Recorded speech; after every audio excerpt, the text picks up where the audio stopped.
Well, well, well.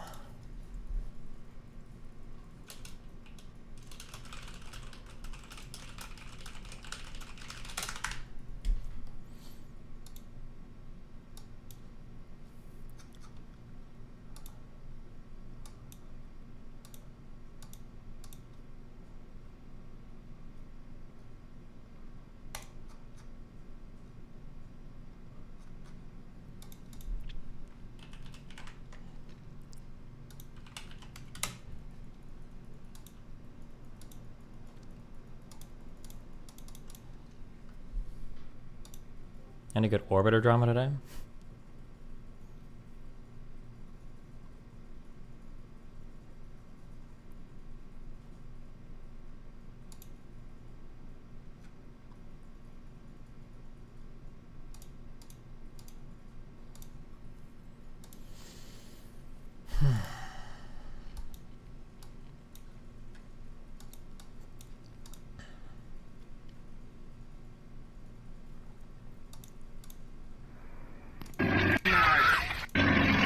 Jesus. Destiny gives good advice. He genuinely cares about people, but he also hates everyone. It's not that I hate everyone. Here's the reality. I don't like giving advice usually because the reality is most people don't want advice. Most people want validation or they just want to complain. And if I get invested in giving somebody advice, I'm going to get upset if they don't follow it. So I usually just disconnect. I don't care. What is this? Kamikaze drone? Plane? Jesus. Oglądam.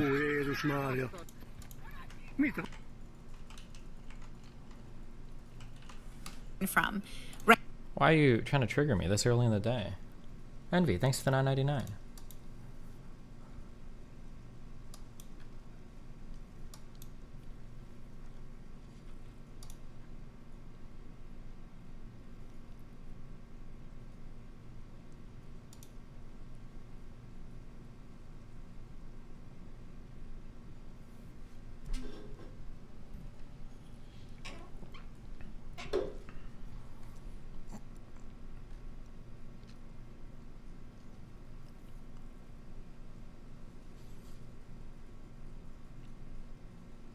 Thanks to your ADHD talks recently, it motivated me to get diagnosed and meds, and holy shit, days are so much easier.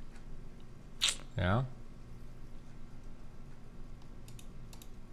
My mind is like fucking fried right now. I've had 2 really shitty days of sleep in a row and I don't know what is impacting me. Thank you. Steven, you're a genius to do it. Between being tired, high, and yeah, I'm not sure. But I don't know, we'll go. It's also hard for me to audit my own behaviors because it's hard to tell if I am more chill or less chill, or if I'm more chill because I think I'm more chill, or if I am, oh, not Bulgarian. Thank you. Or if I'm like placeboing myself into it. I have no idea. I don't even know how to tell.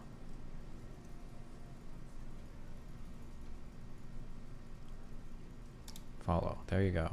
You get the big follow, my dude. From. Right. I feel bad about the sleep thing because I actually just... I should like... Ooh, I almost used the word body hack, which is the gay... not gay, sorry. We have to stop saying that. God, those 2 words are so much fun. Ever since I embraced my cocksucking side and re-embraced my homophobic slurs, because I feel like I've earned the right to them. They're such good words. They're just so good. But they're like making these mainstream comebacks, so we have to stop. Okay? You need to use XR early in the morning or you won't sleep. Yeah, I stayed awake till 5 a.m. last night. But I also always stay awake, so I don't know. I can't tell if it's like the medication or just me being stupid or what.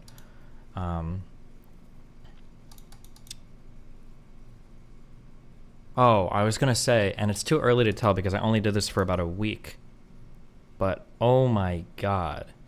I'm usually like so anti-medication, anti-pill, anti-hospital, because it is literally, I'm not saying so ironically, it is a toxically masculine part of my brain that, because I grew up conservative, my grandpa didn't like hospital, I don't know, it's literally a strictly negative aspect of my personality that I need to get over. But I broke down like a week or 2 ago, and I started buying, because I did a bunch of reading on melatonin supplements, and melatonin or melanin? Melatonin, not the NRT, but the sleeping things. I did a bunch of research on the melatonin thing, and it seems like there's literally no drawbacks. So for like 4 or 5 days, I was eating for about a week, I was eating the melatonin gummy bears, and I started to sleep fully straight through for 8 hours. And it was like 4 days in a row. I think I had 4 days in a row of like, it was like 94%, 96% sleep score. I was like, holy shit.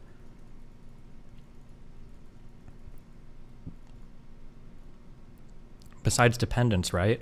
I don't think I've ever seen any research that shows that you can develop a dependence on melatonin or that it impacts your natural hormone production or anything. I've never seen, I Googled around because I'm always really paranoid about that, but I Googled around and I didn't see anything like that, so.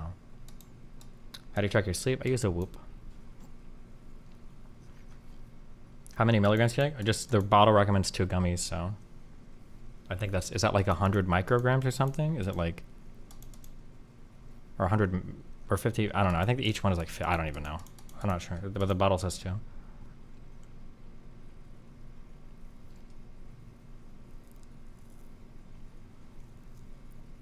Use one of the telecommunication ADHD services. I think I got Nina to book me an appointment, so. Although maybe I'll have to get health insurance if I,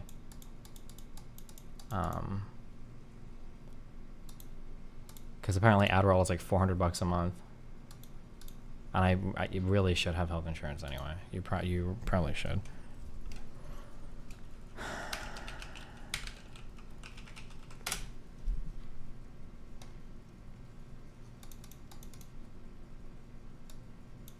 Don't do telehealth for ADHD. You have to have an in-person visit to get an Addy script now. Gotcha. Do the gummies make you groggy? The melatonin ones? Only if somebody wakes me up early. If I wake up early, then I'm super groggy.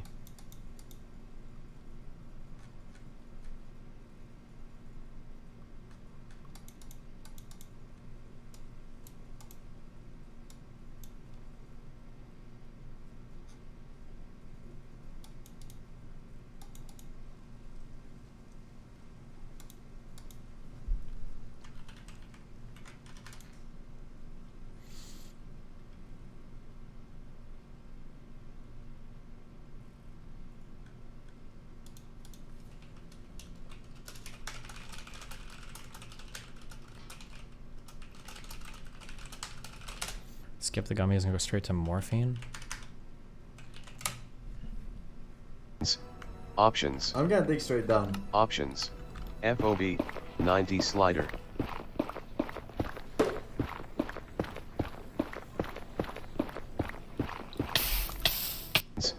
Options. I'm gonna dig straight down. Options. FOB 90 slider. 140. 1 minute and 40 seconds of Brittany shitting on my entire life.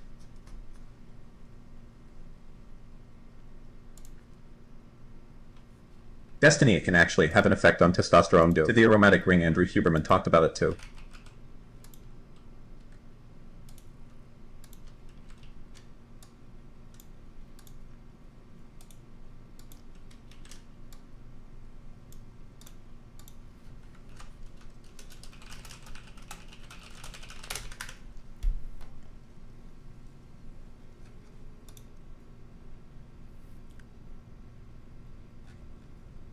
Jesus Christ. What is this paper? Psychostimulants may block long-term memory formation via degraded sleep in healthy adults. Oh. My assumption would be that anything that impacts your sleep probably impacts long-term memory. My assumption is that long-term memory is codified in, I think it's in deep sleep. That was my assumption. I could be wrong on that, but I thought that sleep is when that process happens.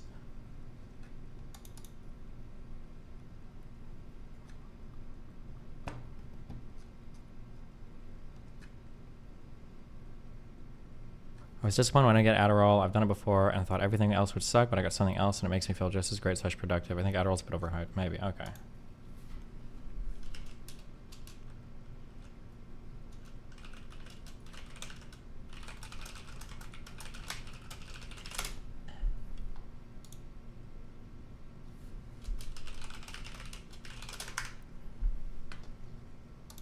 Okay, stop linking me clips. We got a lot of videos loaded to watch today.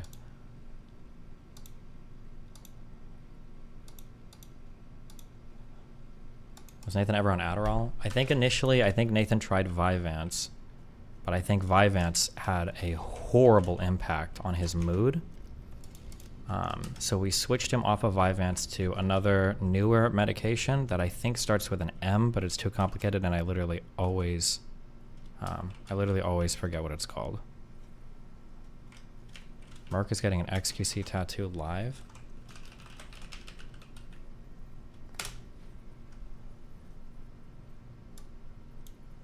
No shot. You got time to think about your life decisions because I still got to settle all this. Okay. Wait, where's she getting it? Or like, what? Where on her body? Oh, hold on. Somebody, I need to listen to something real quick. Hold on.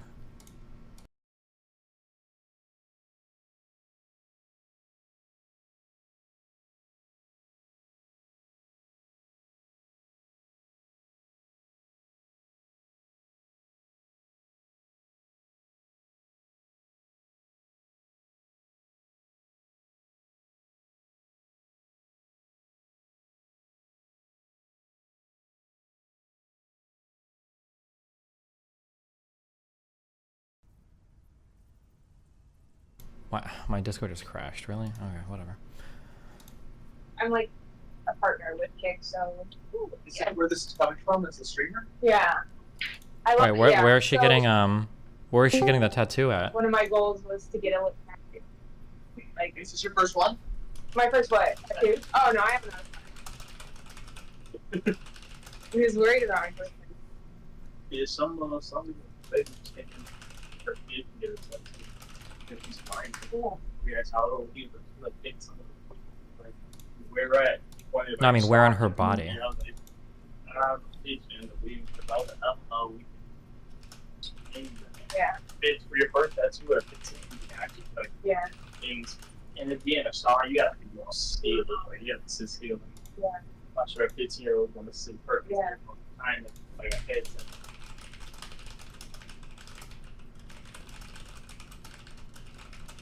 Behind her lip.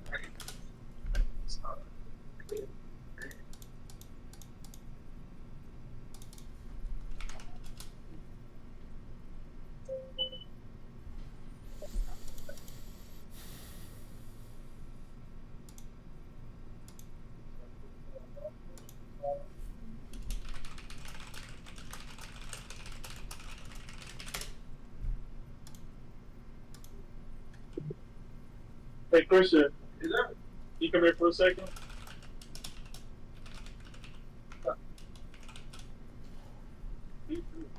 Why does she unfriend you so quickly? I don't know.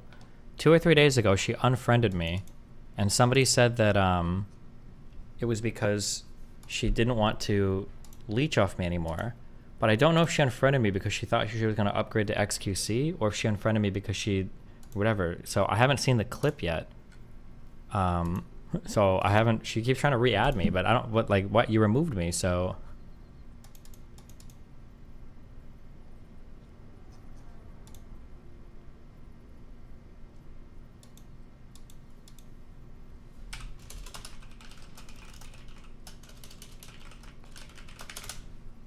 She said she was scared you'd think she was using you and shit. Oh, well, that's what I thought after she removed me, so. I'm in Omaha Sky Zone. Any course you think I should do.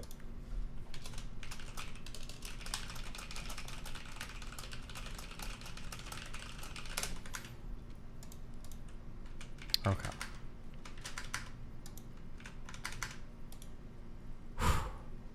Good luck.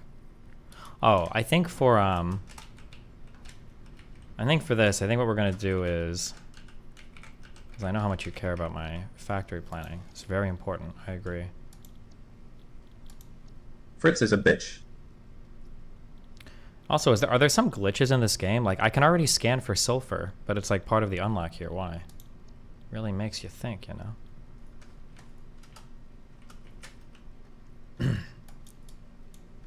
I think we're gonna do trains. I think I'm gonna do a huge, we need a huge ore intake facility, then a huge cooking facility, and then a shipment facility. I think we got it. Okay. We have to make different factories for everything, I think. That's the dream. Trains are incredibly bad? Wait, really?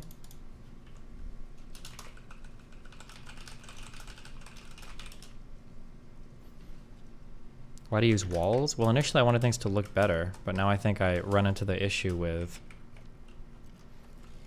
the autistic kid syndrome. Or maybe this is just a boy thing. Everything I build just becomes a giant cube.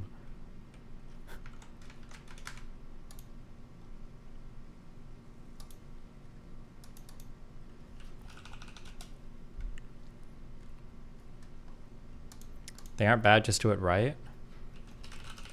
I think what I'm planning on doing is do you think building sky tracks are unethical? Because what I was going to do is just go pretty far up, and then I was going to build foundations and lines on the top, and then I was just going to run it.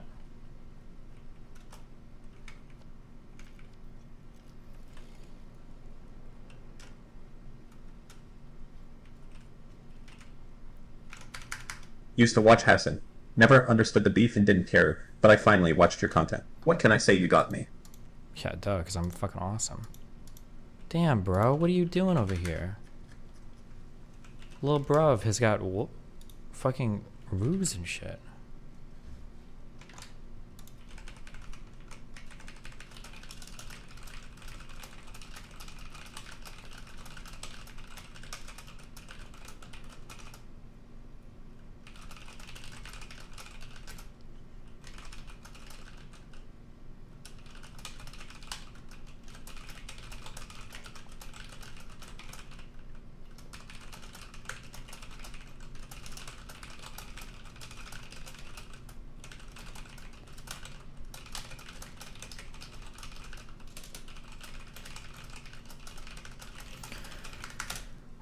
Chatting. Okay. From, right? I have been saying from day one this Nico's a fake Muslim. I've been saying from day one this Nico's fake, that he shouldn't date women, that women shouldn't date him, right? I've been saying from day one, but no one listens to me because I'm just a small content creator. I'm like nobody, right? I'm just like this middle-class YouTuber. I do my thing. I make my money. I have fun, right? But the irony is that people gave me more responsibility in relation to Sneeko than all the bigger YouTubers who kept platforming and talking about him. I think I would have to go back and watch the clips, but it sounded like she was giving Sneeko a pass for everything. But maybe I'm wrong. Maybe I don't remember it. It's meth, dude. I lost weight. Oh, I think my biggest fear. I don't think I should do this. I think that this thought I'm about to have is bad, but it's very tempting. Is I feel like on Adderall, I think I could lose a lot of weight, like 20 or 30 pounds, I think, by the end of the year, and then start over from like 140. Dude, I will say, here's a question. If so many motherfuckers are on Adderall, how the fuck is anybody overweight? For the last 2 days, I've had one small meal a day. I'm losing like, oh my God, we're getting some insane cuts going on over here, all right? Many people forget to eat. Yeah, I feel like this is... everybody's like talking about searching for the weight loss drug. I feel like amphetamines have to be it, no?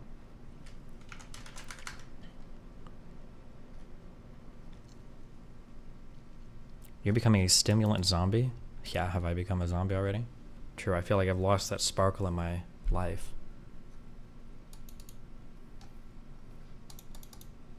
I feel like I'm a zombie, guys. Some people get hyper hungry on stimulants for whatever reason. Oh. You get brain fog if you don't eat while on Addies. Okay, well, we'll see. You get used to the Adderall and most of the side effects go away, so you can eat normally again. Oh, shit. You're gonna feel like dog shit when you hop off.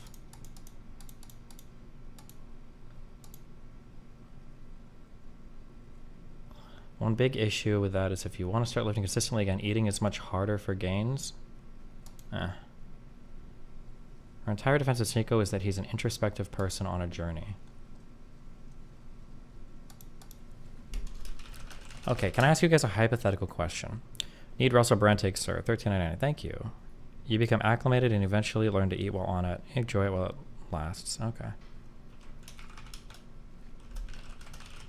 Need Russell Brand take. Sir. The mood/focus crash once you get off Addy fucking sucks. Made me feel useless. Huh. Okay. I mean, won't I just go back to normal? I don't know. We'll see. Who knows? I don't even know if any of this is doing anything or if it's just all placebo. You become acclimated and eventually learn to eat well on it. Enjoy it while it lasts. Cool. So here's a question. This is okay. I want all of us to close our eyes, and we're just gonna all role play / imagine right now. Okay, role play. While playing with fire, 3 out long toe curling deathmatch. Uh-huh. You reacting? Sure hope so. You're my #1 source for the debatomatic / reactionary content. Okay. Right now, all we're doing is role playing. Okay. All we're doing is role playing. Okay. Let's pretend that you are a decently sized streamer, world famous, household name, super intelligent, 42-inch vertical leap, 2 times StarCraft gaming world champion. Okay, pretend this is you, okay? Now, if hypothetically, total hypothetical, okay? Let's say hypothetically, okay, you got like a short meet and greet with the current sitting president of the United States. What would you do to maximize that like short amount of time, if theoretically you did it? No, absolutely no guarantee on this, but if hypothetically that happened, what do you think? How would you maximize that time? Because I'm not a big fan of just like photos, or this guy in the hypothetical isn't like a fan of just like photo ops. Do you think there's like a way to maximize that interaction?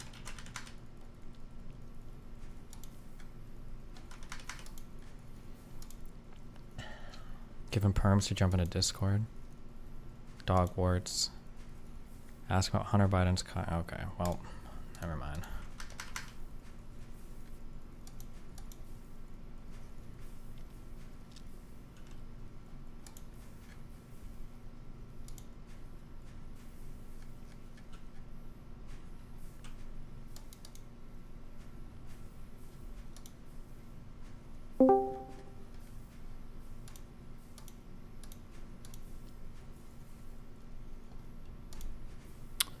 What do you think about the theory that progressivism will be overtaken by conservatism purely due to birth rates? I don't even know what that means.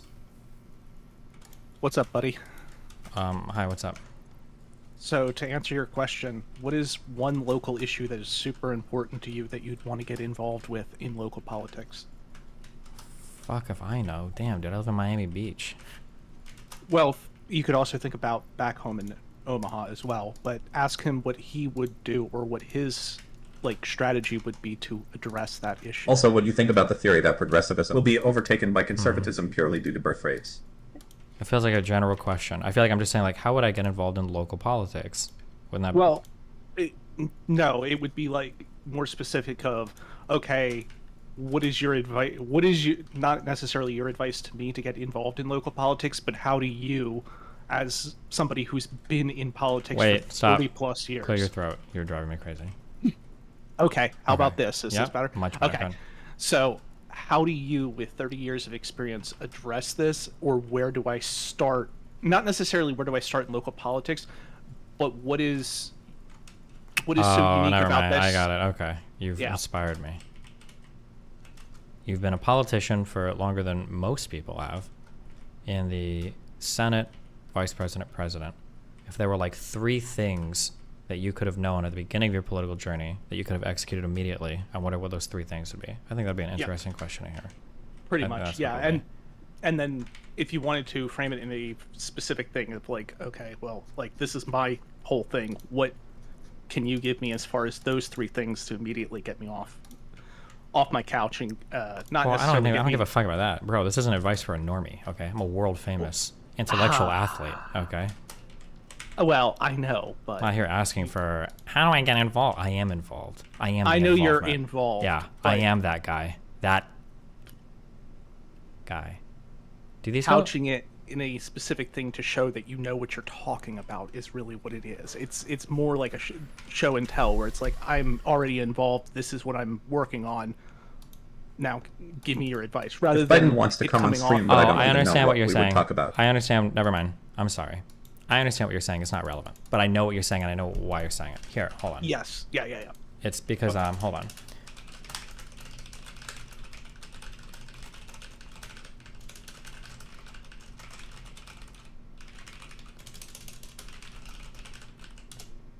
If it happened, it would be this. So he already kind of. Make sense? Yep. Yeah, okay. But I think the 3 questions are good, actually. That's generally what I'm the most interested to hear from successful people. Or what are things if you could have known at the beginning, what are things that you would have done just starting out? Yeah. And then that's kind of the thing, is to separate yourself from that crowd. Yeah. Oh, I don't give a fuck about that. I don't care if he likes me or not. I just want to succeed. It's not a matter of liking. It's a matter of, like, you're not just, you know what I'm saying? I am that guy. He'll know. Yeah, you are that guy. Thank you. Love you. All right. Bye. Thanks. Bye. Okay. What is this lady talking about? From, right? I have been saying from day one this Nico's a fake Muslim. I've been saying from day one this Nico's fake, that he shouldn't date women, that women shouldn't date him, right? I've been saying from day one, but no one listens to me because I'm just a small content creator. I'm like nobody, right? I'm just like this middle-class YouTuber. I do my thing. I make my money. I have fun, right?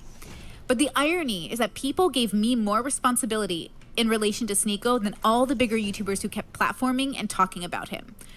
Who gave her a response? What is she talking about? Is she like creating like a victim narrative in her head, or like? Because I'm just curious, like, where does this like responsibility come from? What is she talking about? I'm like so confused. What? Right? Why do you think it is that a group of people with bigger audiences than me, who platformed him over and over and over again, who invited him into their homes, I haven't even... I'm so curious how many people are like, I'm specters in their mind. Somebody pointed this out to me. I don't know if it's true, and I don't know if I'll ever go back to our early conversations and watch them. Yeah, I know she's talking about me. We do this thing where I assume we do this thing. People do this. I do this. Whenever I say girls do these things or guys do these things, I'm generally drawing from a lot of very heavy anecdotal experience. I usually say as much, right? I think guys tend to do this, girls tend to do this, I've seen that, blah, blah, blah, blah. When I'm saying these things, I'm thinking about things that I've observed in my own life. And somebody pointed out to me that when Brittany talks about like a lot of like toxic relationship stuff and cheating and all this blah blah blah blah, then like in almost every single one of those conversations, she's really just talking about her ex over and over and over and over and over again. Now, I don't know if that's true, and I don't know if I were to go back and rewatch our conversations, maybe I would get that, maybe I would get that feeling, but it's very, very, very weird. I don't understand how I'm coming up so much in Brittany's mind now for no reason. Like, what even happened recently that, like, why is she watching anything related to Darius and Xena? That's so weird. And then now it's pivoted back into me again. Why? She feels that you gave her a hard time? I mean, but I don't think I did. Like, even to today, I'm still generally pretty nice when I talk about Brittany. Like, I think I brought Brittany up probably like 3 or 4 times in random convos where people talk about BPD, and I say, this is an example of a really good person that deals with BPD. I think maybe I should stop using her as a good example. But like, other than that, I don't really talk about her at all. But it's so insane. She said it was because it was on Erudite's channel. That's a cope and a lie. There's a million things on a million channels on YouTube that one could talk about in celebrity relationships and not. Darius and Xena, not to knock anybody, at the end of the day, are small figures. The idea to fixate on them and do things is obviously intentional. Why the fuck would people use these? Are these supposed to be like internal frames or... But I think she just fancies herself as a relationship guru and more importantly thinks she gives better advice than you. Yeah, I mean, if she wants to, go for it. But like, why compare yourself to me? Yeah, I don't know. It's weird. Met Sneeko yet. I physically never met him. But YouTubers who have met him, hung out with him, had dinner with him privately. Is it immoral to have consensual protected sex with your biological sibling? Ages 30-34. Nope, knock yourself out, dude. Made him famous, allowed him to clout shark on their channel. She thinks I made Sneeko famous? Damn. I also like how Vosh and Hassan do this too. They do this thing where I'm simultaneously like irrelevant while also being responsible for every negative piece of criticism they get on the internet. But insecurity, probably. I think you broke her mind after your disagreement. Yeah, I'm not sure. Allowed him to build an audience off of them.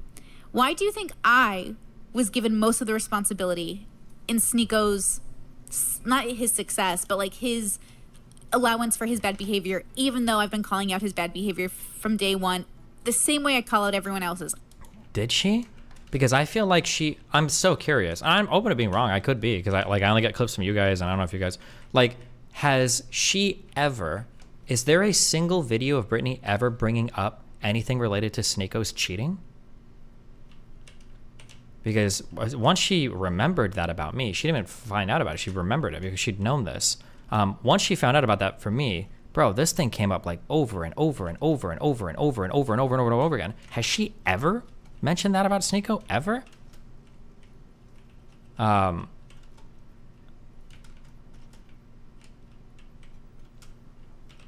I don't know. I'm not sure. I like you. I think you're a good person. I think most people are good, right? But you all do bad things.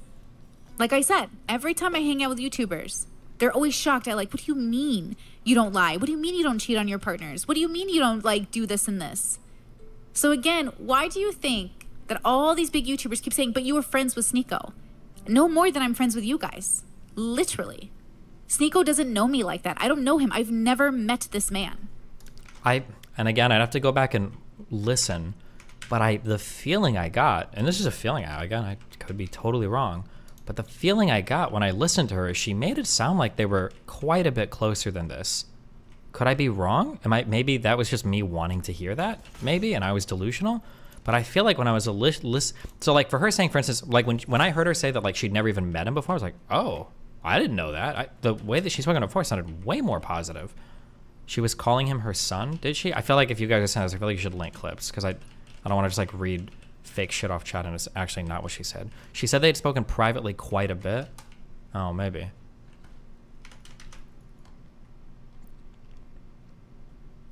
Destiny, she brought it up and you have seen a clip of it. I remember you getting mad about it because she said that Sneako cheated, but he owned up to it and is trying to become a better person. Oh, I do remember that. Okay. I absolutely remember that. Yeah, holy shit. The double standard. Okay, yeah. Jesus, I remember that. Yeah.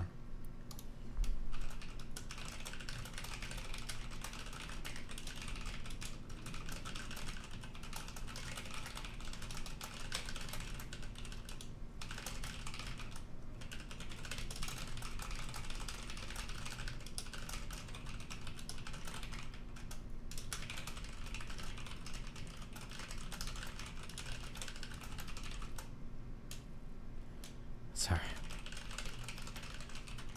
Some girl messages me. She's like, do you know Claw?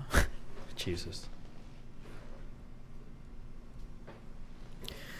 Destiny, why are you calling it weird? She is a relationship YouTuber watching a popular creator's content involving someone else's relationship, the same way she did with Ethan on Trisha Paytas. I mean, I feel like when there's personal drama, I feel like it changes a little bit when there are like a million things that you could be covering. So like if she's covering like H3H3 and Trisha or whatever the fuck, I don't remember the names of these people. Like, oh, I can understand that. These are like really big people, right? I could maybe, probably not, but I could maybe even understand her covering my drama because I'm a decently big internet person with like all the red pill stuff. I could maybe even get behind that, maybe. I'd still probably feel like, I don't know. But Darius and Xena? These are not anywhere near mainstream people. And there's like so many other people's dramas that could be covered right now. Pretty sure there's more celeb relationship drama going on. And also, no offense to Xena and Darius, but their drama is very boring. There's not much to say about it. It's like, it's obviously unhealthy relationships with an obviously unhealthy female and obviously unhealthy male. Like it just like plays out like these are what 15-year-olds with like no guidance and horrible emotional problems like this. Like there's not even anything really interesting to go into there, right? Like there's a relationship that at 2 months has both people like screaming at each other. Like this shit is, yeah. So it's just like it's such a strange choice to cover that particular thing, you know? Yeah. It's just weird that she would choose that. Why is everything so bad with names? Wait, whose names did I just fuck up? Darius and Xena? Oh, you mean the H3H3 Trisha? Because I actually don't know anything about any of these people. I know that they had a frenemies thing. I have like 2 friends that tell me everything about H3H3 and their passive drum, and I forget all. I don't know any of it.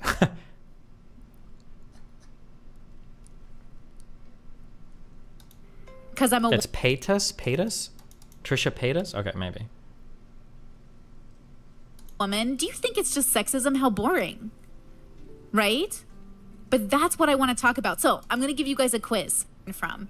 Isn't she literally farming views by virtue of everything going on? It was evidently a smart decision. I'm assuming that's getting more views. Yeah, true. And as soon as she talked about me, I feel like I'm getting a bit conspiratorial here.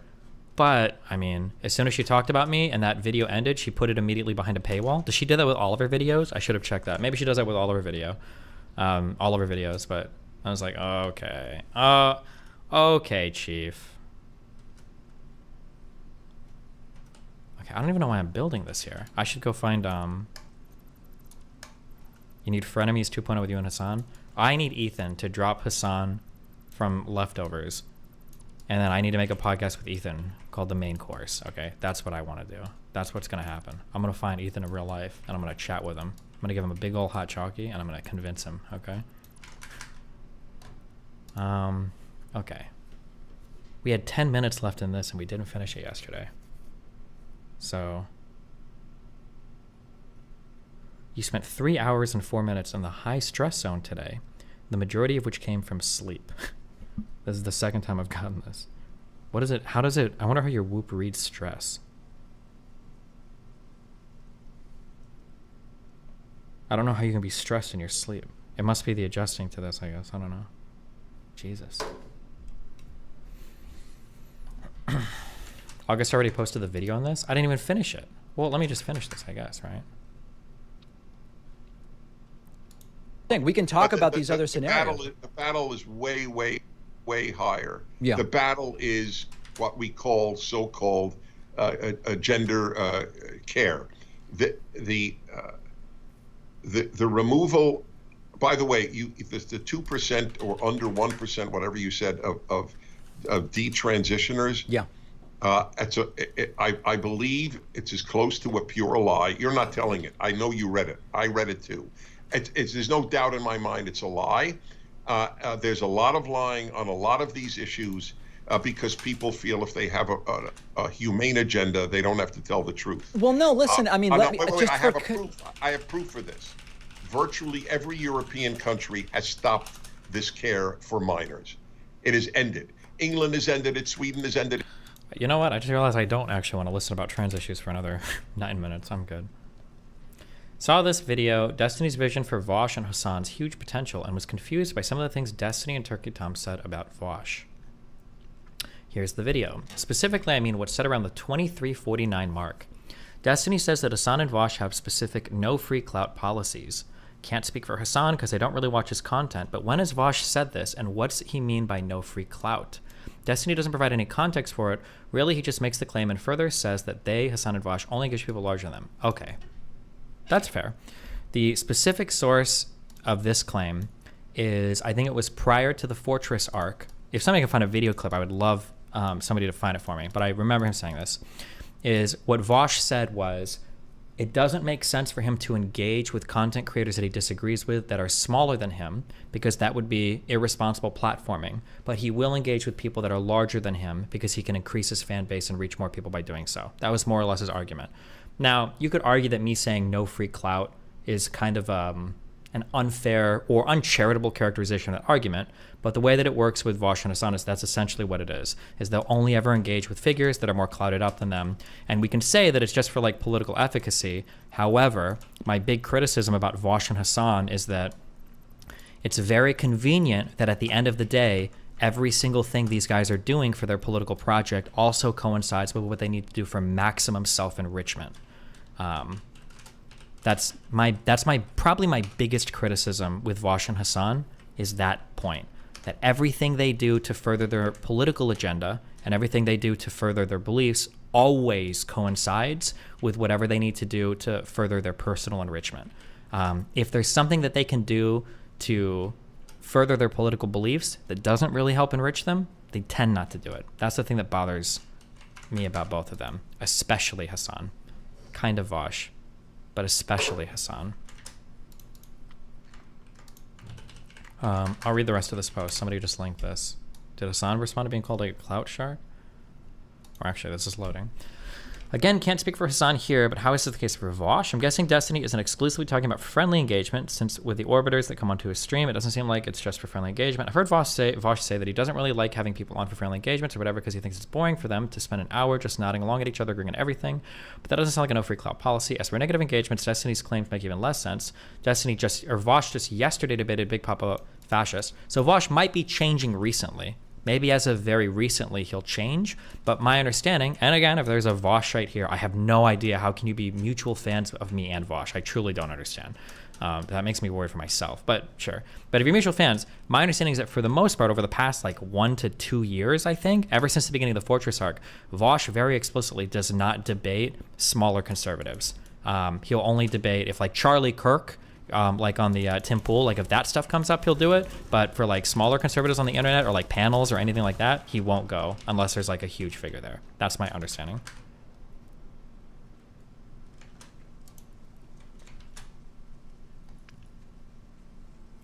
He also recently hosted a panel debate with 6 people, the largest being Lonerbox. He's also debated big friend of Destiny, Det Katie, twice, and she's tiny. And he's also debated a centrist YouTuber that goes by PF Jung. So I was going to tell you, yeah, Vosh is going to have an nature engagement with smaller. So I'm curious if this is all very recently, because I think post Fortress arc, I think he's trying to come out of this a little bit more.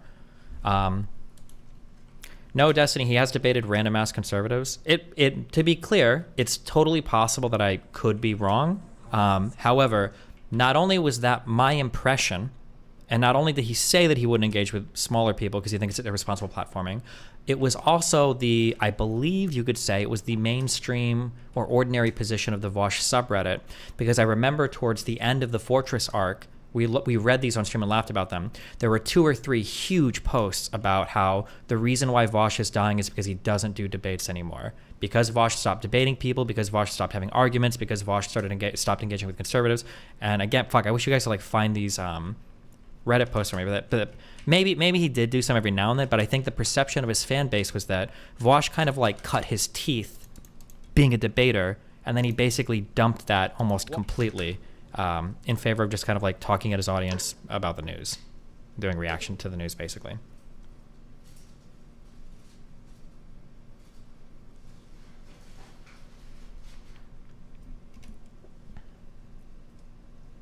Russell Brand kids are raping 5 women. I believe it's 4 women, and then there's a 5th one that has other complaints.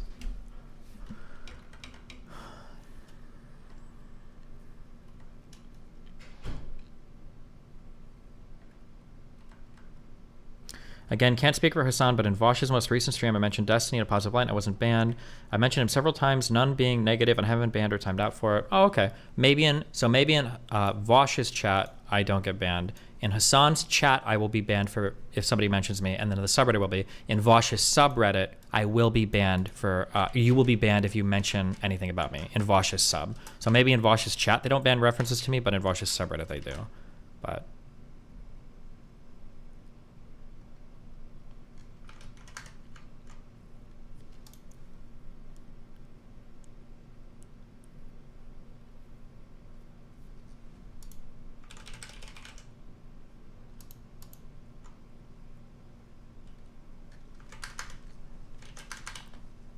so maybe in his chat now.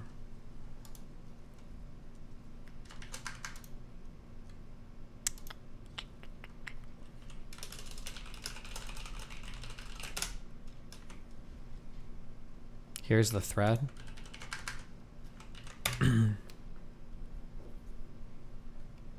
Anyone know why Vosh is stagnated so much? 220 comments, less drama, which is good, just bad for views. I think it's the lack of debates or interesting conversations. Control F debate, 51 mentions. Please no debate panels. If I have to see one more trans debate, I might die. 2 things I never wait to see debate on trans people, and I'm glad Vosh dislikes these.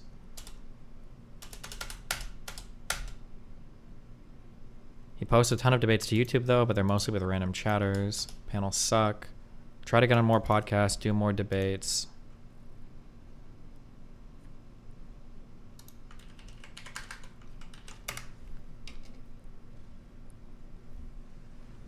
The real reason Vosh's subscriber count has stalled. He needs to start debating Nazis again.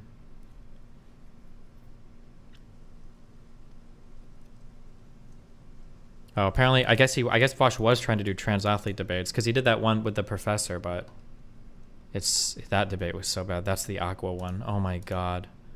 Just south of the border, they call it Agua.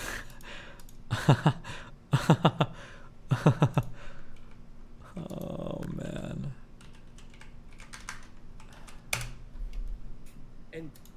Are there any issues that Vosh seems to be adept at debating?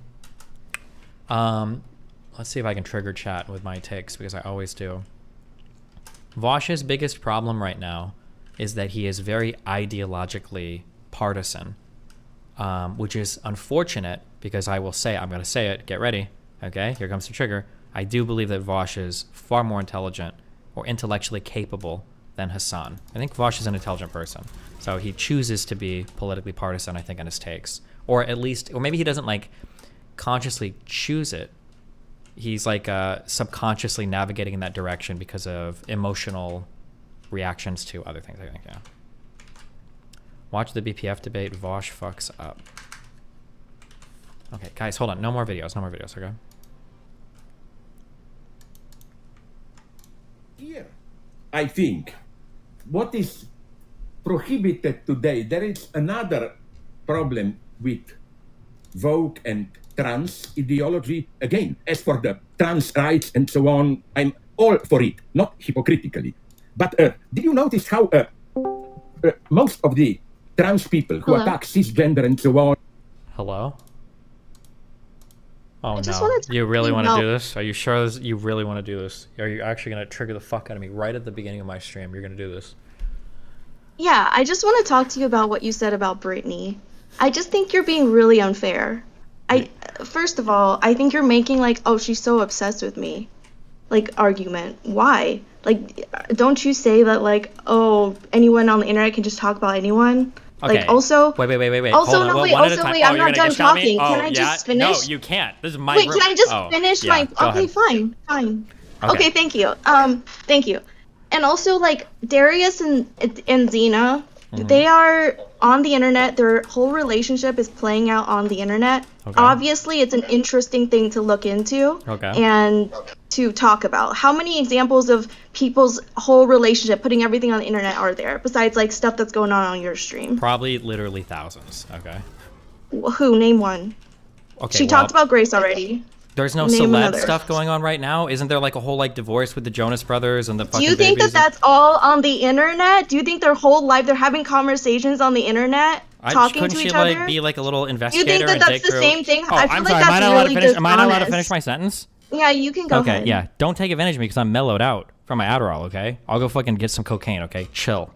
All right. Let me go back to the first dumb thing you said, okay? Okay, go ahead. I don't even remember what the first thing you said is. Now okay. The first thing you said was the obsessed argument, okay? Yeah. So you're drawing a parallel to me when I criticize Hassan or Vosh, and Hassan and Vosh go, oh, Destiny only talks about me because he's obsessed. And my counter to that is, well, no, I don't talk about you because I'm obsessed. I talk about you because I talk about politics, and you guys are incredibly relevant to the online political spaces. Hassan, because he's the largest political streamer, and Vosh, because he's probably like the second largest political streamer, third largest, right? So that's my excuse for that. Now, when I talk, oh, I'm sorry, hold on. Also, why am I hearing feedback? Turn me down. Yeah, figure that out. How about now? Yeah, okay, good enough. Okay. Now,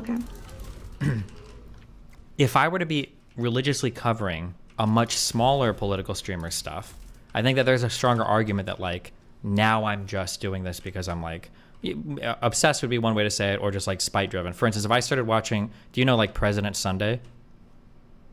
I've heard of him. Or, I don't know, any of, like, the Orbiters, okay? Like, if I started watching every single one of their videos, it's more personal. It's not just because it's politically relevant. It's because I know the person or I hate the person. Like, there's something personal there, right? I'm never just randomly covering, like, one of these people's videos. I'm doing it because they're, like, in my space and they're relevant to me, right? Hey, can I talk yet or no? Can I explain my thing real quick? Okay. Yeah. Remember. That's fine. Hey, I just feel like I know what you're saying. Good. But, like, well, listen, okay, God gave you 2 ears and 1 mouth, okay? So. Okay, go ahead. Yeah. That's true. So. It's true. Brittany and me had a huge falling out. That was 100% her fault. Me and Brittany had a huge falling out, okay? And so I would expect that unless I'm involved in something like pretty dramatic, she probably, because she said that, I thought she said at the time that like my fans were leaving mean comments and it was stressful and blah, blah, blah. I imagine she'd probably stay away from like me and my solar system. So I was just incredibly surprised to see that she started to have like intricate takes and huge videos dedicated to analyzing the like obviously unhealthy relationship between two orbiters that are very squarely in my community. That just seemed very bizarre to me. I would imagine she would want to stay away from my community because of like the prior mean comments and just because of the lack of interest in engaging with me and everything. That would be my guess. Okay, go ahead. So you think it's weird that she's not staying away from your community because of the positive, negative comments that she could get? Yeah, initially she made it sound like pretty hurtful. I thought, am I making that up? I feel like I heard her say that there were like a lot of comments that were on her videos, that it was a little bit overwhelming.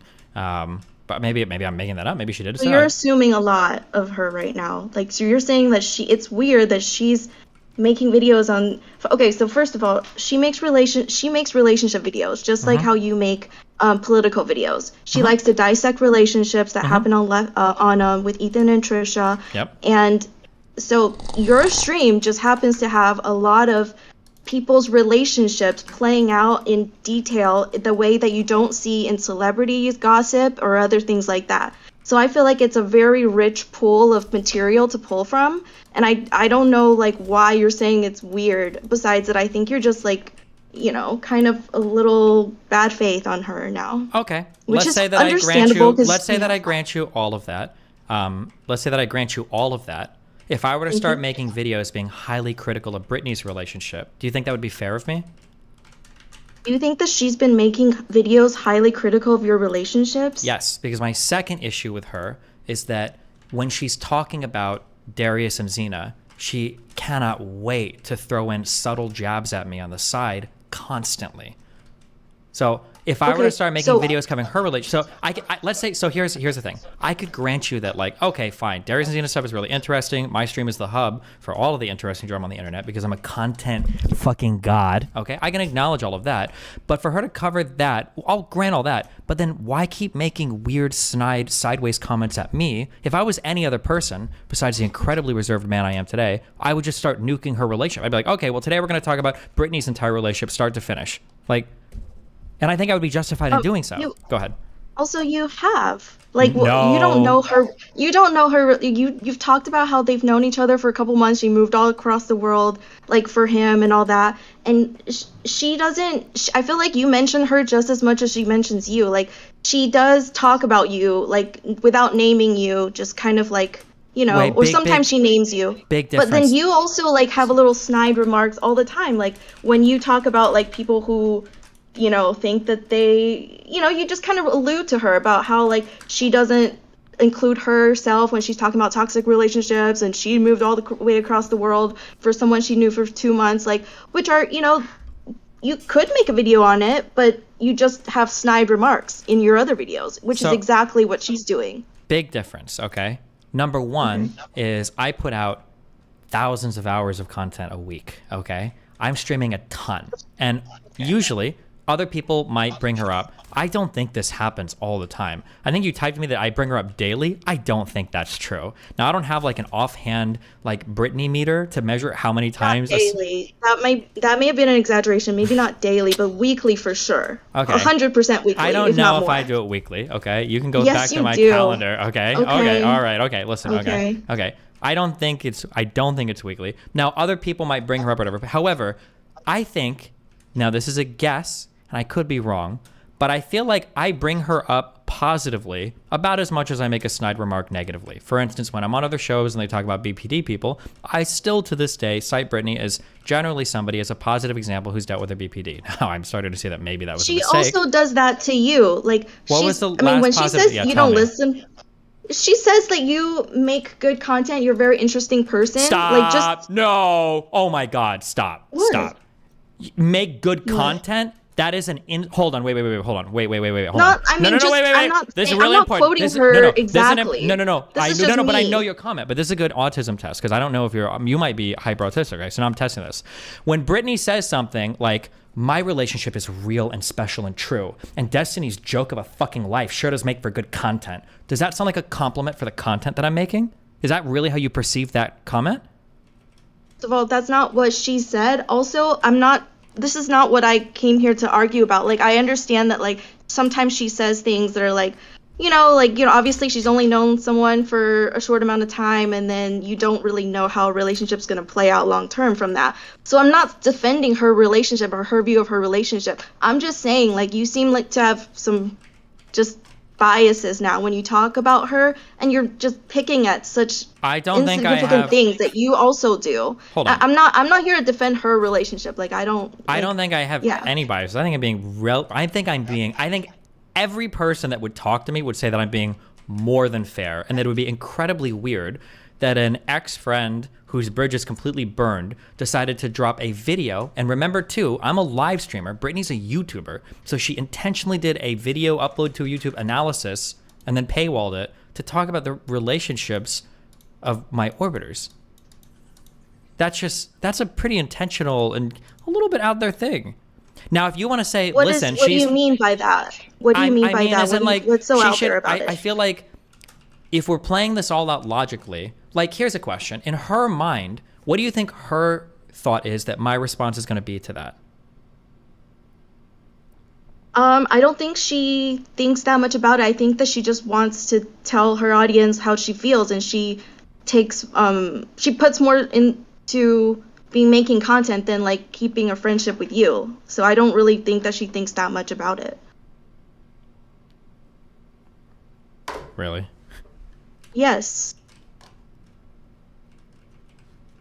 Okay. Are you saying that to be a debate lord, or do you honestly believe that Brittany talking about somebody in my orbiter sphere when I'm probably one of the largest creators that she's had an extended fight with, she's probably gotten more negative feedback and comments than any other fight or anybody, even the H3H3 stuff I imagine on the internet, and you think she would just drop a video casually where I'm literally on the screen for half the video of her analysis and make snide or rude comments about me, my son, my relationships, that she would just drop that thing like, oh, I'm just gonna drop this and be whatever. You don't think there's any thought? She made comments about your son? Yeah, she said I was like a horrible father that abandoned my fucking kid and all the same. Oh no, I don't. Did she really do that? Yeah, she was like, Steven uses his relationship as a father to be an authority, and he abandoned his kid. Yeah. Okay, this is another thing that I'm not here to defend. I don't know that happened. I just feel like you definitely have a bias now when you talk about her. Also, like, you criticized her a lot for the Sneeko situation, so why can't she respond to it? Like, you literally, it was criticized. So anything that's been criticized, like, I feel like there's somebody else, the other person has a right to respond to that.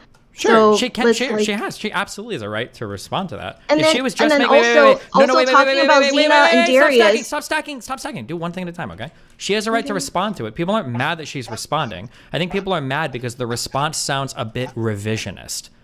Like, have you remember that, like the big dog, small dog meme where, like, the small weak dog is like, me in math class in the morning, and then like the big dog is like me when I get to go to recess. This is a shitty use of the meme, but it's like the big dog is like you got all the energy for it. When she was talking about me and my fuck you, I know you've seen this movie before, okay? When she was talking about the dog thing. When she was talking about me and my cheating, okay, she's like, Steven is so horrible and he cheats in relationships. I don't know why people stay in these blah blah blah blah blah. Okay, all this shit, okay? Now keep in mind, the only reason anybody knows about any of my cheating is because I've been public about it. I've said it's wrong. I said there's no excuse for it, and it's a behavior I need to change. That's the only reason anybody knows about any of those, okay? Number one. And then number two, when she talks about Sneeko's cheating, of which I'm not even sure if he publicly opened up about it or how that all leaked, that he was continuing to do with Xena, she was like, oh, he's open-minded and at least he's taken full accountability for it and he's changing, even though he continued to engage in the worst type of unhealthy relationship until he finally disowned Xena so hard she broke up with him. Where's the energy for him? Okay, I want to know how many hours of this content have you listened to, like, actually? Because you're saying a lot of things that I've not heard. What did I just say that you haven't heard? I think how many hours have you listened Brittany to content? Brittany, I don't know, probably like, around 10 to 20 total, maybe? You've listened to 10 to 20 hours of Brittany content. Like, so throughout the past couple of years? Yeah, sure, yeah. Why? Not the last couple of years. I'm talking about, like, of the situation. Of the Sneeko stuff? Like, if I had to guess, probably like Sneeko stuff we're talking about you. Yeah, probably like, three to 5 hours total would be my guess. Okay. Well, I feel like we've heard different things, and I don't know the information that you're What did I saying. hear? What did I just say that you haven't heard or disagree with or think I'm making up or whatever? Or well, I'll just say haven't heard. Like when she was saying that, oh, like Sneako's cheating doesn't matter. Like I didn't hear that. Did you hear her talk about? My understanding is her comment was like, "Oh, Sneako's cheated in the past, but he's taken accountability and he's changed or something." And I think her comments about me was like, "Steven's cheated in the past." I feel like we're getting into the nitty gritty here, and I don't feel like that's necessary. You can I just say feel that. like okay, so people can talk about people, okay? Sure. Okay. Listen, you've listened to me, David, before. You know when somebody, fuck you. You know that when somebody says we're getting into the nitty gritty, that means they've lost on the facts. And now you're trying to like narrativize everything without. No, I just don't. We don't agree on the facts because we didn't. Neither of us listened to 100% of her content, so we don't. I don't know what part you're saying is correct. I have to take you at your word. And so I don't know, and I don't know how well you're interpreting what you heard. So, because I feel like you're being a little bit bad faith. So I feel like this is a point where we cannot square away. Okay. Well, I think that the fact of the matter here is probably essential for building our argument. So we can agree to disagree if you want. No, because I'm talking about I came up here to say that I don't know why you're doing the, oh my gosh, she's obsessed with me argument here. I already gave you the example. I said because her covering my orbiter's relationship drama with me on the screen when there's technically other things on the internet to talk about. You're when she knows tiny on the screen, but okay. Good one. You can barely see you. No, I mean, I'm it's 1/6 of the box there. Okay, my hair is. Oh shit! I don't have the blue hair. 1/6. Yeah. And people are watching on their phones. Like it's tiny. But go ahead. Okay, I think that God, that was such a pointless comment. You're triggering the fuck out of me. What are you? No. The fact of the matter is we had a massive public falling out. There's a lot of arguably bad blood between us, and the choice to cover that drama while making snide remarks at me seems to invite retaliation from me. I think that's what any reasonable I think 98. So then retaliate. Well, but that's why I asked you that question, because then I would have agreed with your position. I asked you, okay, do you think it would be fair for me to make a 1-hour video detailing all the things that I think are stupid about Brittany's relationship and why I think she's disqualified from giving relationship advice to people? She has not done that to you. No. She has not done that to you. Stop. You realize she explicitly, in that video that I know you watched, she said, this is why I don't want my relationship on the internet. I don't want any of these people giving me advice. And then I think she went to detail like the problems that we all had for why, and she's implying that nobody should take advice from any of us about relationships while marketing herself as a relationship expert. You have said the same things about her because she did, she's in a crazy relationship that you've pretty much like the story's out. You've said it on your stream. She's moved to another country for someone she barely knows. So, like, I don't know why it's so different for her to mention you when she's talking about someone else or something else, and for you to mention her when you're talking about something else. Because if I ever mention her, if I'm ever attacking her, it's generally always in response to her attacking me. I would never just I'm not like randomly Do you hear her going on the internet talking about, like, complaining about how, oh my god, Destiny's attacking me all the time? Like, she's not doing that. And you are making little remarks about her all the time. Not even and so close. is she. They're not even remotely similar. So is she. Okay. So, but you're the ones like, why is she obsessed with me? No. We have a and also she's making YouTube videos and uploading them. If she just like brought me up randomly as part of like a 10-hour stream, that'd be different. She's like intentionally focusing. She's also a streamer. She streams for like 4 or 5 hours before, and just like, I mean, that's a lot of talking time. I know that you do this a lot, but most people. I don't know, like 4 or 5 hours of talking is a lot. Okay, well listen, hey, we reached a point of agreement. If I were to make a 2-hour video critically analyzing and critiquing her relationship for why she shouldn't be talking, that's not what she's doing. But that's literally she's talking about something completely different. The title has nothing to do with you. Even while she's talking about something completely different, she can't name it something that has nothing to do with Brittany, and also only mention her in like passing. Mm-hmm. Which is what she's doing. Oh, okay. All sure, right. I agree with that. Well, fine. This is all in passing then, because it's all part of my larger stream then, okay? That's fine. This is passing. Anyway, okay. Was it passing? I have to go back to work. Yeah, okay. Yes. Go back. Wait. Was it considered... Was it considered in passing when she was like directly comparing me to Sneeko? Was that like an in passing comment or... That's in passing, yes. Interesting. And, like you make which time though? Wait, I don't know exactly which time you're referring to. You were very vague about what happened. When she was talking about, they were watching the video of Sneeko on the bed, I think, with that one girl, and Brittany was making comments about how I don't remember what, but she kept comparing me to Sneeko during this like 1 or 2 hour video or stream. She just kept making, I think she made a comment about like my noodle arms and that Sneeko could beat me up, even though he's the living embodiment of a twink. And then she started making comments about how Sneeko has an open mind, but I'm like a horrible person, like these things like back and forth. You don't remember any of this? Or she said like Sneeko is more introspective than me, that my relationship with Melina is doomed to fail because I cheated in the past. Like, So I think that you have every right to be like, feel a little, hurt about that, and I understand that. I would feel the same way. Okay, I'm unhurtable. I would feel the same way if someone that was a friend, or I thought was a friend, was talking about me to someone else on stream like that. It would be very hurtful. So I totally understand that, and I understand why you don't want to keep being friends with someone like that. But like, I understand it from her perspective, because she cares more about being honest with her stream and just saying how she feels than like keeping a relationship with other people in the sphere, because she'd rather be honest and be loyal. Wait, hold on. To be clear, 99% of the time when somebody's like, oh, everybody thinks I'm an asshole because I'm honest, no, it's usually just because they're an asshole. Being honest doesn't mean true. Like you have an okay, I'll be honest in with you. I have not watched that Sneeko stream. So okay, that's a pretty big fuck you. Okay.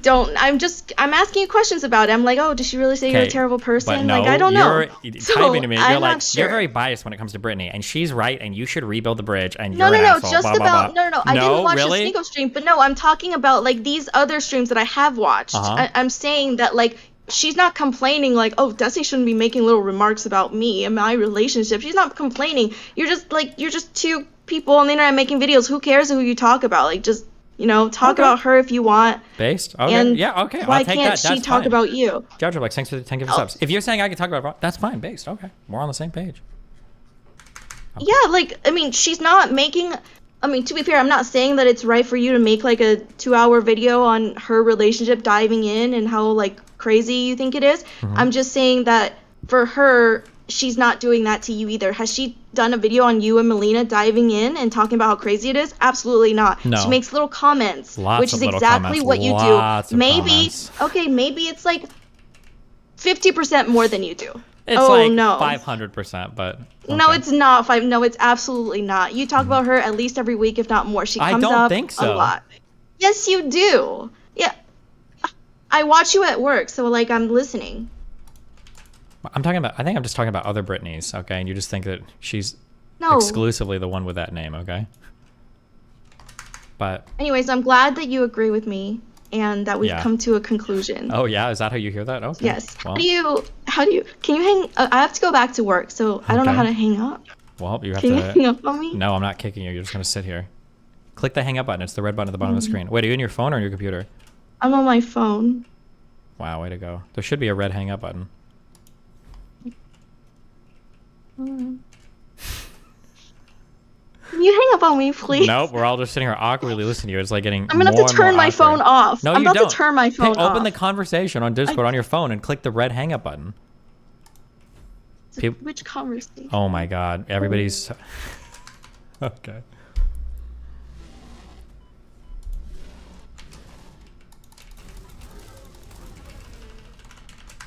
Okay. And whoever doubts them, I'm not bluffing here, I read many texts on it by them, by extreme trans advocates. Their ultimate argument is not some positive argument, but it's always, I can't listen to him talk. Even outside of the, I'm sorry, I have this issue with philosophers, even reading their books. I'm not even talking about his speech or whatever, the word choice. I don't know why, but Zizek could cut out 80% of what he says and be so much more profound. Yeah, Jesus. Brevity is the soul of wit, guys.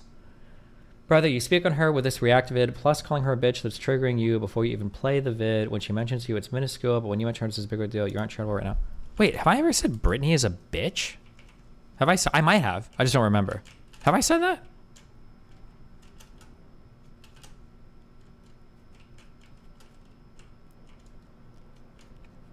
You have now. You just did. Maybe I did in the past. The only reason I'm asking is I'm trying to avoid like bitch and cunt like quite a bit recently. I've tried to avoid that when talking about women. So if I called her a bitch today, that would be surprising to me because I'm trying to cut that down a lot. I might have in the Sneeko video and stuff. That's probably. Okay, Jesus, where were we? Oh my god. Wait, why are we even talking about Brittany right now? Oh, because we watch our streamable. Except Kelly Jean? No, I think even for Kelly Jean, I try not to call her a bitch, believe it or not.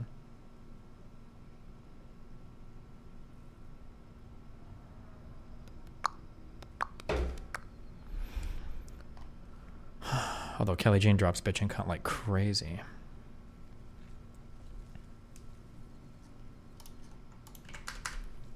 I saw on people calling him a clout chaser. Because I, want him to return the favor. It's not because I'm fucking clout chasing, like people say. If I was fucking clout chasing, I wouldn't be one of the only fucking top streamers on this fucking platform that consistently hosts raids and promotes sub 1K Andes and spends most of their time with fucking sub 1K fucking Andes all the goddamn time. I'm sick and tired of this clout chasing.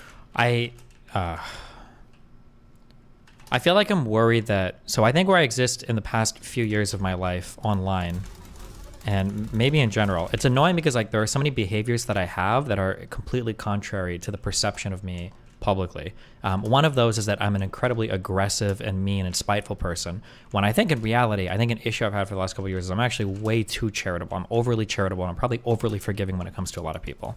Mr. Girl, Lav, any other weird people, Zerka, Sneeko, right? So it's an annoying perception versus reality thing, but whatever, I don't care. Victim Andy. I worry sometimes when I hear certain things, it makes me want to go really far in the other direction.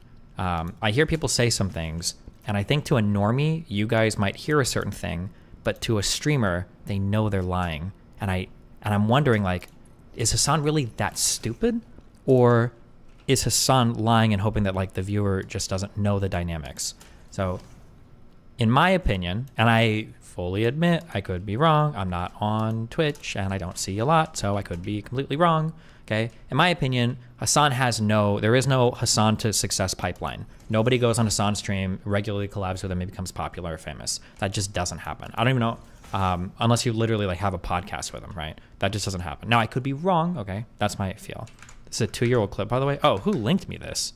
Whatever, it's still just as true today as it was. Wait, find out who linked this and I'm banning them in chat. I should have checked the year on this because it's not even worth commenting on this. Fuck, now I don't want to say anything at all. I was just going to say that like, saying that like, oh no, hello? Did I just get a bug? Oh no, my spacebar is auto-pushed. I'm going to die. I can't believe I didn't die. Saying that, oh no, I host people all the time is an obviously deceitful lie to try to make it sound like you do try to build other streamers up. Because if you are a big streamer, you know that hosting people is probably the least important way to build somebody up. I don't know if any streamer has ever gotten their big start because another streamer hosted them. That's just a very insignificant part of like building up a person's like career. But I probably said this exact same thing 3 years ago when this was fucking linked. I don't know why you fucking linked this to me. Whoever did.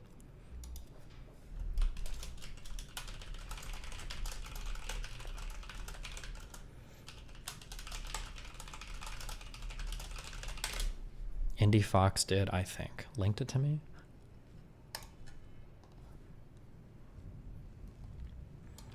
Jesus, I have so many things. Oh my god.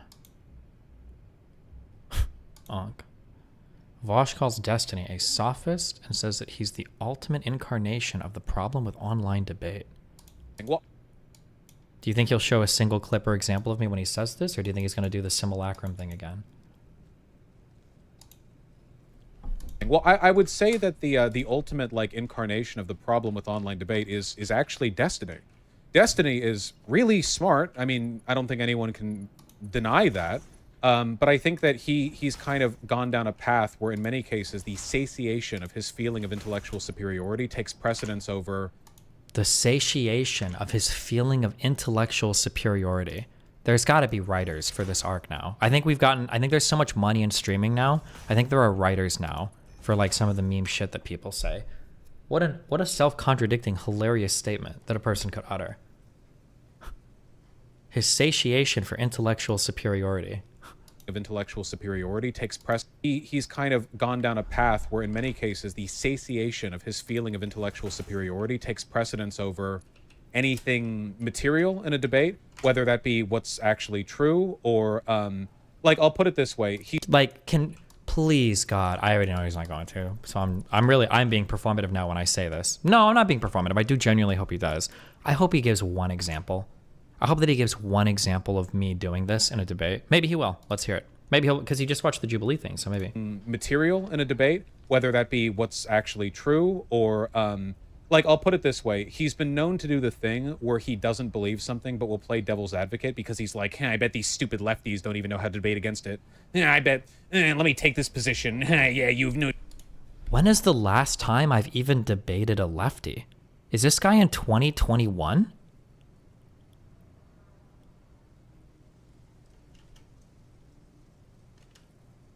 Bro, we've been doing Red Pill for like a year and a half. Also, if I'm taking a devil's advocate position, I usually outright say it. Like I did with Mr. Girl, like representing stronger Nazi arguments. I've done it with people. I just did it kind of with Lonerbox, like representing like, well, here's what I've heard for the Israel-Palestine stuff. I helped Pixie and Aaron when I did that. What is he talking about? He's like, I bet these stupid lefties don't even know how to debate against it. I bet, let me take this position. Yeah, you have no chance against me. Yeah. And then afterwards he's like, well, I don't actually believe that, but like, they don't even believe this. They're not even grounded. What can somebody think? Let's like good faith. What is he talking about?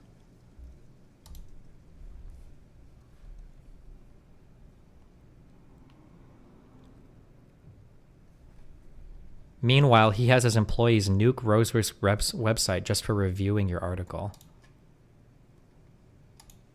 The streamer host yesterday wants to be on Keep Her Kick. She said she's going to mess you on Twitter. Okay, good luck.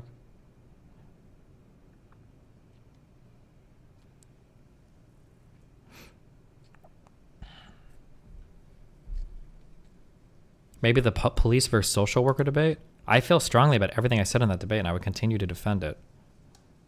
I think these would be examples of like sophistry, essentially, right? Where like truth and meaning. Devil's advocate is not sophistry, but okay. And even purpose kind of takes second fiddle to using debate as a game to feel good. I have to call him out on this.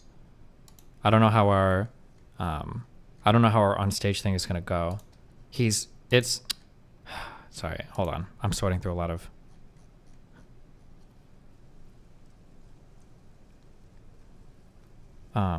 feelings on this. Hold on. Okay. What he's doing is... Twitter. Why are we saying Twitter? What he's doing is fucking disgusting, right? I need to, like, cry. I'm gonna work on this. I wish he would stop misrepresenting my feelings. How I think... Like, what he's doing is, like, this is some of the worst... Agua Guy is calling Destiny a sophist? Wait, what? Oh, Agua Guy. I thought you were talking about the other philosopher dude. It's so gross how he misrepresents me to his audience. I actually hate it. It's probably one of the worst. He is probably the most guilty guy. I think I said before that he was worse than Hassan on this, right? I think he is. This is wild. I hope that, like, Vosh fans... Well, I mean, I guess this is probably how Vosh loses fans. Is that, like... Eventually they see a stream of mine, and then they see who I actually am, and they're like, oh, he completely and totally fucking lied about you. I guess that's probably another reason why I'm not afraid of debating people, is because when I represent other people, I'm generally telling you truthfully, like, who they are. But, like, imagine if I told you that, like, imagine if we did a whole stream where I said, like, Hassan is a racist piece of shit. He hates women. He hates black people. He hates all these blah, blah, blah, blah. And then imagine you watch a Hassan video and, like, everything I said about him was wrong. It would undermine your trust in me so much. And I feel like you would instantly gain this huge appreciation for Hassan because I'd maligned him for so long. I'm sorry. It's so disgusting how he, mischaracterizes me. Nothing he's saying is even remotely true. Sophistry, essentially, right? Where like truth and meaning and even purpose kind of takes second fiddle to using debate as a game to feel good, which it often is. And well, I guess to an extent, like everyone does this to an extent. I do this to an extent too. I think he does it a lot worse though. But yeah. Wait, did he say? I'm sorry. Worse though. To an extent, like everyone does this to an extent. I do this to an extent too. I think he does it a lot worse though. But like, you guys should demand this and demand it of me too. Listen, who's that guy on my subreddit?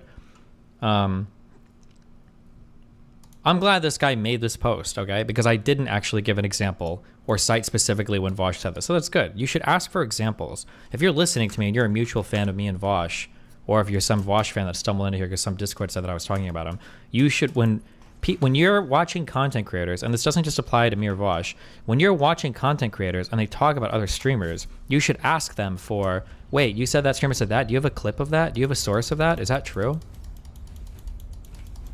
Wait, can you not even attack these things? Oh, fuck me. Will you demand an acknowledgement of a personal wrongdoings over the coalition thing? I don't know. I haven't even thought about how I'm approaching that yet. When he says it, he's only talking about you demanding lefties. He glazed you for the entire Jubilee video. Is that true?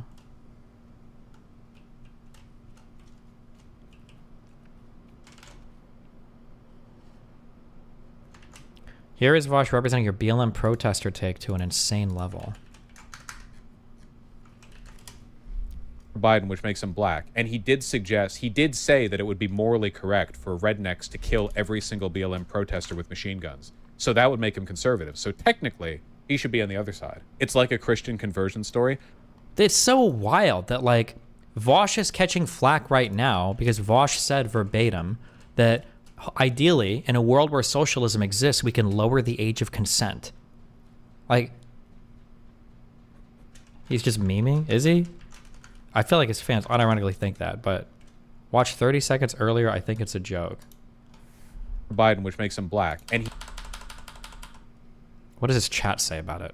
Team 6 of conservative losers who are here with 60 trillion memorized talking points. You know, they do this shit all the time. Xavier, Duraso. We need Destiny really angry before this debate. Bro, I'm so mellow right now. I'm chill. Used to march with BLM and was cast for a Netflix reality TV show as a social-justice warrior. While attempting to debunk PragerU videos, he was accidentally red-pilled instead. I completely believe this.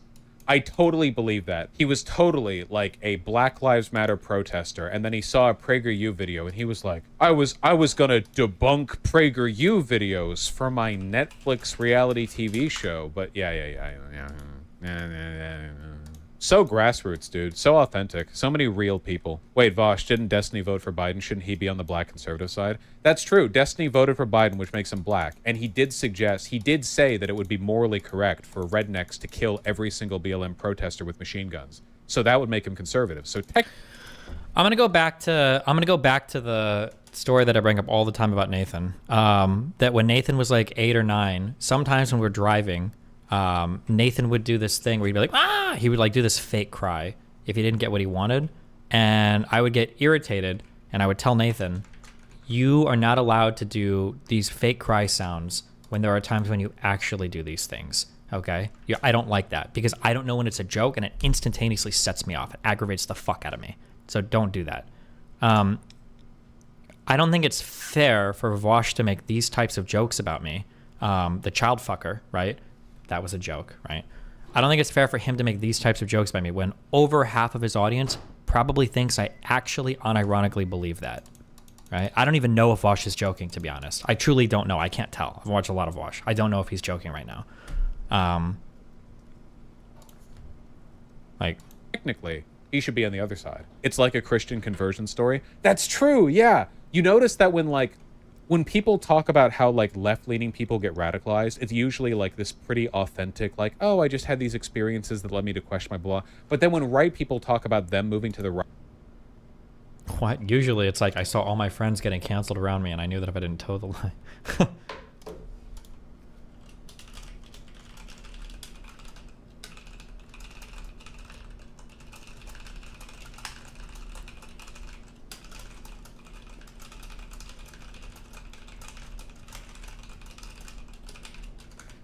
He glazes you the whole video. I don't think he was being serious here. Sure, maybe he's not being serious there, but like, it's the same thing as Zerka. Like, Zerka, I'll say this, and I'm pretty sure I'm right. I don't think Zerka is ever actually serious when he attacks me, my relationship with my son, or Melina. To him, it's all content. But the reason why I cut ties with Zerko is because nobody around him realizes that. So it's not fun for me when you're joking about shit, and then it's not fun for me when you're joking about shit and everybody around us thinks you're serious and they're all taking it seriously. Somebody said Destiny doesn't glaze you the whole video, they're lying. Oh, okay. I don't know. I don't have any. I'm not watching this fucking video.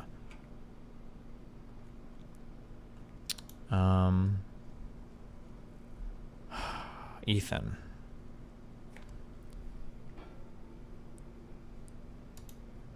Okay, Tim Gurner. Is it a full-time grift? No way he misrepresents this badly. Yeah, of course he does. What was the name of my manifesto that included Vosh? I don't think I called it the Vosh Manifesto. I called it something different, but I don't remember what it was. But I had like a whole chapter on Vosh and all the different ways that he misrepresents. He does it a ton. But, Jesus. Oh god, I just reset this whole thing. Here we go. Hold on. Okay. The end of all things. Tim Gurner. Property developer and multimillionaire Tim Gurner has expressed the view that employees have grown too arrogant and believe that a substantial increase in unemployment, especially in the construction sector, is necessary to boost. Destiny, the circumstantial evidence of Biden corruption is no different than circumstantial evidence of Clarence Thomas corruption. Make that point more often when debating conspiracy theorists. Isn't there a lot more evidence for Clarence Thomas corruption, or...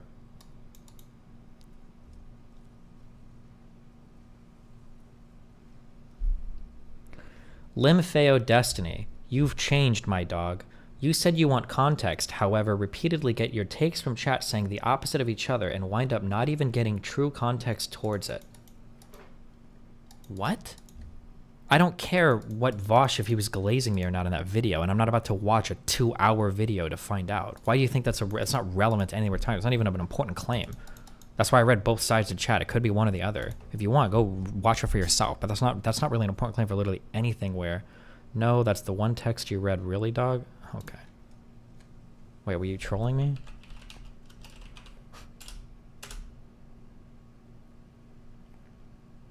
Destiny, you watched Hassan react to this vid, but not his reaction. It's only charitable if you watch his to comment on him. Watch the video he did. He was very friendly. Oh, you're like a Vosh fan. Oh, there we found one in YouTube chat. I feel like one could make an entire fan channel that purely proves lies about you wrong. Oh, true, actually.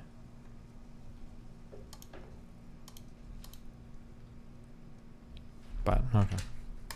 Productivity. Listen to this fucking psycho. Dude, this guy's gonna get me killed. He does not. Here, can you do me a favor, Ian? Put up that this dumbass's views do not reflect mine. Not for YouTube, but just for the audience, the communists watching, the radical communists watching. You guys are not cold. It's a little cold. Here. Yeah, it's a little cold. Turn off the air. Yeah. I mean, the. How do we feel about?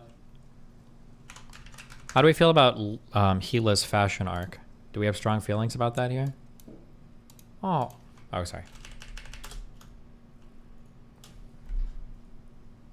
Audacity to go out and say something in public, like this is some insightful thing. I mean, this man is a demon. Listen to this shit. Gurner Group. But change the name. Too expensive. Skip to 311. Some good, some bad. Okay. Gurner Group. Stop. I think the problem that we've had is that we have people decided they didn't really want to work so much anymore through COVID, and that has had a massive issue on productivity. Tradies have definitely pulled back on productivity.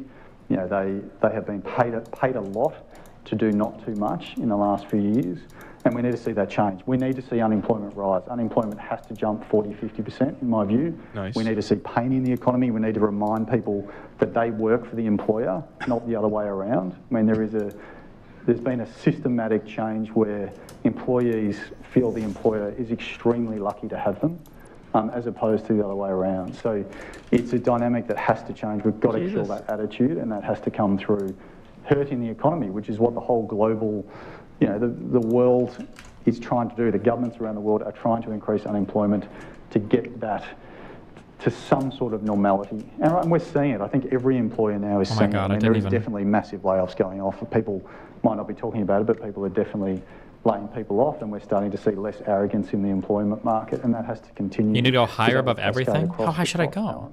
Can you imagine actually like going out and saying this? I mean, what? So, you know what I just saw? What a This fuck. guy is the guy that started the whole avocado toast thing. Same dude. Hold on. Wait, did he really? Claim that? Huh? How do you claim that? That's like claiming burrito. No. I'm sorry. He didn't say that he invented avocado toast. Do you remember there was a controversy, the whole meme of like, well, millennials should just stop buying. Him. Yeah, he started that whole. Stop with all the discourse. avocado toast. Oh, Yeah. he really hates poor people. This is what I'm saying. He Look, like here he is. Oh wow! wow. Hey, Yeah, wait, this full is him. screen that. Full screen that. That's crazy. We are coming into a new reality where first-home buyers, second-home buyers, and a lot of people won't own a house in their lifetime. That is just the reality of where we're going. So you think that young people have now got the prospect of never owning a home? Absolutely, when you're spending $40 a day on smashed avocado and coffees and not working. Yeah, of course. Oh, that was it, I guess. Yeah, spending all your money on smashed avocado. A day on smashed avocado and coffees and not working. Yeah, of course. Dude, you. Wait, this guy. Hold on. I'm sorry. Is this guy a troll? Now I'm kind of wondering if. Is that guy like a memer or something? Or like when I say troll, what I mean is he like part of an org or something and he like tries to farm outrage?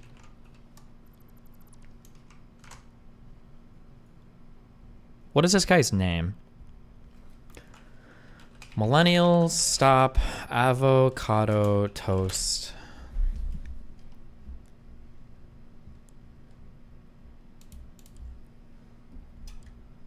Australian real estate mogul Tim Gurner.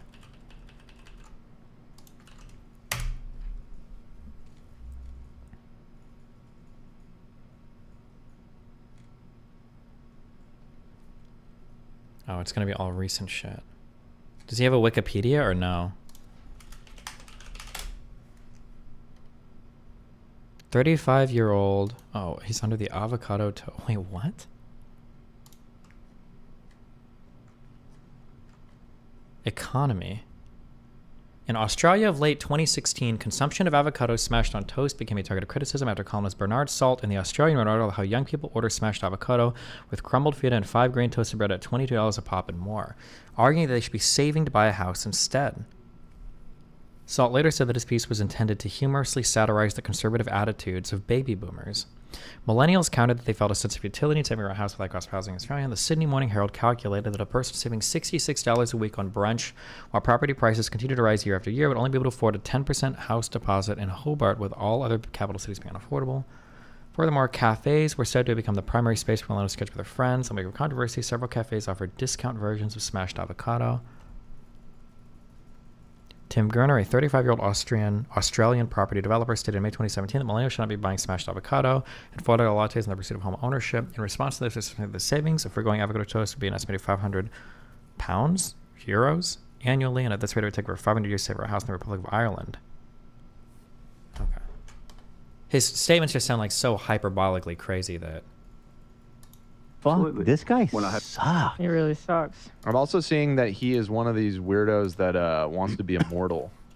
Oh god, that's another dude I haven't talked about. The immortal Instagram guy. I'm obsessed with him. This guy, he gets receives magnesium infusion as well-being established. Bro, you literally look like you're doing a demonic ritual. Please advise on how gambling is trash. I find the idea of anything could happen exciting and even won a few times, but I keep returning for the potential rather than the actual winning thoughts. I don't have the mind of a gambler, and I doubt anything I'm gonna say. Like, if I could solve gambling for you right now, I would just go and make like $1 billion with my market solution. I can't solve gambling for you. I'm so sorry. This is my point of view. This is like my point of view for how I view gambling mathematically, for why I have no interest in it. Fuck. How could I show this on a graph? Like,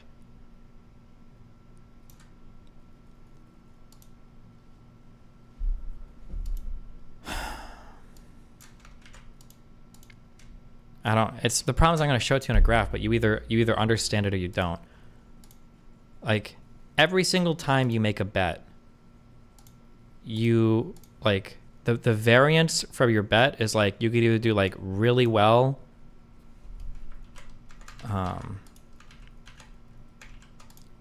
You can either do, we'll say, really well or really poorly. This graph isn't going to make any sense. What I would say is that like over time, if this is like all the possible outcomes of betting, over time, as you bet more and more and more and more and more and more, you bet more and more and more and more and more, you might start off really bad. Oh, you can't see. You might start off really bad. You might end up doing really well. But what ultimately happens is the more you bet, the more the variance decreases, because higher amount of repetitions means lower volatility, assuming the odds aren't changing. I don't know if that means anything to you guys. You're asymptotically approaching like a losing number here every single time you put, I don't know how to explain this. I'm sorry, I don't know how to explain it. When I put $1 into a slot machine, I imagine that I'm losing 99 cents, and that's every single interaction I have with every single house game. That's what it is. Yeah, that's just what it is.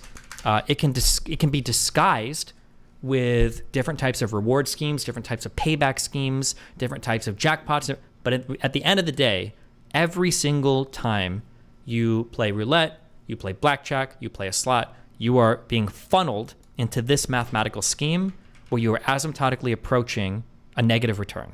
That's all you're doing. Like, that's every single thing you get. Now, in my mind, it's very, very, very, very, very hard for me to get excited about this funnel that is inescapable. Because this funnel you cannot escape from without cheating at certain games. That's it. So, yeah, I don't know. So, like, over a long period of time, like a gambler might start here. He might get really lucky early on, and then he might, like lose a bit, and he might like win some back, and he might lose some, and then win a little bit of that back and moves. But invariably, asymptotically, some guy might start off really bad, win a little bit, kind of go bad, win a bit, and even go positive a little bit, and then lose, and then win. And asymptotically, every single gambler, maybe you start here. It's probably most people. You win a little, you lose a little.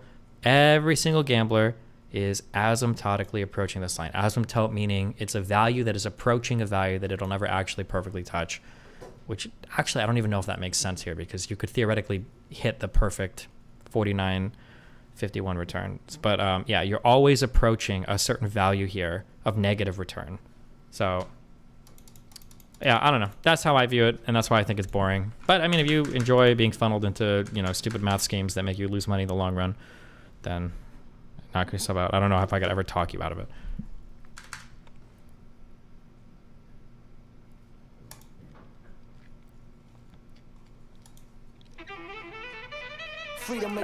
Wait. No. Oh my god. Okay, don't link me any more videos. Mozzarella sticks or loaded potato skins. If you're at a new restaurant and you don't know anything about them, mozzarella sticks are the better choice, because mozzarella sticks are not a big gamble. They're really hard to fuck up. It's cheese with breading and you put it in a fucking fryer, okay? Loaded potato skins are a gamble, because really good loaded potato skins can be way better than mozzarella sticks, but you could also get really shit loaded potato skins where it's like burnt, it's too thin, it's just fucked, the toppings are fucked, and it could be really bad. So I would say, if you don't know the restaurant, mozzarella sticks. But if you're going to get something really good and you know it's a good place, loaded potato skins. That's what I would say.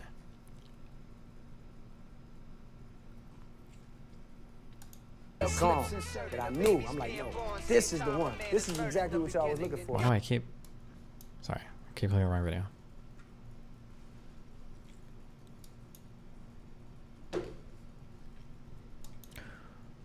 Okay. Well, what are you doing? Look at that with all the candles. I hate you. I actually hate you. I mean, I can say from our experience that it's completely wrong. It's not the case about like productivity going down because of COVID and people not wanting to work and all this stuff. Is wrong. People just don't want to work if your anymore. business model is reliant on exploiting workers, then it is going to affect your bottom line. Yeah. If you're McDonald's, if you're Walmart, if you're You know. I mean, in a way, we've learned that a business can be more accommodating to people and still work. Like today, some people might come for an interview and they'll ask for I forget what's the word, but like a position where they can work Hybrid. twice a week in the office and then work from home the rest of the week. Stuff like that, where I think it was educational for everybody on both sides. And what are you trying to say, Dan? His forehead is huge. Yeah, dude. It's like Servant 17. Thanks for 7, buddy. crazy, It's right? a good hairline, but And like, that if you haircut follow like doesn't where help. his head actually, like the head is massive. A lot of real estate. That's his business. Hold on 1 second. I'm sorry. I have to. Okay, because sometimes I said 50% of my food takes are Mimi. 45% of my food takes are, I have an opinion, and I understand that it's probably not the popular one. 5% of my food takes that I give are just, they're correct, and if you disagree, you're wrong. Okay? Somebody said, I've never been disappointed with potato skins, and mozzarella sticks are always sad, even with sauce. Okay? Number one, there are absolutely horrible potato skins out there. Okay? People, sometimes you get ones that are too thin. They get burned horribly. The skin is like peeling off the potato in the worst way. The toppings aren't evenly distributed on the potato. There'll be like a hunk of cheese on one side. There are absolutely horrible potato skins. Okay? That is not true that they're always of a consistent quality. Fried stuff tends to be about as good as any other fried thing because all it is dumping something in a fryer and taking it out, right? Like, I've been to $250 a plate restaurants, okay? And I've had really good, like beer dipped, flawlessly crafted onion rings, okay? Amazing. I've had really good onion rings, okay? And I've had onion rings at Applebee's. Both of them are pretty good. The really expensive one is better, but not that much better. At the end of the day, it's all onion rings. It's good, but it's not like blowing my mind. It's not going to be the same difference as there'd be between like a high quality and a low quality cut of steak, right? Yeah. I think that if you're talking about like simple, just like simple fried things, I'm not talking about fried chicken, just like simple fried things, generally, there's not going to be massive differences in quality, generally. I guess I mean- maybe we should listen. He's probably pretty smart with that big, right? That 5 head. That's so sick, dude. It's just That good 8 for- head. Hollow. But like, I fundamentally disagree with his theory that we must exploit workers for. It's like, dude, when workers Like, if anything, make more. French fries have pretty variable quality. I agree that French fries have variable quality. Oh, sorry, I'm just reading chat. I agree that French fries have variable quality, but the issue is that I don't know why, but restaurants just fully choose whether or not they want to have dog shit French fries or not. And a lot of restaurants just choose to have dog shit French fries. If you have, if you've got like thick cut French fries and you don't season them at all, I don't know why the American people tolerate this. Like, I've been to random fast food places that put like garlic and salt and everything on their fries. It's like, this is amazing. And they're like $2 fries. And then I've been to like really nice steakhouses that will have like, they'll serve French fries and they're just like normal thick cut fries that do nothing. I'm like, why am I paying, $15 for this side of fries? And it's like, yeah, I don't know. It's really wacky. more money and are better off. And Oh, true. Be careful for that. Be careful for that one. I don't know why, but that's triggering a response in me. When somebody in chat just typed in steak fries. I feel like anytime I see steak fries, I don't know why. I don't even know if that refers to a particular type of fry. But when I see something that says steak fries, I feel like I'm going to get a hunk of fucking potato with nothing special, no seasoning, no anything good on it. It's just going to be dog shit. That's the feeling. I could be, maybe I've only been to certain places, but oh God. and have health care and have Right. access to shelter, affordable shelter and food. Guess what? Society is more stable and going to have more longevity for everybody. When your philosophy is let's exploit every single worker to the max, it's only a matter of time before your head ends on a pike, brother. And it is coming someday. If you keep doing this, you will die. True. It's so Maybe dumb. not. He's It's gonna live stupid forever. on so many levels. You know what? Can I just say something else? all these rich people who are trying to live forever are the worst. They're the last people we want living forever. That's true. You know what I mean? That's true. Sorry, go ahead. But it's just like, if anything, I think it became better for everybody. Like, employees know better. They know what they want and what works for them and what to ask for now. And employers can accommodate that, and then the employee can feel appreciated and feel like they care about the job and actually do a better job because they still have free time to do what they need. They Am I can go good do here? their personal errands. Like, it's a more, I don't know, it's a better approach for everybody, actually. What happened since COVID. In almost all office jobs where people have to go to a specific place to work, higher, there's no reason for them to be in that location 50% or even more of the time. Like, literally, it's just a quality of life increase for them that costs nothing. And apparently to people like this, the worker is suffering as part of what he expects to get from the salary he pays them. You know, he feeds off of it. What a piece of shit, dude. I hate this guy. How you even gonna say that? This is high enough. Fuck you. You know, I know that I'm a capitalist. And so I've been trying to think, like, how do you square that? Oh, no. With my other, like, socialist Oh, shit. ideas. That's what he's saying. Oh, that's what set this all off. Uh-oh. There is, I think that if there isn't, there should be a thing, and it's a little bit of an oxymoron. It sounds silly, but I do think it can be and is a real thing. Benevolent capitalism. Oh, no. Does that sound silly? It's called being a social. Hot take, 90% of people who require that they can work from home just don't want to work. People inevitably do way less when they work at home. Ethan says costs nothing, LeMayo. It costs paying them. I mean, like, you're half true when you say that, but, like, the reason why I think a lot of people want to work from home, it's not that they don't want to work. It's that they don't want to have to go to the office and look like they're fake working when they don't need to be there for as long as they are, right? I think I feel like the issue that we have, is we have a really hard time being honest about how much labor is required to do certain things. And I feel like we're stuck a little bit in the past. We're really attached to this irrational idea that real work is 40 to 45 hours a week. And if you're not doing that, then something is broken. Like, if we were to scramble everybody's brain and get rid of this notion that every single worker needs to be working 40 hours a week because that's just like a full-time employment, I feel like we would radically change how we approach a lot of white-collar, especially software engineering jobs. Actually, fuck software, not just that, but a lot of in-office work in general. I think it would be a healthier environment. You could just pay workers based on their output, you know, like how much you could do to the company, what are you worth? It'd probably be about what the salaries are now. But then we don't have to all live in this weird, because it's funny because it feels like we all live in this weird delusional world where we all pretend that, like, it takes me 40 hours a week to do this job, when the reality is for a lot of programmers and shit, it's like less than 20, if that. With some weeks being harder than others. But yeah, I don't know. I feel like this unhealthy delusion that we have collectively bought into is like a result of just kind of like the archaic labor practices of old.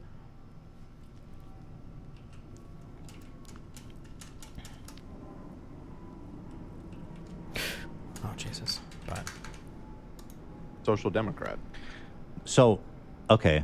So what I think is, like, if you like the idea of capitalism, then you need to also accept the inevitable downsides of capitalism. Okay, I swear to God, I'm not trying to do this. Okay, I really am not trying to sound like the most arrogant fucking guy in the world. Okay, I'm not trying to. But I'm so curious if he's been listening to my streams. I'm so curious because I hear so many takes like this. Like, how, like, because he's about to give my take on all policy, really, and on capitalism in general. That, like, listen, there are certain things that are good, but to acknowledge those good things, or to collect rents from those good things, right? To benefit from those good things, we have to acknowledge the drawbacks as well, and we need to counteract that, right? It feels like that's what he's about to say. Like, if how you live is dependent on you working, right? Then you need to guarantee people jobs. it doesn't make sense. So because without that, then you're basically saying, yeah, just as a consequence of this, some people are going to be homeless and destitute. And so get Ethan on stream that's if you ever wanted to, unacceptable, right? I mean, that's psycho. I just accept that as a fact of life. And so, like, I think the government should have guaranteed jobs for people that want to work. The econ libs on Twitter have same takes as you for most of the time. I mean, like, yeah, obviously it's the standard econ take, but the problem is there are no like econ libs just aren't very popular. On the internet, it's all far right and far left. And the general trend for content creators, I think, is a populist one, which is relatively anti-capitalist. I don't think Trump's fans are big fans of capitalism. I don't think, obviously, far left people aren't fans of capitalism. Like, You know, that pay enough for the minimum amount needed to have shelter and food. I think shelter should be guaranteed. Destiny, as a small business owner, having employees in the office is important. If something happens out of the ordinary, the ability to more easily talk to my employees makes everything easy. I can agree with you that there are benefits to being in office, but I think that employers have kind of lost trust, or I think employees have lost trust in employers because so much of like meeting time and stuff is just a massive fucking waste of time that they would have been better off not being involved in at all.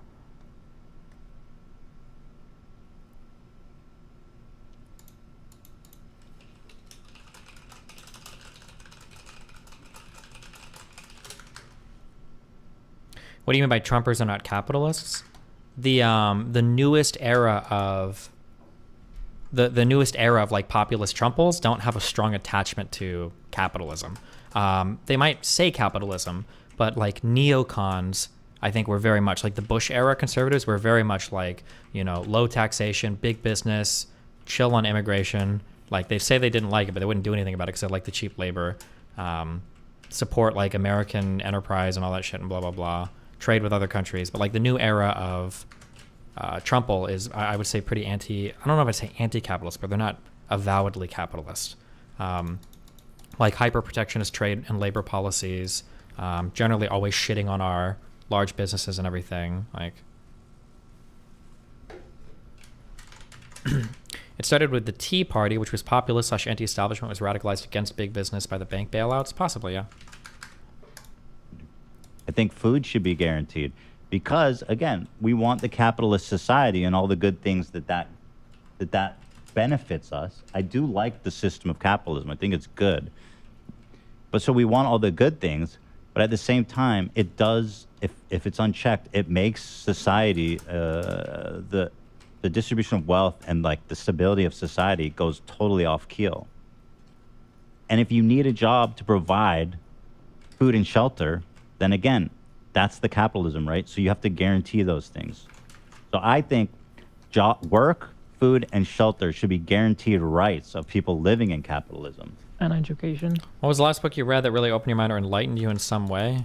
Bro, I don't fucking know. And healthcare. The Bible. Right, and Jesus healthcare Christ. should be too, yeah. Yeah. I mean, those are even like the three most basic, but I actually, yeah, healthcare, you know, should be, and education. As an STE, I feel there is more innovation on the product by being in close proximity with coworkers, but as I grow in seniority and more people need me, it's extremely hard being in office to stop me from working every 15 minutes. Sure, and there are, I've heard both sides of this. It probably depends a bit on what your job is, and it's why I think personally, I say personally as I don't have a software engineering job, probably mixed model work from home and work in office things are probably preferable because there is, I'm guessing based on what I've heard, if you're in a giant office environment and you need help from somebody or some collaborative effort would improve a project, being in office is probably going to increase the likelihood of you engaging with other employees versus having to like fire off an email or some shit. Like, I bet that there's a lot of productivity gains and a lot of collaborative things that happen if I can just like walk down the hallway and shout at a dude that's like working on some other product or on some other project and like ask him questions or something. My guess would be that. So like hybrid models are okay, but like 5 days a week, every single week, all the time, blah, blah, blah, like, I don't know if I'm not sure. Any news on the Ben Shapiro debate? Oh, still waiting on everybody.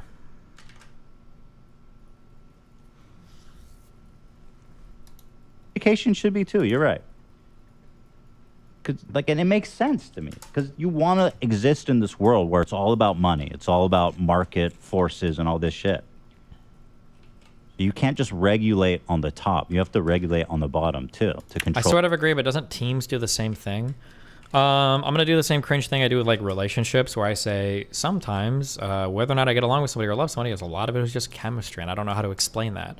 I would say something similar for working alongside people versus like teams. I feel like there is a different energy to collaborating next to a living human breathing person versus like trying to like poke somebody in a Slack channel or getting somebody on a Zoom call.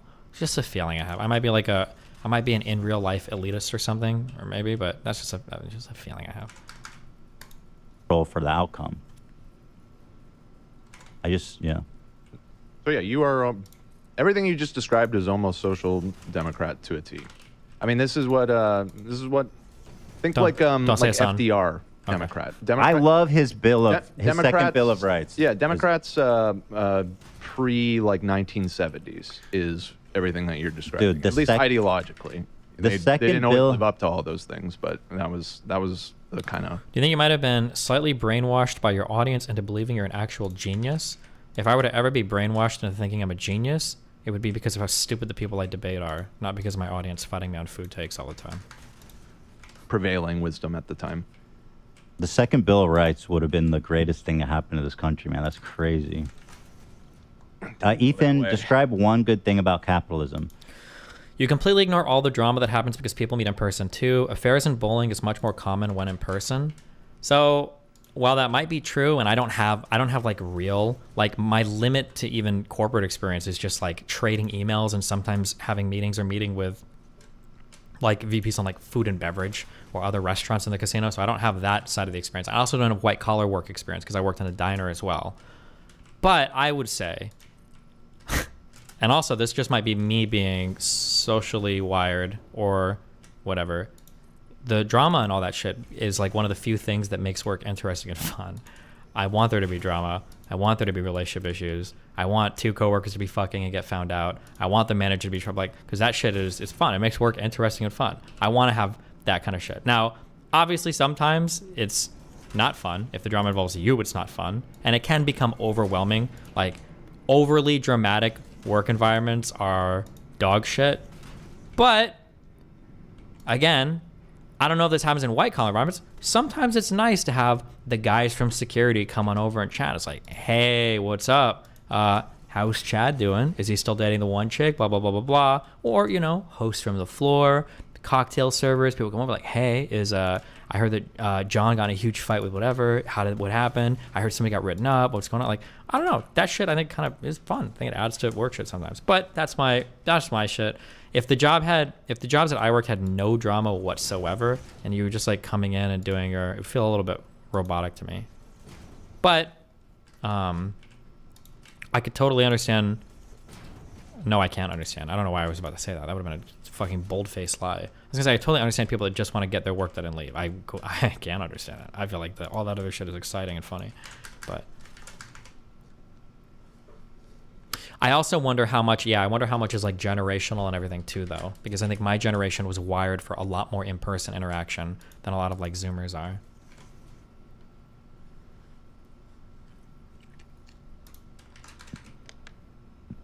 First of all, I think it's like the natural inclination of some people. Like, I don't think it's even realistic to say, I want to live in like a perfect communistic society, because that just doesn't work. It's antithetical to human nature. Not to self-report, but do you think that a majority of white-collar jobs just don't need to work a full 40 hours a week to be successful? Yeah, that's what I was getting at earlier, yeah.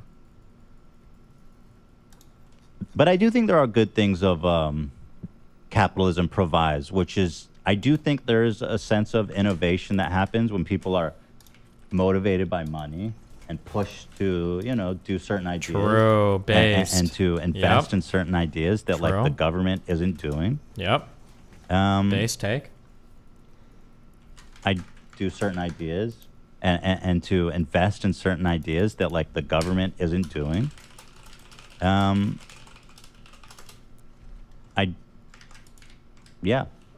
I don't hate the idea of like people who can be successful. Oh my God. I think it's good that people can achieve. You're thinking of post-capitalism. Such a dumb take.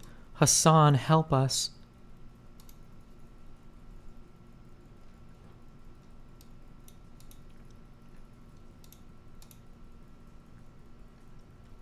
Capitalism is bad unless you're Jeff Bezos. Capitalism is the cool modern technology. Capitalism is the boss decides the pay distribution. Hassan pulling Ethan left slowly, so America brained. I wonder where this guy lives, where he thinks he doesn't live under capitalism.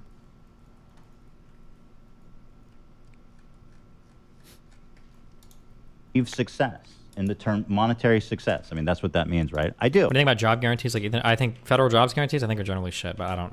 I'd have to see like the policy written up or the implementation to know if I really am opposed or agree. You know, there's nothing wrong with that. It's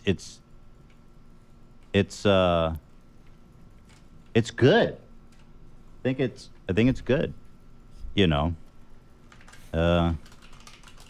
Yeah, right. It encourages efficient production, right? I mean, if there's a money incentive, like if everything was owned by the government, it would remove a lot of efficiency, perhaps, when people aren't motivated by money and stuff. But this is all silly. Again, it all sounds very vapid, and you know, when you describe it, because capitalism is inherently, it seems like, based on hedonism, right? It doesn't come from like an altruistic place. So that's why the important part is to make sure that there is altruism and humanity that is kept in this, you know, rat race, which is capitalism. That's it. The second Bill of Rights, FDR tried to pass, and he was close too, man. The right of every family to a decent home, the right to adequate medical care, and the opportunity to achieve and enjoy good health. The right to adequate protection from economic fears of old age, sickness.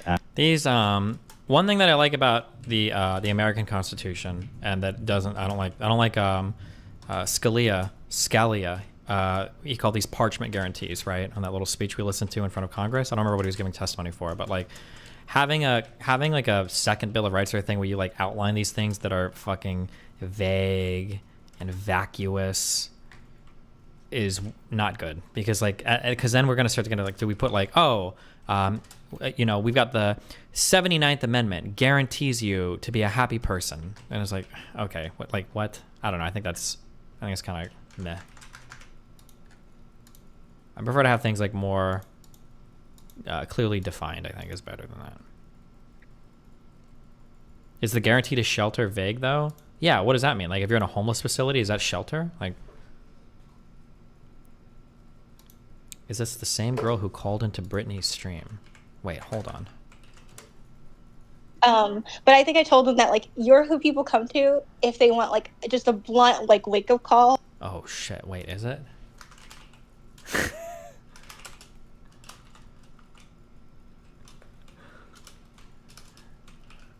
Oh, never mind. Okay, it wasn't. I was about to say. Another... Oh, Ethan, I think, has made 2 Instagram posts now over his, over the pushback he's getting. Except the employee is risking his job and the employer is risking nothing. You could tell Dan was biting his tongue the whole time. Yes, as all fans know, I readily fire crew that disagree with me. I do. August.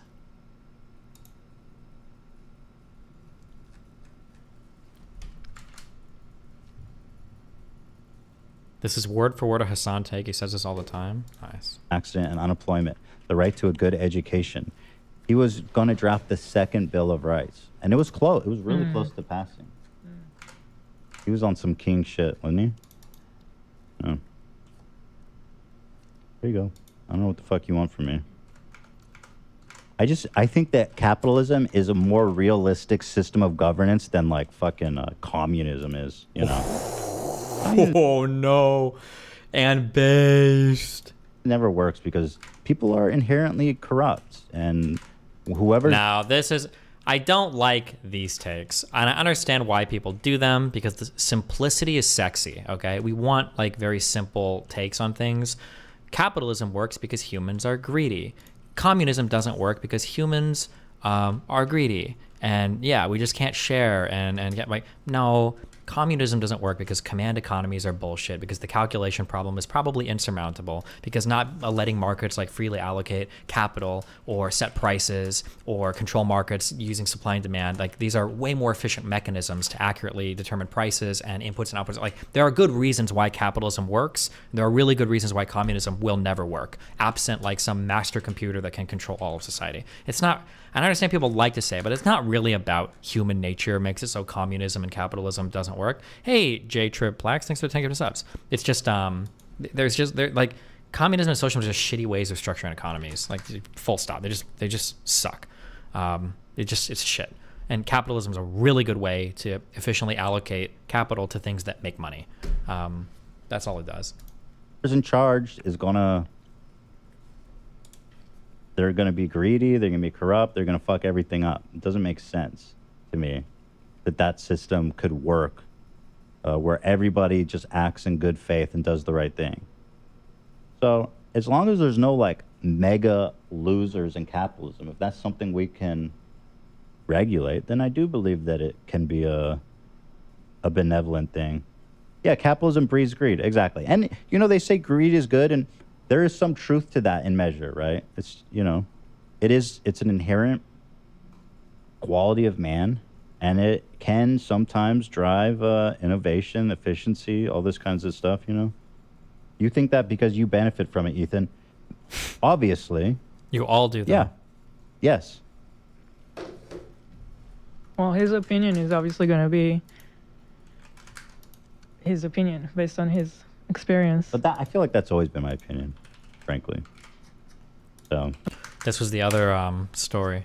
Please do not take these political conversations so personally. Being called a class traitor 1,000 times because I'm only a social democrat and not a full socialist makes me not want to have convos like this anymore, which is probably the least productive outcome.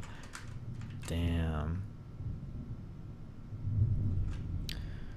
What if you set up a credit system where each factory is given credits for how efficient they are, and the factory then gives the workers credits for their efficiency? Wait, you're joking, right? I think. I'm just saying the fact that it benefits you is obvious that it's going to affect your opinion. It is your opinion. It just seems like this fucking like socialist, communist idea that people want is like just a pipe dream. Uh-oh. What is this? With peace and love, Dan is 100% right.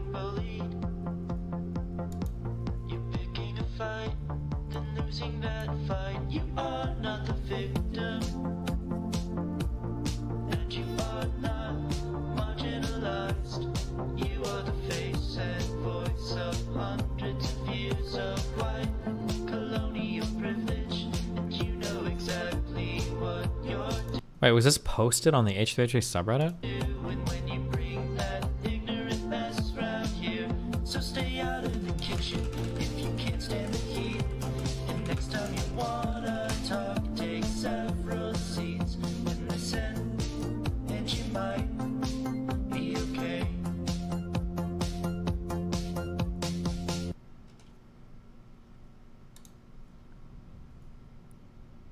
Jesus, do they use this with peace and love often? Okay, I don't know if that was actually on their subreddit or not.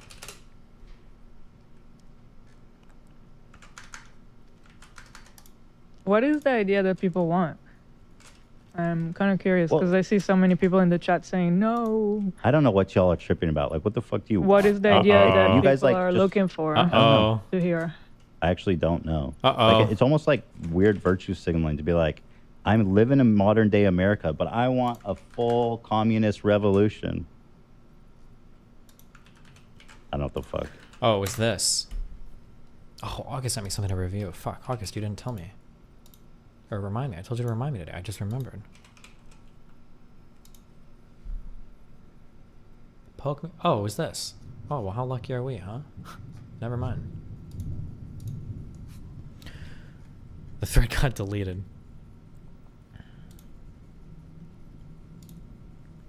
I was more so on Dan's side as well, but people really are taking this way too personally, and this video is hella cringe. There are people who take this kind of conversation personally because the consequences of these debates and this type of thinking personally affects them in their everyday lives. It's a privilege to be able to talk about politics and not be personally affected by what you're How do you 19? I bet this person is 19 years old. Can we find the age of these posters?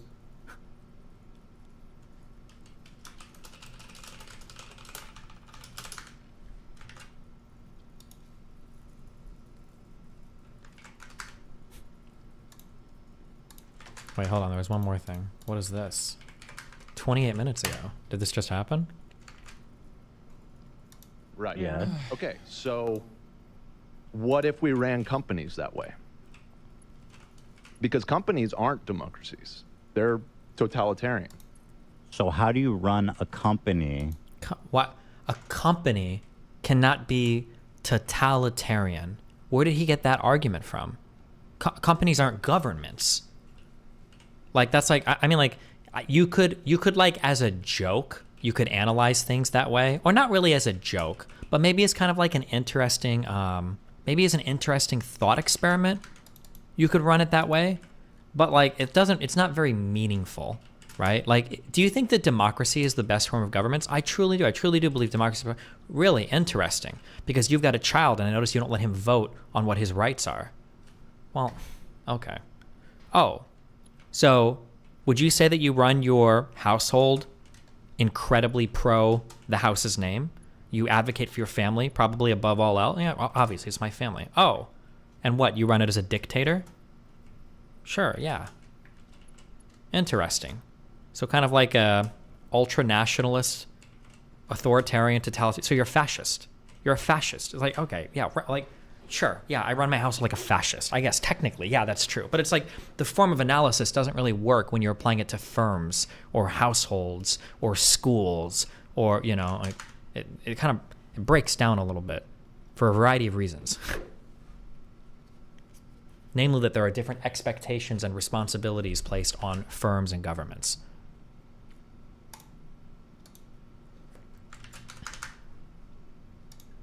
So that way. Because companies aren't democracies. They're totalitarian. So how do you run a company? So first of all, usually how are companies made? Usually, I would never talk to Ethan about this because this is the one aspect where it goes directly against his best interest. Google. Right. Made by a few. That's such a disgusting slime ball thing to say. I can't believe. You understand what Hassan is saying here, right? Let me do the Destiny translation. I would never talk about this to Ethan because he's such a disgusting, bad faith, greedy fucking loser that he's never going to be honest about how absolutely gross the way that he runs his businesses, and he's just going to shill for fucking capitalism because he's a wealthy business owner that directly benefits off of the exploitation of his labor, right? That's like, what a gross statement. Like, also, not to mention, how insane to say that about a guy that you co-host a social political podcast with. What a weird thing to say. I would never talk about this because I know my co-host is bad faith. By the way, when I say this, that thing that we won't talk about, it's literally like the center point to my entire economic and political philosophy.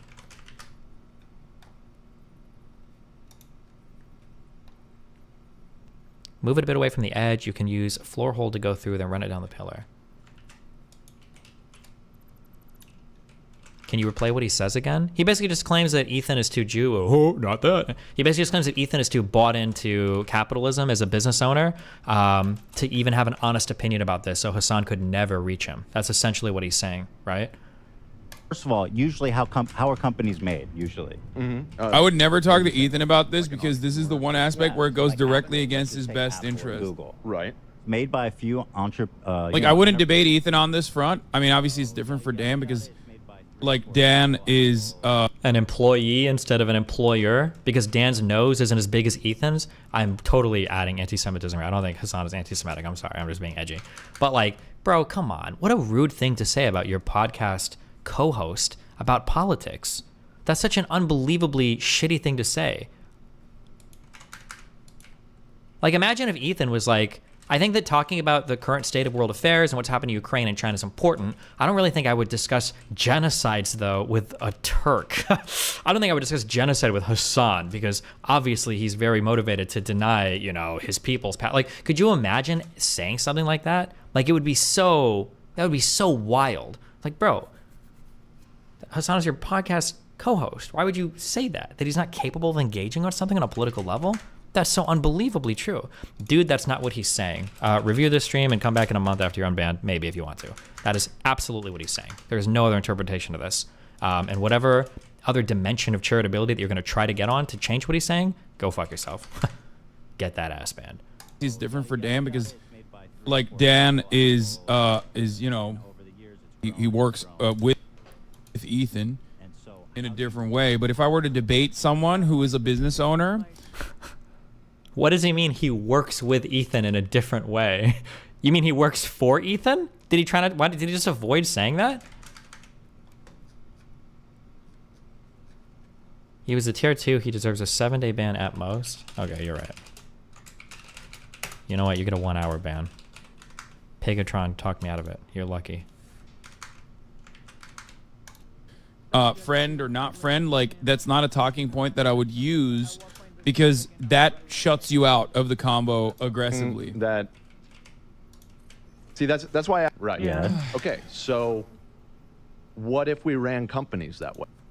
Isn't Hassan a business owner? Not really, but like not by choice, just because he's lazy. He should be, but he's not. It's really funny because Hassan, I don't know if we've talked about this, but Hassan is kind of like, his work ethic, I think, is a little bit, oh, did we talk about, I don't know if I talked about this on stream or it was off stream, but Hassan's work ethic is similar to Vosh's and that, we were talking about this, there's a group of people in here. I think that people are sometimes very content to being a big fish in a small pond and they don't want to upgrade. They'd rather be the big fish in the small pond than a medium-sized fish trying to eat the others in a larger pond. So like Hassan is very comfortable with where he's at. He's very unambitious. And then same thing with Vosh. Vosh is very comfortable where he's at. He's very unambitious. But I don't know. I feel like it's kind of sad, but. I'll take on humanity, dude. You guys are. Dan, do you know? Because you know everything. Yeah, I don't really. Do you really want to get into this right now? I don't mind. I'm actually curious right now. So okay, well, that's they fine. think that like I'm actually curious because like it seems like majority of the chat is disagreeing, and so well, we have a very left-leaning audience here on the H3 podcast, and I'm sure plenty of people agree with you. I'm sure, but and obviously, I think we are left-leaning too. Anti-capitalists are going to speak up when you're giving an impassioned defense of it, but I wouldn't say it's impassionate, but I do defend. I am a capitalist. What do you want? You know what I mean? Based. And I think it's. But Based the thing that is, he like, said they that. think that like So workers based. should share in the yeah, that's the fundamental difference is that workers should get a % of your earnings, essentially, a percentage of their production. You know, I don't really, I don't agree with that. I don't think. I mean, in some cases it's true, but I think you do have an obligation to make sure your employees are well provided for. Mhm. You know what I mean? Like that's for sure. Fuck it, chat. You're watching a capitalist pig. Deal with it. I don't know what the fuck. You guys are all like radical communists? There's that many radical communists? Oh my god, Ethan is having a destiny moment. Wait a sec, guys. When you all were like, we love communism, you guys aren't actually like radical communists, right? Wait, really? He's like, no. Wait, really? radical communists. Not everybody that's anti-capitalist is a communist. It is kind of What a weird statement. Not everybody says anti-capitalist. What are you then? What do you mean? radical take, that being like full anti-capitalist. I mean, you're essentially advocating to change the entire structure of all societies today on Earth. That's not radical? Is there anywhere in the world that is doing that? Uh-oh. Not really. Uh-oh. China's apparently communist, but it's not really. It's not. It's not. The people couldn't do whatever they wanted North during Korea's COVID. communist. Well, not really. Yeah, that's not really. Yeah. Russia is, well, what? I don't know what Russia is. No, not really. I don't think there is. I don't think there really is. Uh-oh. But how is being anti-capitalist not radical? Talking about the accusation against Russell Brand? Not yet. Just in theory. Because how, like, because the United States isn't the whole world, dude. Like, what country is not I mean, capitalist? I'm from... Oh my god, dude. I feel like Ethan is like a Ethan is like a 160 IQ guy stuck inside of like an 85 IQ brain. I don't know how to explain it. He has this way of just like asking really profound questions, kind of, in like the dumbest and simplest way. He does this over and over and over again. And it's just so funny to like listen to him kind of, it almost sounds like he's stumbling through these very concise and to the point questions. It is so funny to listen to him do it. It's just so funny. Most Israel, of but Western it's Europe pretty has much the same large thing. anti-capitalist socialist political parties. Some of them in what? Just in theory, because how like because the United States isn't the whole world, dude. Like what country is not? I mean, I'm from most of Israel, Western but Europe it's pretty has much the same large thing. anti-capitalist socialist political parties. Some of them in power at times. Some of them. Now this would be mean of Ethan, and I understand it would be mean of Ethan to say this, but because asking like for a source on the spot, but this is because which country has a vibrant socialist movement? Which country is actually socialist? When was the last time a socialist party held power and was enacting socialist policies in a European country? Can you tell me that? Which one? Name one. Just one. Yeah. It's definitely... They're capitalist countries, bro. Oh my God, but Ethan knows that. Oof. Why does he even know that? I wouldn't expect, my expectations for Ethan are like in hell. The bar is in hell, okay? It's very low, I'm sorry. But like, I wouldn't even expect him to necessarily know that. But that is true. Sweden is a capitalist country. Norway is a capitalist country, okay? Most of these countries are capitalist countries. And he knows that. Name one European country that isn't. Oh no, he did it! Oh, he did it! Oh no, he did it!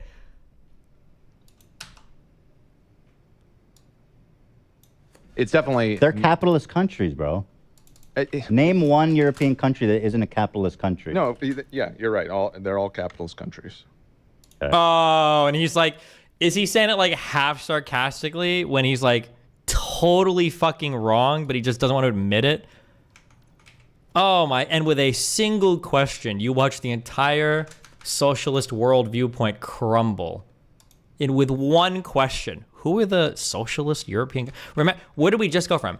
Europe has vibrant socialist parties that have been in power at multiple points in time in European. Name one. Okay, whatever, dude. Fine. Okay, whatever. Okay. You know, there's plenty to criticize for modern capitalism. Lots. It's not working in its current form. It's just totally broken in its current form. Like this late stage capitalism that, like this subreddit, like it's very poignant, I believe, with the late stage capitalism. Okay, a little yikesy there. It's not but working, for sure. We'll give it to him. It's okay. But like, name one. Social democracies do great in Europe. How does he even know these Sweden, terms? for example. Yeah, I'm because you're explaining Sweden pretty much, right? Yeah, exactly. Like Good for you, Ethan. capitalistic country with insanely high social benefits. And Yes. security That's what I system. would like to see. That's what I've lived in my whole life, and Mhm. I'm curious what these people have to criticize. I mean, there's a lot of to criticize. Oh, and this guy's actually Swedish and not a retard. I don't know if any Swedes would say. I feel like I've talked to Melina about this, but obviously she's not like quite as. But I don't think I've never gotten the impression from Melina. She's told me that like you can have young people in schools that are like pro-socialist, but Swedish citizens won't say that. Generally, a Swedish citizen is going to say like, "Oh, I'm pro-communism," or pro-socialism, or that I'm a socialist country. That's what Melina tells me. I think that's what her dad told me too. I don't know 100% that's true. I don't know that many Swedes, but. Dan, you have a radical communist right next to you. I actually don't know what the criticism is for Sweden's economy. Oh, and it's a capitalist economy, and this guy's from Sweden. Oh no. So That's I'm exactly also what I feeling- would love to see. Like, that's what I don't understand why everybody is like that. And I'm sure there are. I'm not saying there isn't. But I'm genuinely curious. I don't know. I think that I think that a Scandinavia. lot of young people see that capitalism, whether you think it has brought a lot of improvements to people's lives, is a system that is killing the planet. And I'm sorry. Are we going to talk about? Was it the Was it the... It wasn't the Astral, because that's like star shit. What was the name of that sea? I think it was the 4th largest sea in the world that the Soviet Union completely drained. Oh, Aral. Aral? Aral? I don't know how to fucking pronounce this. I'm pretty sure this was one of the largest seas in the world, and I think the Soviet Union drained it completely. Formerly the 4th largest lake in the world, with an area of 68,000 kilometers squared, the Aral Sea began shrinking in the 1960s after the rivers that fed it were diverted by Soviet irrigation projects. By 2007, it had declined to 10% of its original size, splitting into 4 lakes. By 2009, the southeastern lake had disappeared, and the southwestern lake had retreated to a thin strip, the western edge of the former Southern Sea.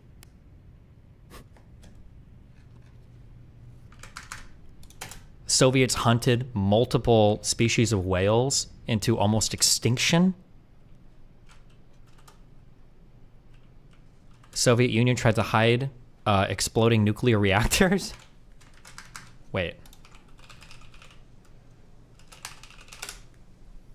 Okay. Chernobyl was in 86. Making sure that was still the Soviet Union and not Russia. Yeah. Like...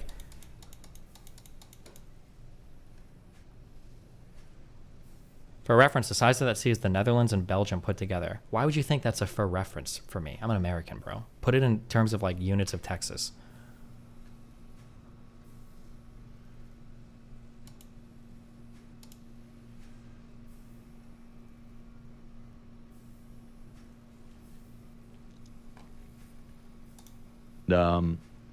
And especially in the last 30 to 40 years, most people, I think, at least I can really only speak, I'm just going to speak on the United States because that's my experience and what I've done around. Oh my God. It's so bad, Faith, and it's so shameless. I wish I had this superpower. I wish I wasn't such a good faith, great human being with intellectual humility.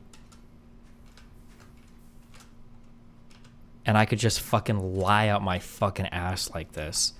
Do you see how quickly we went from America's not the only place in the world, dude? Have you ever heard of a little place called Europe?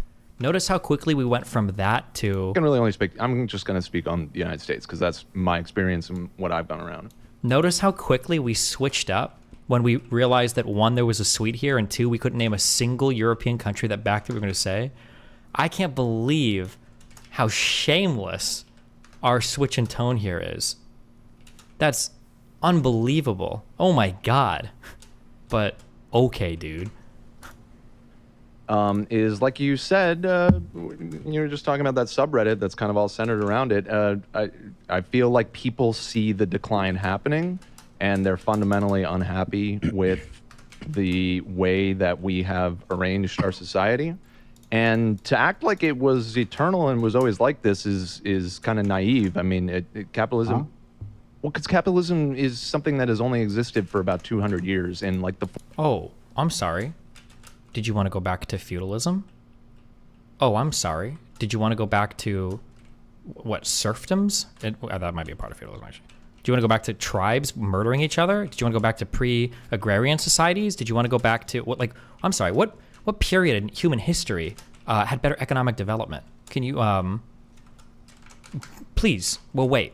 Please tell us. Spoiler alert, the H3 sub glazed the fuck out of him for how great his arguments were against Ethan. That's not surprising at all.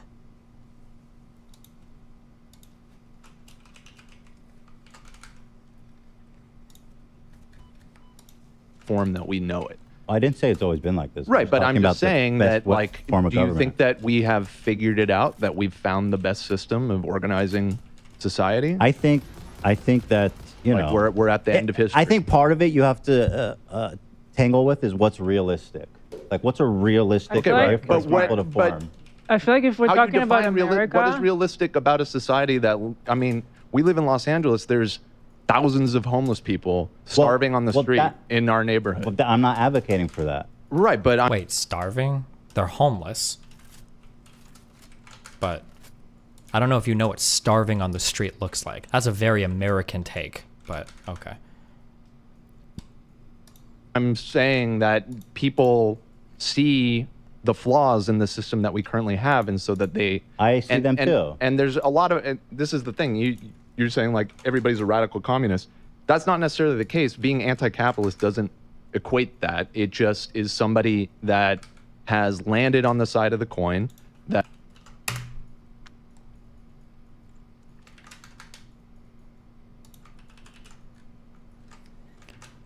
Such a good point. With peace and love, Ethan, do any of your employees own a home? This is a phenomenal point. 400 comments. What?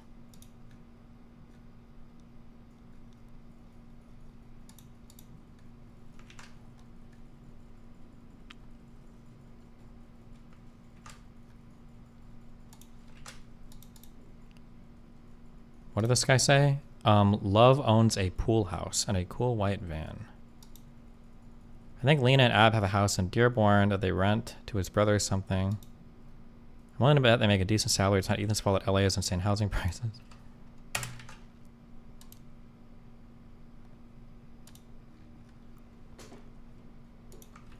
My perspective on communism as an indigenous person?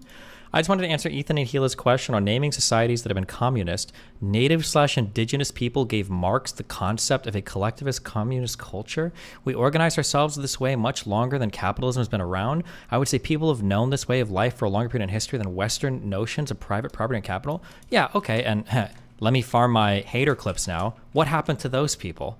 When the people that organized their societies in different way, fuck, even other indigenous people that organized their societies in anti-communist ways went north, abducted all you motherfuckers, and then took you south and did ritual executions on you because you didn't have the organization even to resist them. I don't think that citing like past historical thousands and thousands of failed like itty bitty communes is the most compelling argument to become, yeah, like, oh, look at all these societies that have failed in the past. Like they did these things. Wouldn't that be good? Like, no, no, I don't think they would be. I don't think I want to do that. A Land Tribe hosted you with 6 viewers. Oh my God. Thank you so much. You get a big follow. It's also bad history. Native Americans had extensive trade before their societies collapsed when Europeans arrived. I mean, you can still be a communist thing and trade, right?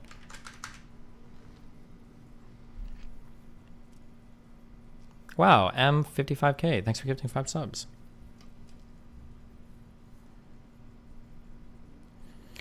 Also, Ethan is a company owner, a big one too. He also never knew poverty. He thinks he does, but he doesn't. I wonder if this guy has known poverty.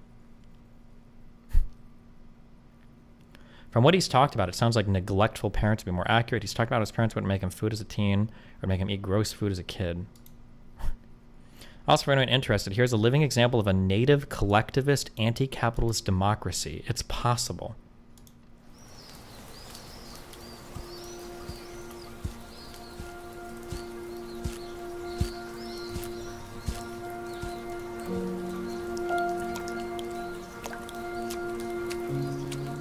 Para la comunidad purépecha, es decir, todos los pueblos purépecha aquí en Michoacán, el fuego pues es esta guía. Esto que te permite renacer. Los años previos a 2011, nosotros como jóvenes sí nos sentíamos como con esta pues libertad súper coartada, donde no te podías mover, en donde todo a veces significaba miedo. Nuevo para Cherán comienza desde ahí, desde... Continúa en sintonía de... Los hermano, ellos intimidaban a la comunidad. Welcome to Chillin, a small indigenous community in the state of Mochiacan that kicked out the local drug cartels and refused to settle for government corruption. Wow. Well, since 2011, a small town is communist, so congratulations.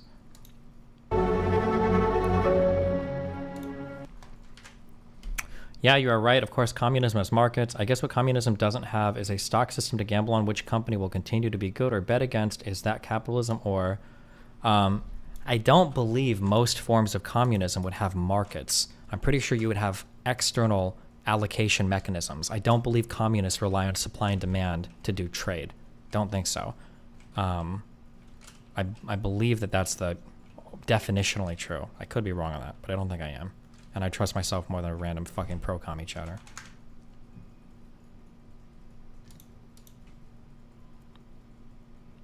This They were completely missing the inherent whiteness in capitalism, a massive point of debate in this conversation that is honestly careless to leave out. Thank you for saying this. Oh my god, dude, 71 upvotes. If you guys were like this, bro, I would fucking retire tomorrow. Holy shit. I would be done. I'd be like, thanks guys, got my kit contract. I'm gonna stream League for the next 10 months and we're fucking out of here. Oh my god. That they think that the system that we have, that capitalism is not working. And there's a huge variety of people, I agree ways with that everything you're people saying. go from that. Well, and some people, I mean, most Republicans, and I would say even a lot of Democrats would say what you just described, that social democrat kind of point of view. They're not, would though. say that you are anti-capitalist with that point of view. Then Because fine, then I accept it. and I will from that. Well, and some people, I mean, most Republicans, and I would say even a lot of Democrats would say what you just described, that social democrat kind of point of view. They're not, would though. say that you are anti-capitalist with. I'm sorry, are we defining capitalism now by what Republicans say capitalism is? Republicans are functionally retarded. I'm not going to go to them for anything I could find in the fucking dictionary. Why would I listen to a Republican for defining anything? Well, honestly, they don't even know what a woman is. That's why they ask it all the time. With that point of view. Then fine, then I accept that. Right. I mean, say whatever the fuck And you want. social democrats are very often seen as kind of like right on the fence between the what people call the left and the right. So I'm which walking in the most middle path, contexts- like Buddha himself. Right, you're taking the middle path. Don't you feel though that here in America, like people can't even afford healthcare or education? So like, isn't a social democracy a first step that we should all try to get to? Yeah, a lot of people do feel that way. Before I like mean, there's- trying to get to like, There's I an want enormous shares amount in of every nuance business and I work at. degrees here. Yeah. So I think that I think that it's like for us, we're mostly talking about like what we see as realistic. Like what's the first step that we should at least try to get, like the bare minimum. I've been here 7 years. I'm still shocked about healthcare. Like it shocks me Yeah. every single time I deal with it. It is shocking. I paid $200 just to get a blood test. Like Right. it's insane. It's insane. Mm-hmm. So to me, it's like, yeah, we can talk like philosophical and we can talk all kinds of things, but I feel like what's actually going to happen? What's something that I like how crazy it is that for the longest fucking time, I had to fight old conservatives that would be like, Sweden is socialist, Sweden is socialist. And it's like, no, it's fucking not. It's not socialist. Sweden is a capitalist country, okay? I don't know why you're saying that. And now it's like young people are like, okay, we should just have like strong welfare nets. Yeah, that's anti-capitalist. You're basically talking about Sweden. Welfare is anti-capitalism. Free healthcare, that's anti-capitalism. Like, okay, wait. So Sweden is socialist now? Is that according to young people? Like, I like how the positions are totally fucking swapped. would be a first step to improve? Well, I mean, there's a variety of opinions on that, and you know, a lot of people would say that it does need to be an incremental thing, and we need to work towards that. I mean, even people who describe themselves as communists say that, because again, like the USSR, for example, which is the most famous example of like a big country, a big superpower level country that people consider communist, right? Within their own framework, they never thought that they were communist. They thought they were taking steps towards communism, and in a variety of different ways. And so it's just about like that's an ideal. That's like an end goal that people who would self-describe as communists are. Now, what I would say a radical communist is somebody that wants a violent revolution to overthrow the government and take over and implement that system as closely as possible now, which is something that has happened in a variety of places to varying degrees of atrocities that fell out of that. Or When you whatever. say you're an anti-capitalist, though, does that mean that you are critical of capitalism? You might which be I am. too. I mean, a I variety. think, am. I think you say you're a capitalist, but it's a But I lot am, more because nuanced. I'm not against the idea of capitalism. I think it's a good system with the correct With a lot of mechanisms in place. corrections. Because when you say you're anti-capitalist, it sounds like you're saying, and correct me if I'm wrong, you don't believe in capitalism as a governing What it comes down to concept. me too is when you threw out that line from Glengarry Glen Ross about greed being good or whatever. I don't think accept that's that. not from I that. That's like a isn't that like a yeah Adam no, Smith. that's like a Glengarry Glen Yeah. I don't think that's the first time that was written. It's not the first Well, Go ahead. time. Anyway, regardless. It's, it's certainly not the first time that people have felt that way, but that line that people often repeat is from that play. But anyways, yeah, I mean, all it comes down to me is that The invisible hand? Really? You're gonna quote a movie from the 70s or 80s at me? Or I don't know when that came out, but like, come on, really? I know it was a play first. I think it was a play first. I don't think arranging society based Berserk reference? Anyways, yeah, I mean, all it comes down to me is that I don't think arranging society based on greed is good for the human spirit, and I think we see the consequences of that all around us. So, a hyper-capitalistic society like the greed needs to have a channel. bumpers. Yeah. Okay. Because the idea that we can live in a society without greed is a fairy tale. It just doesn't exist, and you can't approach a practical way of governing a huge body of people without looking at it realistically. This was deleted on H3. Ethan does not understand capitalism. I love Ethan in H3, but I'm a social studies teacher in Canada, and it hurt me to listen to Ethan talk so confidently. So I will explain in the hopes that he reads this. Capitalism does not mean economy. Ethan asked the crew to name a country that is not capitalist. Canada, most of Europe, and many other countries are not capitalist. They have mixed economies. Hold on.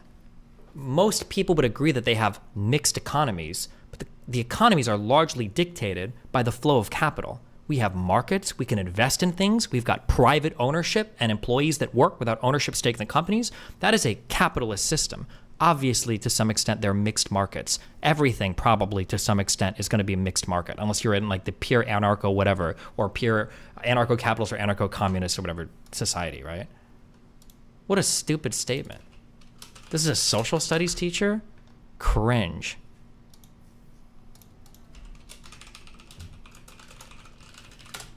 Yeah. Wait, I'm sorry. I'm sorry, I'm missing the dumber point. America is a mixed economy. We have plenty of government intrusion into different parts of our markets. Government guarantees certain contracts. The government guaranteed vaccine payments. The government sets a minimum wage, you can argue. The government, I think, guarantees certain prices for like Medicare things. The government provides for like food stamps. Like there's plenty of, I'm sorry. They have mixed economies. Capitalism is an economic system, also called a free market economy, that revolves on zero government intervention. You can have economies that involve some free market enterprise, but still balance the government control and intervention in different areas. It is no longer capitalist when you do that. Nobody uses this social studies teacher. I guess in Canada, you don't have to get a degree to be a teacher. This person is either uneducated or they teach in kindergarten or whatever. I don't know what the qualifiers of getting a degree in Canada are, but I would be shocked if this person has a degree, and then I would be sad if that's the level of education that you provide to your citizens in Canada. Nobody uses capitalists like this. In that case, every economy basically in the world would essentially be a mixed market. There is no capitalist economy, there's no commie, there's no social, everything is mixed market. Like, that's what a worthless distinction.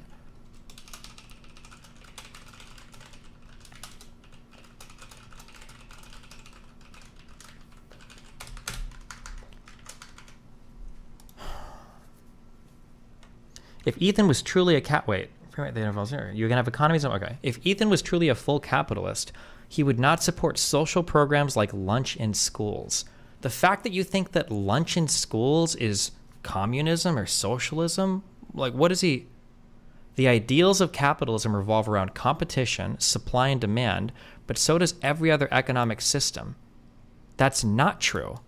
That's the whole point of a command economy. So for instance, in Venezuela, one of the issues they ran into is they were no longer using supply and demand to determine what market prices should be. The government was setting strict price controls on a lot of different commodities, and basically private firms closed shop and left. That was one of the huge issues when gas started to tank around the world and then inflation hit in Venezuela. That was one of the big issues in Venezuela that happened, where the price controls had a severely negative impact on firms to compete, and then they just left. But so does every other economic system. Capitalism is the epitome of you get what you get and you don't get upset. And essentially, the theory is that people who fail at capitalism are on their own. What are you talking about? Ethan is a fan of market economies existing, but that is true in many mixed market economies. Capital is not synonymous with economy. Ethan likes some parts of capitalism, and the parts he likes are literally present in every other system.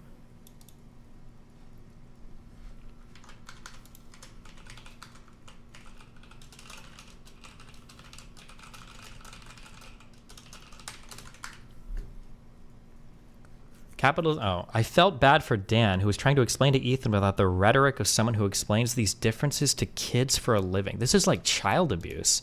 Sincerely, a teacher was bugging out listening to Ethan at the end of the podcast. Who is this person? Is this person actually a teacher?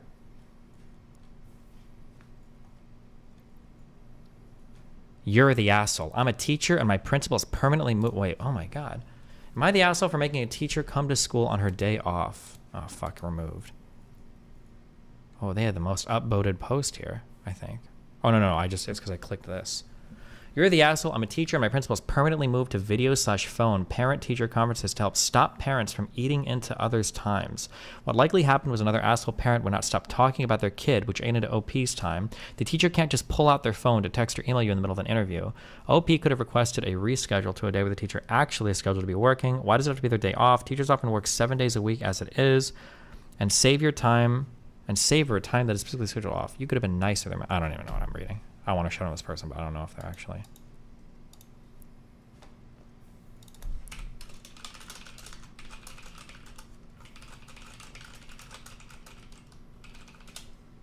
When people just say, I'm a teacher, it's a red flag for them being like a PE teacher or preschool teacher.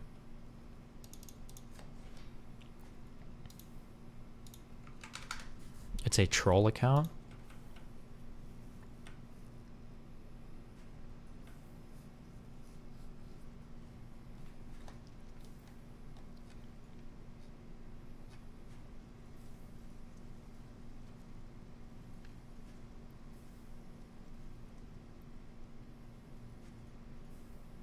If you think Wellbutrin is dangerous, wait till I tell you about the car company that's recalled nearly half the vehicles it's ever made. What are they referring to?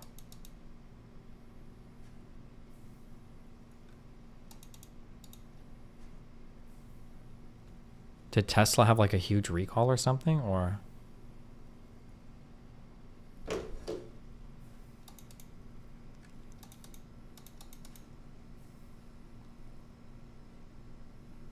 Ethan got on Wellbutrin and people said it's dangerous to him? Okay.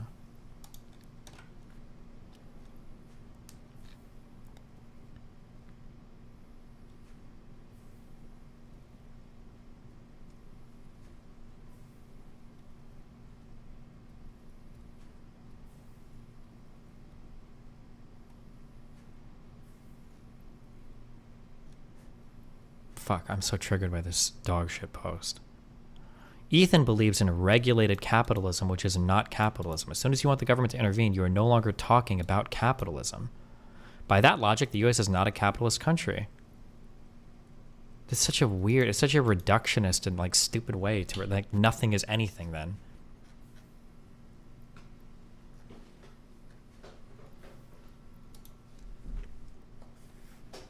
Private ownership means that there's capitalism. Liberal policies that enact some type of regulations does not abolish private ownership. Generally true. I cannot believe that you're a teacher. Either that or Canada is a serious education problem. True. So what is communism or socialism?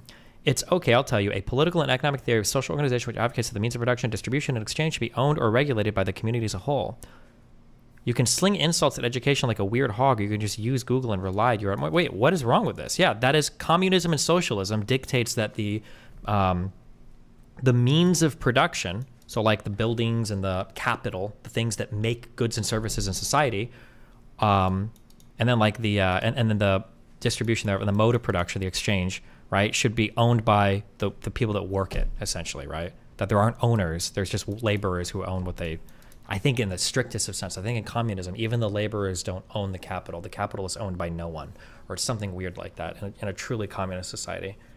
But yeah, I don't know why you would like make fun of him by citing the correct quote at him about. That's what I said. What's the disagreement about? OP said that regulation means the U.S. isn't capitalist, which is stupid. OP was making a more nuanced statement about how socialism doesn't mean no economy. Now you're pretending you were implying something that they weren't. Jesus Christ.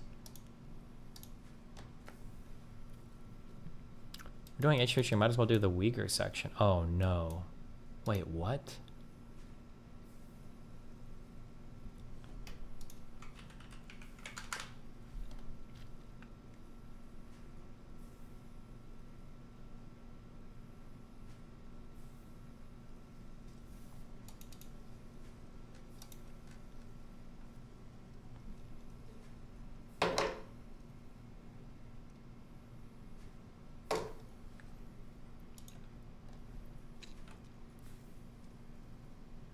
Capitalism is when the government doesn't do stuff is definitely as wild a take as socialism is when the government does stuff. True.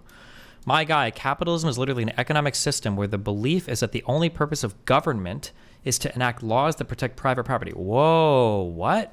Wait, is this the teacher? This is the teacher. No, now he's talking politics. Capitalism my understanding is, now to be fair, people can mix up economic systems and governments because they tend to go hand in hand, right? It's hard to imagine a strictly capitalist society with an authoritarian government, kind of, or like a monarchy, kind of. And it's hard to imagine a truly like communist society with a democratic government, kind of, or like a liberal government, kind of. Depend. It can get weird. Like things tend to go together, but my guy, capitalism, my understanding is capitalism, let's see. Capitalism, my understanding is capitalism implies private ownership of firms, essentially. Basically, somebody can invest money or buy capital, stuff that makes stuff, is what capital essentially is. That could be owned by a person that doesn't work it. Now, capitalism is often paired with liberalism, broadly speaking, in that you have protection for private property, you've got guarantees to like your protection for private property, you've got I'm trying to think if there's anything else you would need. Like general, like broadly speaking, like, you know, right to free association, liberal, like the broad, like liberal principles of like, I guess your Bill of Rights, basic shit, right? You're guaranteed like some rights, some due, like these tend to go along with like a capitalist society, right? You need like due process because you don't want random people getting arrested for, or you need like a guarantee of like the ability to defend your property, et cetera, et cetera, et cetera. Capitalism. It's an economic system based on the private ownership of the means of production and their operation for profit. Yeah. Exchange, wage labor, property rights, private property, yeah. My guy, capitalism is literally an economic system where the belief is that the only purpose of government is to enact laws to protect private property, and that's it. I have a degree in this shit, you fucking ninny. Obviously, that is the most bare-bones explanation, but Ethan is using capitalism synonymously with economy, which is just wrong. He likes the idea of market economies, not a full free market economy like capitalism advocates for. I wonder if you could, we're going down a dangerous road, so we're just flirting with this idea at the moment. I'm okay with Jordan Peterson having his license revoked if Jordan Peterson is citing his license to be a credentialed expert on things like trans issues when he stands in opposition to the board that grants that license. I can understand that, right? I'm totally empathetic, or I'm sorry, I'm sympathetic towards the Canadian Psychologist Board or whatever the fuck saying, listen, bro, we don't co-sign your shit. You're not going to sign our license anymore. We're not signing off on this. I can understand that. If somebody was to run around saying, oh, I have a degree in history at Harvard, and you know, only 1 million Jews died. Like, I'm sorry, I'm Harvard-educated history person. I think I could understand Harvard being like, hey, we want that degree back, and we don't ever want you saying that you got a degree from our school because you're acting like we're co-signing what you're saying or that we've educated what you're saying. I wonder if people should have like degrees revoked if they're this wrong on something so fundamental to like score a political point. Now, this is assuming this guy even has the degree, but I highly doubt your degrees in economics on political science if you're bringing terrible takes like this out. Capitalism is as much a spectrum as socialism or communism. If we are getting into the spectrum, maybe this guy's about to say something smart here. Okay, maybe. If we are getting into the spectrum of ideology, communism and socialism are not exactly the same thing, and Ethan often treats them as synonymous too. True capitalism is what I said. People believe in different ways to get there, and you're right that I would still consider a lot of perspectives under the branch of capitalism that do not align perfectly with the definition of capitalism, but Ethan's explanation of why he is a capitalist is literally explaining support for mixed economies. Basically, everybody supports mixed economies. This is such a stupid take. Nobody is saying, who advocates for the strictest, purest form? Like, everybody advocates for some form of mixed economy. Almost everybody does. If you support mixed economies, that's no longer capitalism. When you say no longer capitalism, usually we're talking about private ownership of capital. He's a fan of market economies, not true capitalism. No, because Ethan is a private business owner who owns his business. He's probably a fan of private ownership of business as well. If anything, he's a modern liberal, which is opposed to classical liberalism as a counterpart to capitalism. A modern liberal is opposed to classical liberalism? What? What do you think either of these things are? Again, I am oversimplifying, but communism versus capitalism as an economic system boils down to belief in government intervention in the economy. LOL, these comments are unhinged. You're accurate in your theory, so I don't know what these people think capitalism is. If they think capitalism is good things, and oh my God. Maybe the difference is an education system. This is what I was taught all throughout school. Yes, there are many forms of capitalism, but they all involve very little to no involvement from government. Where do you learn this at? I'm sorry, are there any Canadian educated people here? Anybody here with a Canadian degree? Did they actually teach you this dog shit in Canadian schools?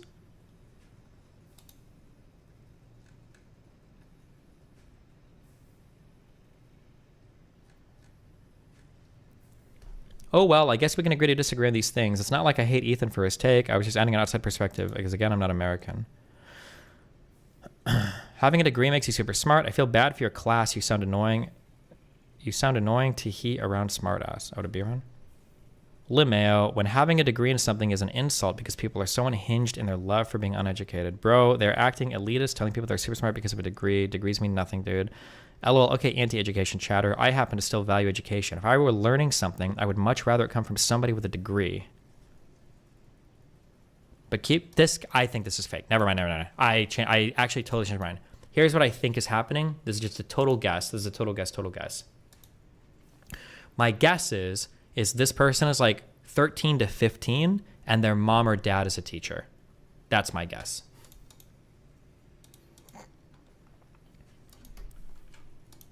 That's my guess.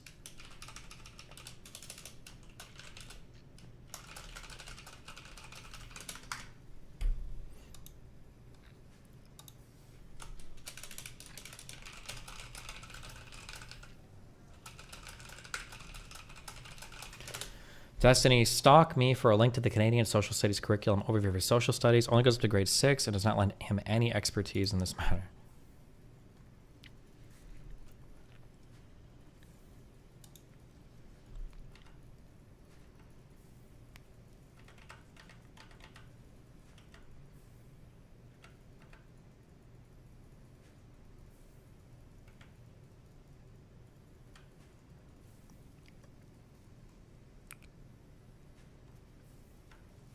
Best graduate of the University of American Samoa right here, LOL.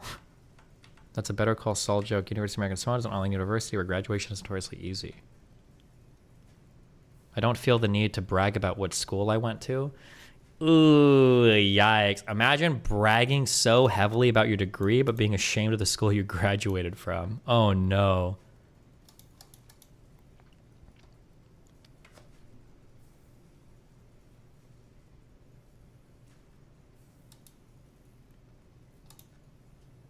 Destiny, I'm from Canada. In high school, they basically teach us that any form of government intervention in the economy is moving towards socialism. No shot. They don't teach that. I don't believe that, dude. No way. I have degrees, multiple degrees. I have degrees from here in the U.S., and he is mostly correct. Destiny's mostly wrong. True.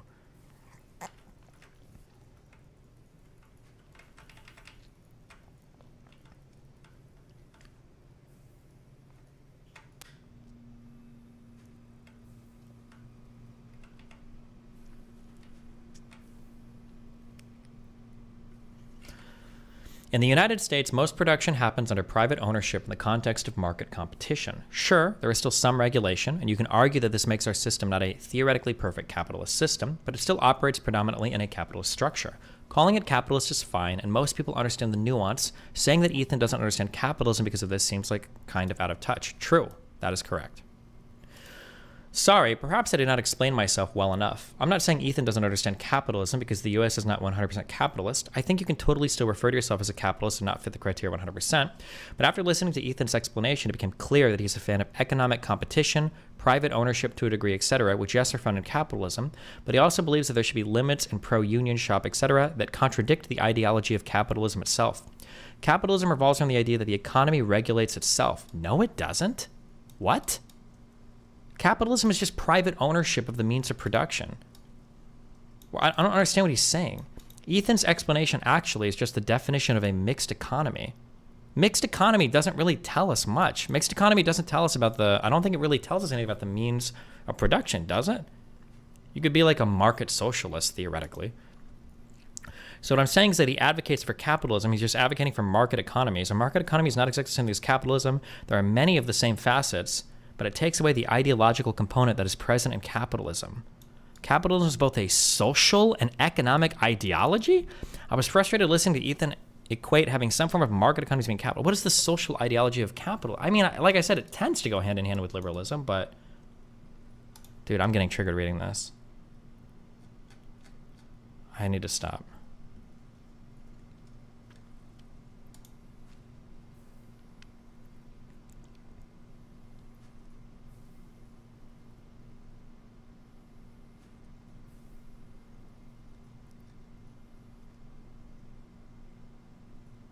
I have to stop. I'm like driving myself crazy reading this guy's post.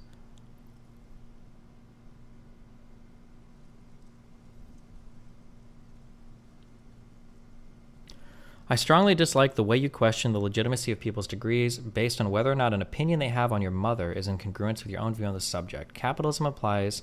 Capital reigns supreme in determining the flow of fluids for myself and to your economic relatives. Okay.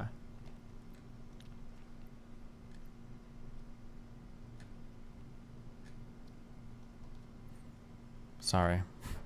Christ.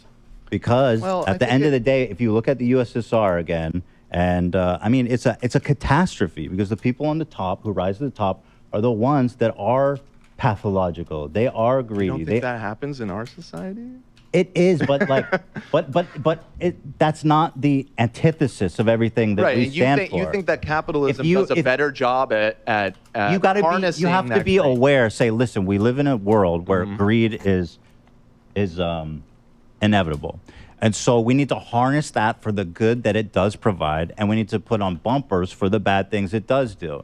Because if we're like, yo, we need communism, and everybody needs greed is bad, and nobody. This is a 2015 slop. You're probably 3 comments away from someone describing Stalin in political compass terms. Even if you dislike BreadTube, it's ironic. No one seems to have learned anything through its maybe 2 to 4 years of peak activity. And those people are making higher level arguments than this too in videos as I shit. Yeah, I think my biggest issue, somebody said this and I actually agreed with them, but now I disagree with them because it's worse than they said. Somebody said, who was it? Was it a YouTube video or a person I talked to? They said reading books is important because a lot of information on the internet just becomes recycled. From Wikipedia to YouTube videos to Reddit comments to Twitter threads, more or less you're getting like 2 or 3 bits of information about a topic that there might be 5,000 pieces of information on. And I used to think like, okay, true, reading books is probably really important to gather new information that's not like on Wikipedia, which is where most of them, right? Which I still think is probably true. However, I think the issue is like nobody actually spends time diving even into the Wikipedia arguments of the things that they're talking about. I said this before and I was so mind fucked that like Pearl spent how many months, over a year, talking about like that marriage shit or whatever, and when Ethan brings up like a basic not contradiction, a basic challenge, there's a term I'm looking for. When Ethan brought up a basic challenge to the shit that she was saying, she like completely fell apart. Or when I went to debate Rolo and Sartain, and I brought up some basic stuff, but like, actually, I think that your ideas are incorrect here about your Evo psych shit. They just immediately folded. They're like, oh shit, okay, yeah, you're right. And then it was like done. I was like, wait, really? That's all it took? You guys have been arguing this shit for how long and you're done? Yeah, I'm like, you guys have been doing this for years. I would have thought more stuff would have come up for you by now, but Jesus. You know, everyone is equal. The cycles are gonna rise to the top, and they're not gonna fucking do what needs to be done. It's just not gonna happen, and it's not realistic. People are gonna cut. They're not gonna live that way. They're not gonna live that way.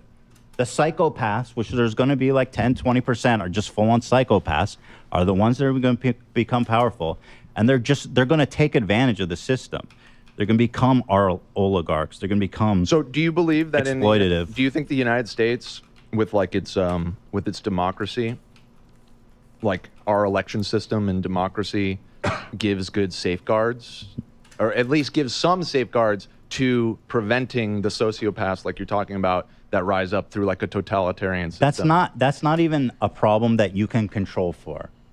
There's no way we're going to keep You don't think sociopaths from having becoming like billionaires. elections and being a democratic and term limits, or having our president change every 4 years? Oh, we prevents- talking about like rich people or elected officials? I'm talking about elected officials. I'm talking about like, essentially what I'm asking is, do you think democracy is a good thing, and do you think democracy is what helps prevent? Yeah, happening? but obviously our Okay, democracy so- isn't perfect either. Right. You know. But you think ultimately that being a democracy, living in a society that votes and has, the people agree on how who should represent us and who should lead us, is something like that's a better system than like say China, right? Where they have a council of elites and somebody is elected from within, right? Yes. Okay, so what if we ran companies that way? Because companies aren't democracies. They're totalitarian. So how do you run a company? So first of all, usually how are companies made usually? Are you saying like an entrepreneur starts a small business? Like or something? Apple. Let's just take Apple or Google. Right. Made by a few enterprising people. So yada yada yada. It's made by 3-4 people. Apple, and over the years, it's growing. And so, how do you run Apple? At what point does it become like subject to public? I'm sorry, but Destiny really knows nothing about economics. If you need proof of this, just go watch her debate Richard Wolff. I don't even know if you're trolling or not. I can't tell if you're trolling. Opinion on who's gonna run it and stuff like that. At what point does it get big enough to make those decisions? And that's something that he has no answers for anything. I can't believe that people think this guy did well on this. He's not gonna have any answers for literally any question. And these are like let me be fair to the Dan guy, guys, because it's not like the Dan guy is like a master debater. But Hassan is too much of a pussy bitch to ever actually argue with Ethan on this. So I guess like Dan is basically left to having to carry the torch of socialism. But like, yeah, he's not going to have any answers to any of these questions.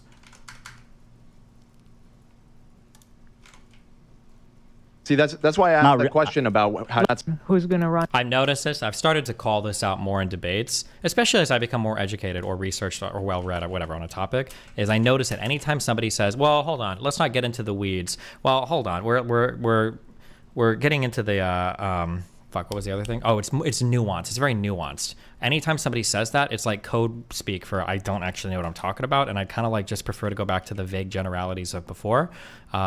It's almost always code for that. The nitty gritty, yeah. Stuff like that. At what point does it get big enough to make those decisions? And that's something that. See, that's why I asked the question about how like, do you feel about elected. Because like a government. Independent artist is also running a business and could be making a lot of money, depending. There's a wide range. So how do we what do we define as? Businesses aren't government. True. How does he, bro? He is like the drunken master. Hold on one sec. Fucking Ethan, man. What a god. 1 second.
No, they're not. They're part run of, like, very the differently, freedom I we agree, enjoy. But I agree that we're like a talking about company like ways that we Google is almost like organize- government. Yeah, we're you know, Well, that's in a whole broad different sense. aspect of regulating these Yeah. like monster Yeah. businesses.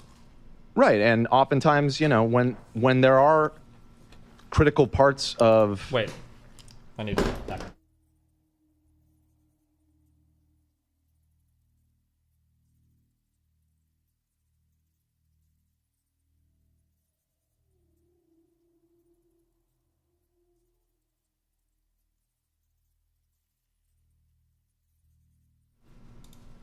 society that we deem like off limits to the private sector. We're like, let's say like the military. We don't, you know, the government has a monopoly on that, right? On monopoly on like keeping an armed force and everything. Yeah. And at least in theory, I mean, obviously there's a whole different conversation, but you know, in the United States, we have some say over what our military does as a result of that, right?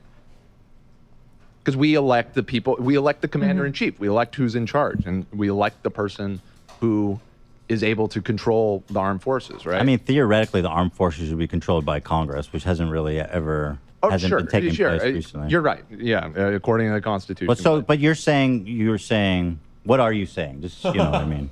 I'm just saying that we can agree that there are certain things in society that we have decided that it's best if this is not left up to the entrepreneurial spirit, right? Yes. Government should be in charge of stuff that has great social Right. And so value. some people might think that work, like the work that people are required to do to live in our society is also something essential and should be controlled more democratically in the same way that we control government institutions. How?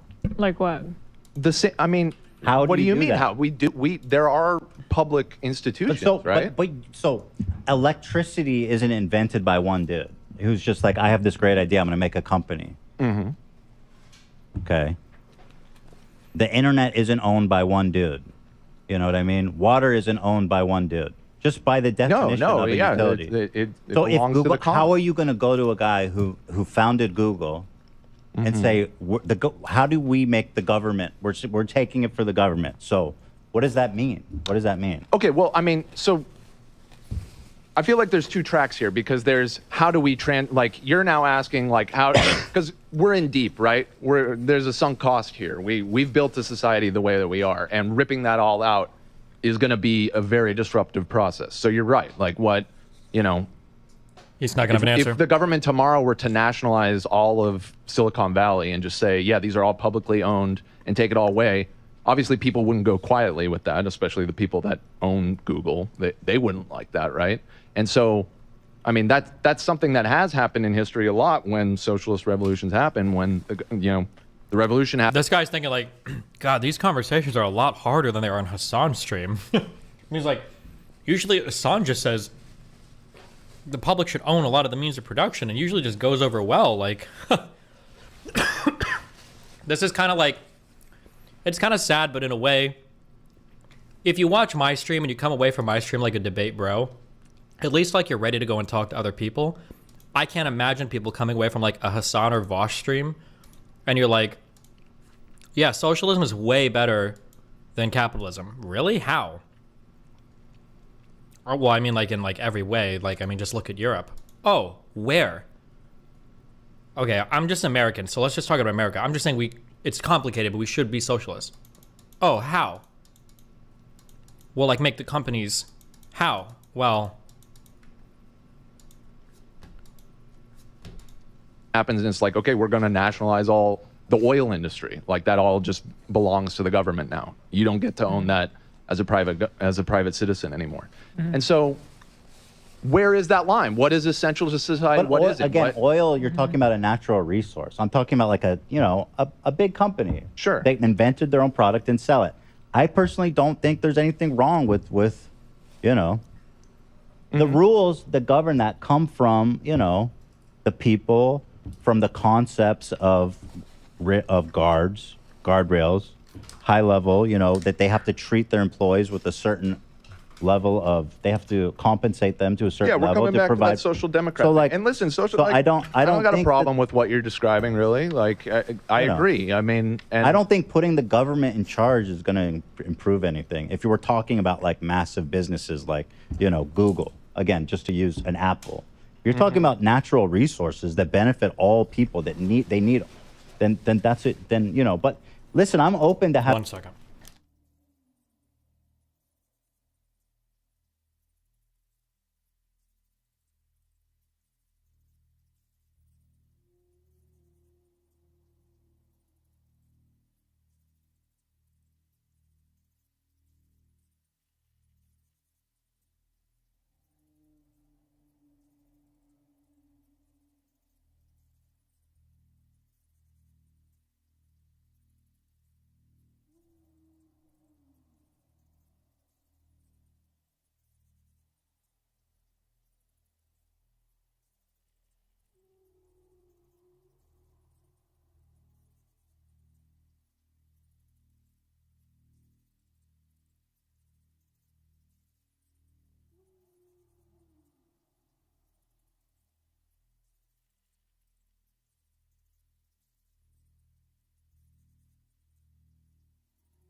Good one.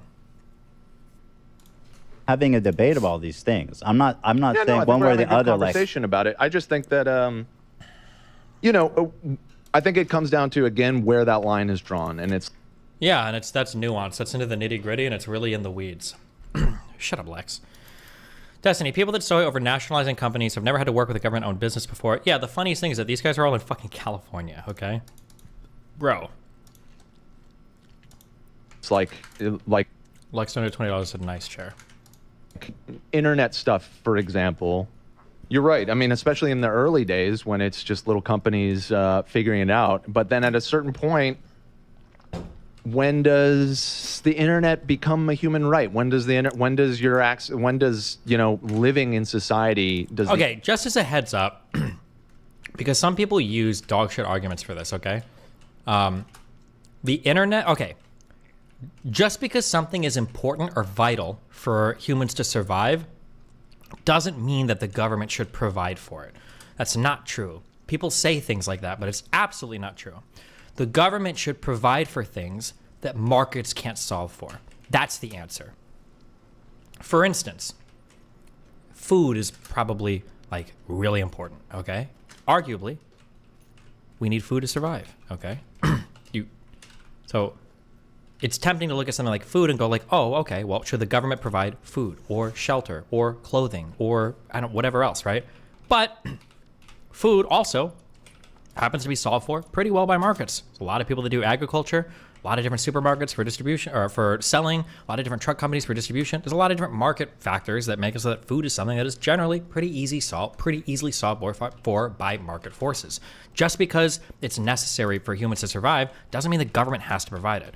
On the flip side, there might be things that the government that market forces can't provide for well because of a million different potential reasons. The most commonly listed one would be things like high barriers to entry due to geographic monopolies, or geographic monopolies that result from high barriers to entry, especially structural ones. So for instance, infrastructure ones. For instance, the most commonly given one are utilities like water, gas, electricity. You don't want to have competition arguably between like water providers, because to duplicate the infrastructure and have everybody running around, laying 400 different pipes to different houses and shit would be a clusterfuck nightmare. That's probably better to just sanction it off, have one company run everything. It can be owned by the government or it can be private, but that's the thing where you need the government to step in and do something, because markets don't solve well for things where there's very, very high barriers to entry, or there might be limited space or something like that, right? Yeah. The internet become a requirement, and does it become fucked up to deny people that because they can't afford it? Sure. Mm-hmm. No, I agree with that. And so it starts to get kind of gray, right? Well, I'm looking at this nuance. I'm not saying we need to have conversations about stuff as it happens, and we need to have it from a benevolent point of view and a realistic point of view. I'm not saying I'm open to having a conversation about socializing anything, right? But that's Library of entry like computer chips? Yeah, sure. Aren't there like 3 chip manufacturers in the world?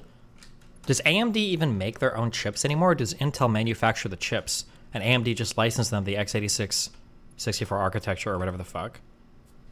I'm trying to remember. Does AMD manufacture their own chips, or does Intel manufacture the chips now? Okay, AMD still makes them? Okay. There are loads of chip makers. TSMC fabs, AMD chips. I don't know how many different microprocessor fabricators there are. Taiwan Semiconductor Manufacturing Company Limited.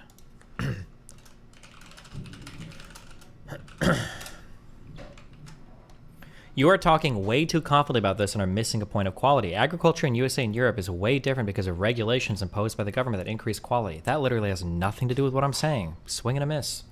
Rope is really important if you're trying to anchor your boat to a dock.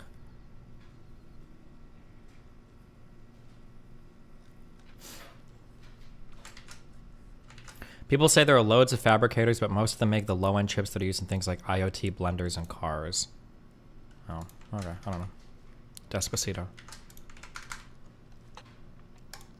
what it should be. It should be a conversation and about like the social good that something can have. And if it needs to be, is it being, is this business being owned privately to a great detriment to the majority of people? Are people not having access to it who need it? Did you read the thing you Googled? Nope. I was reading chat. And this is a conversation to have on a case-by-case basis. Yeah, and so you're an incrementalist, and you think. And so far, like we're talking about the really big companies, which we all agree on that, like Google, Facebook, all the scary stuff. I agree, 100%. But like, what about the in between? What about everything else, like under that? But I'm not. But again, I'm talking about like it's at regulations. 90%. I'm talking about like antitrust shit. I'm not talking about full government takeovers of the company. Okay, right, but it doesn't.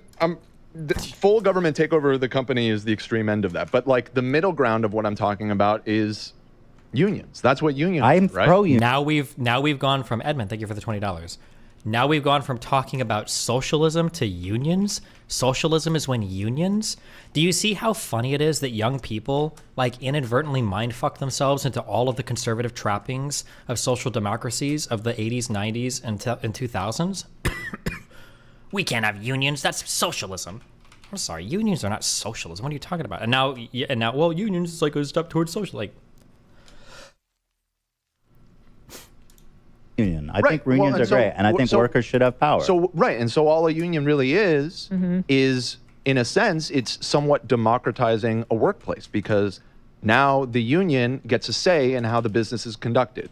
Hey, the workers, we're all getting together and we're saying. Unless you improve this, unless you do this, we're not showing up, and we're going to prevent anybody. This is a negotiation. This is a conversation. You know what I mean? It's not it's not a government interjecting and telling a business what they can and can't do. Well, in a sense, it is because government gives protections to unions. Government gives protections to employers as well. That's really silly to say a union is like the government. It's not.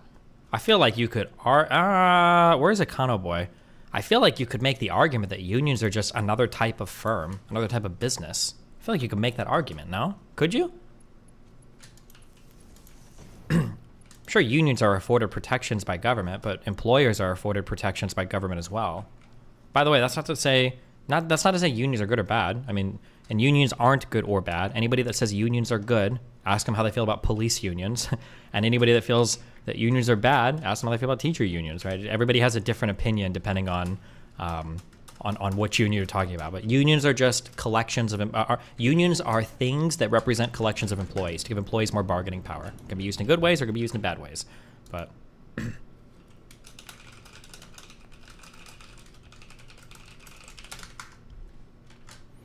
okay, this sucks. Do I need to build like a booster to like shoot myself up this thing?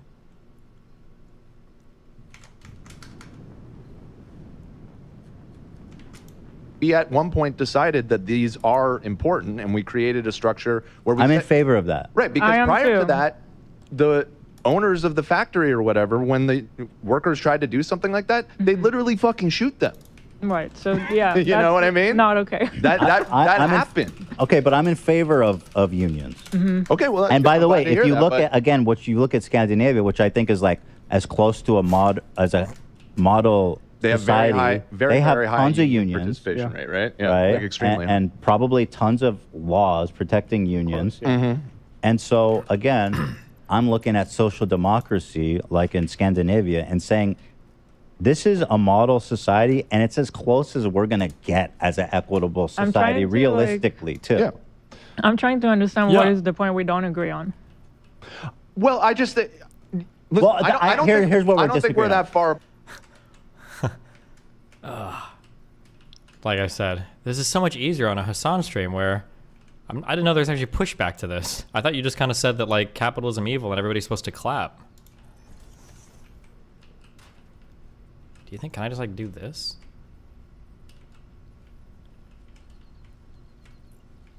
I'm a stack. I'm a stack. I'm a stack. I'm a stack. You saying anti-capitalism. Are you opposed to the idea of capitalism? Because I agree that capitalism in its current form is unsustainable. I would say that I am opposed to it, but I would say I am far less radical than many that think that we should tear it down immediately. I think that the ripple effect of that would inevitably be extremely violent and disruptive to society. And I'm more of the incrementalist. Now, I would say I am for the left of you because I think that the end goal should be a little bit further in that direction than what you're saying. But in what way? Which is why I just we're want to talking in understand. degrees In what here. way? Yeah. Like what? In what way are you? First of all, saying like capitalism shouldn't exist is like, I feel a fairy tale. It's just not a realistic expectation for humans to. Fairy tale, he says. Or like for me, it's like define what would that look like. I just want to like get to an understanding where we. Like, what would it look like? Well, unions and minimum wage, and it's like, okay, so like what we have right now, or what, like a little bit more than what we have right now, or what? In like really simple terms. Thank you. I think that, you know. I also really like when people say in really simple terms. When you say that, so let's say somebody asks me, Destiny, how could you characterize the organization of all 18th and 19th century classical music? I might say, well, in simple terms, tension and release. Now, I would say in simple terms because there's a more complicated explanation about dominant sevenths, resolution of tritones, the overall structure of music, right, that we can go into. But most people, when they say in simpler terms, what they mean is, I don't actually have an explanation. I like how he says in simpler terms, like implying that, like, well, if you gave me the opportunity, I could give you a very in-depth explanation for how all of this go. When in reality, he's like, I have no fucking idea. Well, in simple terms, like stronger unions and more minimum wage and free healthcare, which none of those things have anything to do with socialism. I just or like don't. for me, it's like define what would that look like. I just want to like get to an understanding where we how about understand in like each really other. simple terms, I think that, you know, an incrementally pushed left society that's moving away from capitalism a little bit would likely have companies use profit sharing models with their employees on a much bigger basis. And you see Profit sharing? So that's where we're at now. Profit sharing is when capitalism is when no profit sharing. Have you ever heard of stock options? Have you ever heard of end of year bonuses? Like,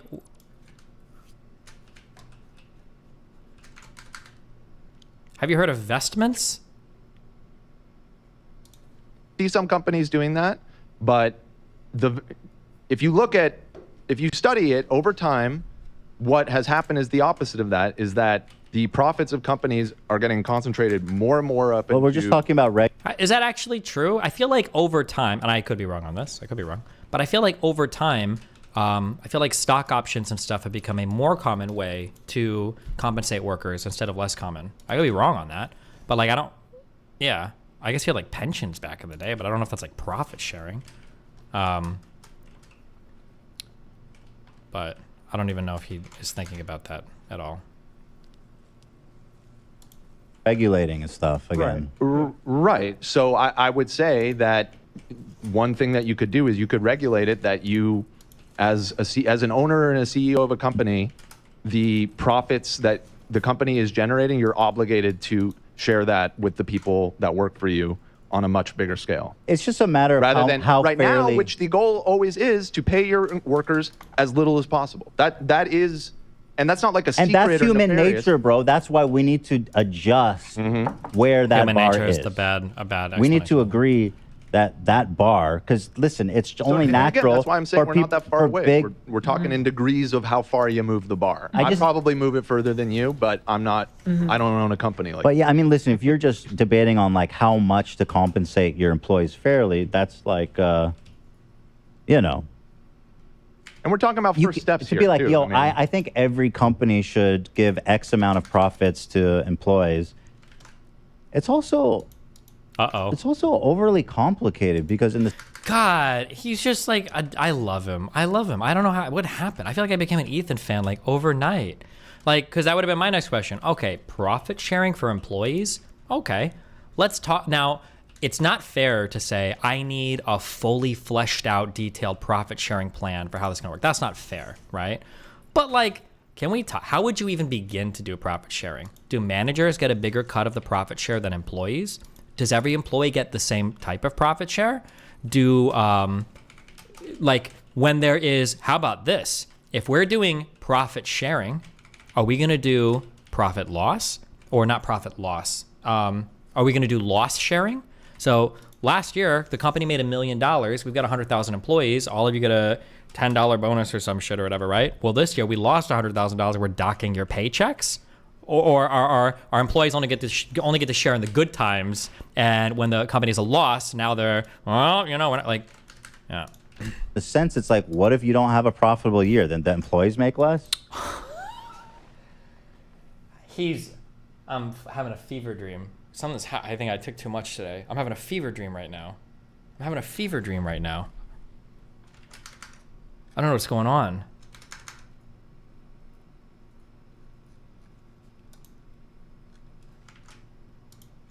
Also, fudge the number. How many businesses fudge their number? But what you just described happens all the time. Okay, People but get I'm not fired. talking. No, you might get fired, but it's very, very, very rare to see wage cuts. It's actually, even if it's, I read this in a paper once, don't ask me because I don't remember, but I read in a paper once that even if it's worse for the business, firms prefer letting employees go over reducing wages of everybody, because wage reduction is just like the ultimate cuck for every employee. Nobody wants to reduce wages. It's like the worst. I don't even know if businesses do it. It's like the absolute fucking worst thing you could ever do for your employees is cut their wages. So even if it was the case that literally everybody would be, even if like your manager came out and say, listen guys, we don't want to fire anybody, we got to cut wages. Bad idea. You're just better off just firing 5 employees, even if it's worse for the business. Destiny, why? Just psychology. I read that somewhere. Okay. What is fucking going on here? But they won't connect. You need to leave little gaps between each launcher. Talking about what happens. Or they get wage cuts. What happens is not good. What is happening is not good. We both agree. Yeah, no. I think, obviously we both agree on that. Yeah, 100%. You said what's happening What's now? happening now is not good. Yeah. Okay. I think having a bare minimum bar of what we provide, basic human rights to people, like FDR was carving out, is a better system, personally, and a simpler system, and a more realistic system. Okay. I feel like the conversations of like how far to go are like, I'd be willing to have them, but I feel like first I just want to see like normal shit happening. You know what I mean? Like, that's the thing is like, that's why, again, because that's almost. Yes, it's part of why we see unemployment during recessions. If wages were perfectly flexible when a recession happens, everybody would still be able to find a job just for less. Yeah, I also heard that, I'm getting into macroecon shit that I have no foundational understanding of, just to be clear. But I feel like I read at one point that one of the reasons why a good externality of printing money, or I shouldn't say QE because QE is a relatively new thing, but like inflation occurring during recessions is because an inflation is a sneaky way to help employers cut wages without employees feeling like their wages were actually cut. So inflation happens, everybody's wages effectively fall. The employer does no pay raises at all, and they've effectively cut everybody's wage without having to fire anybody, because inflation kind of sort of took care of it. Yeah, but I don't know if I read that a long time ago. But I don't know 100% how solid of ground that is. Yeah, sticky wages is the only reason we have monetary policy. That's the whole point. Oh, okay, maybe. It's like I have like my Fantasyland. personal beliefs of like. Uh-oh. Speaking of inflation, Uh-huh. Tell me what you think of this. I was watching a presentation by Milton Friedman. Believe he was the former Federal Reserve chairman or whatever.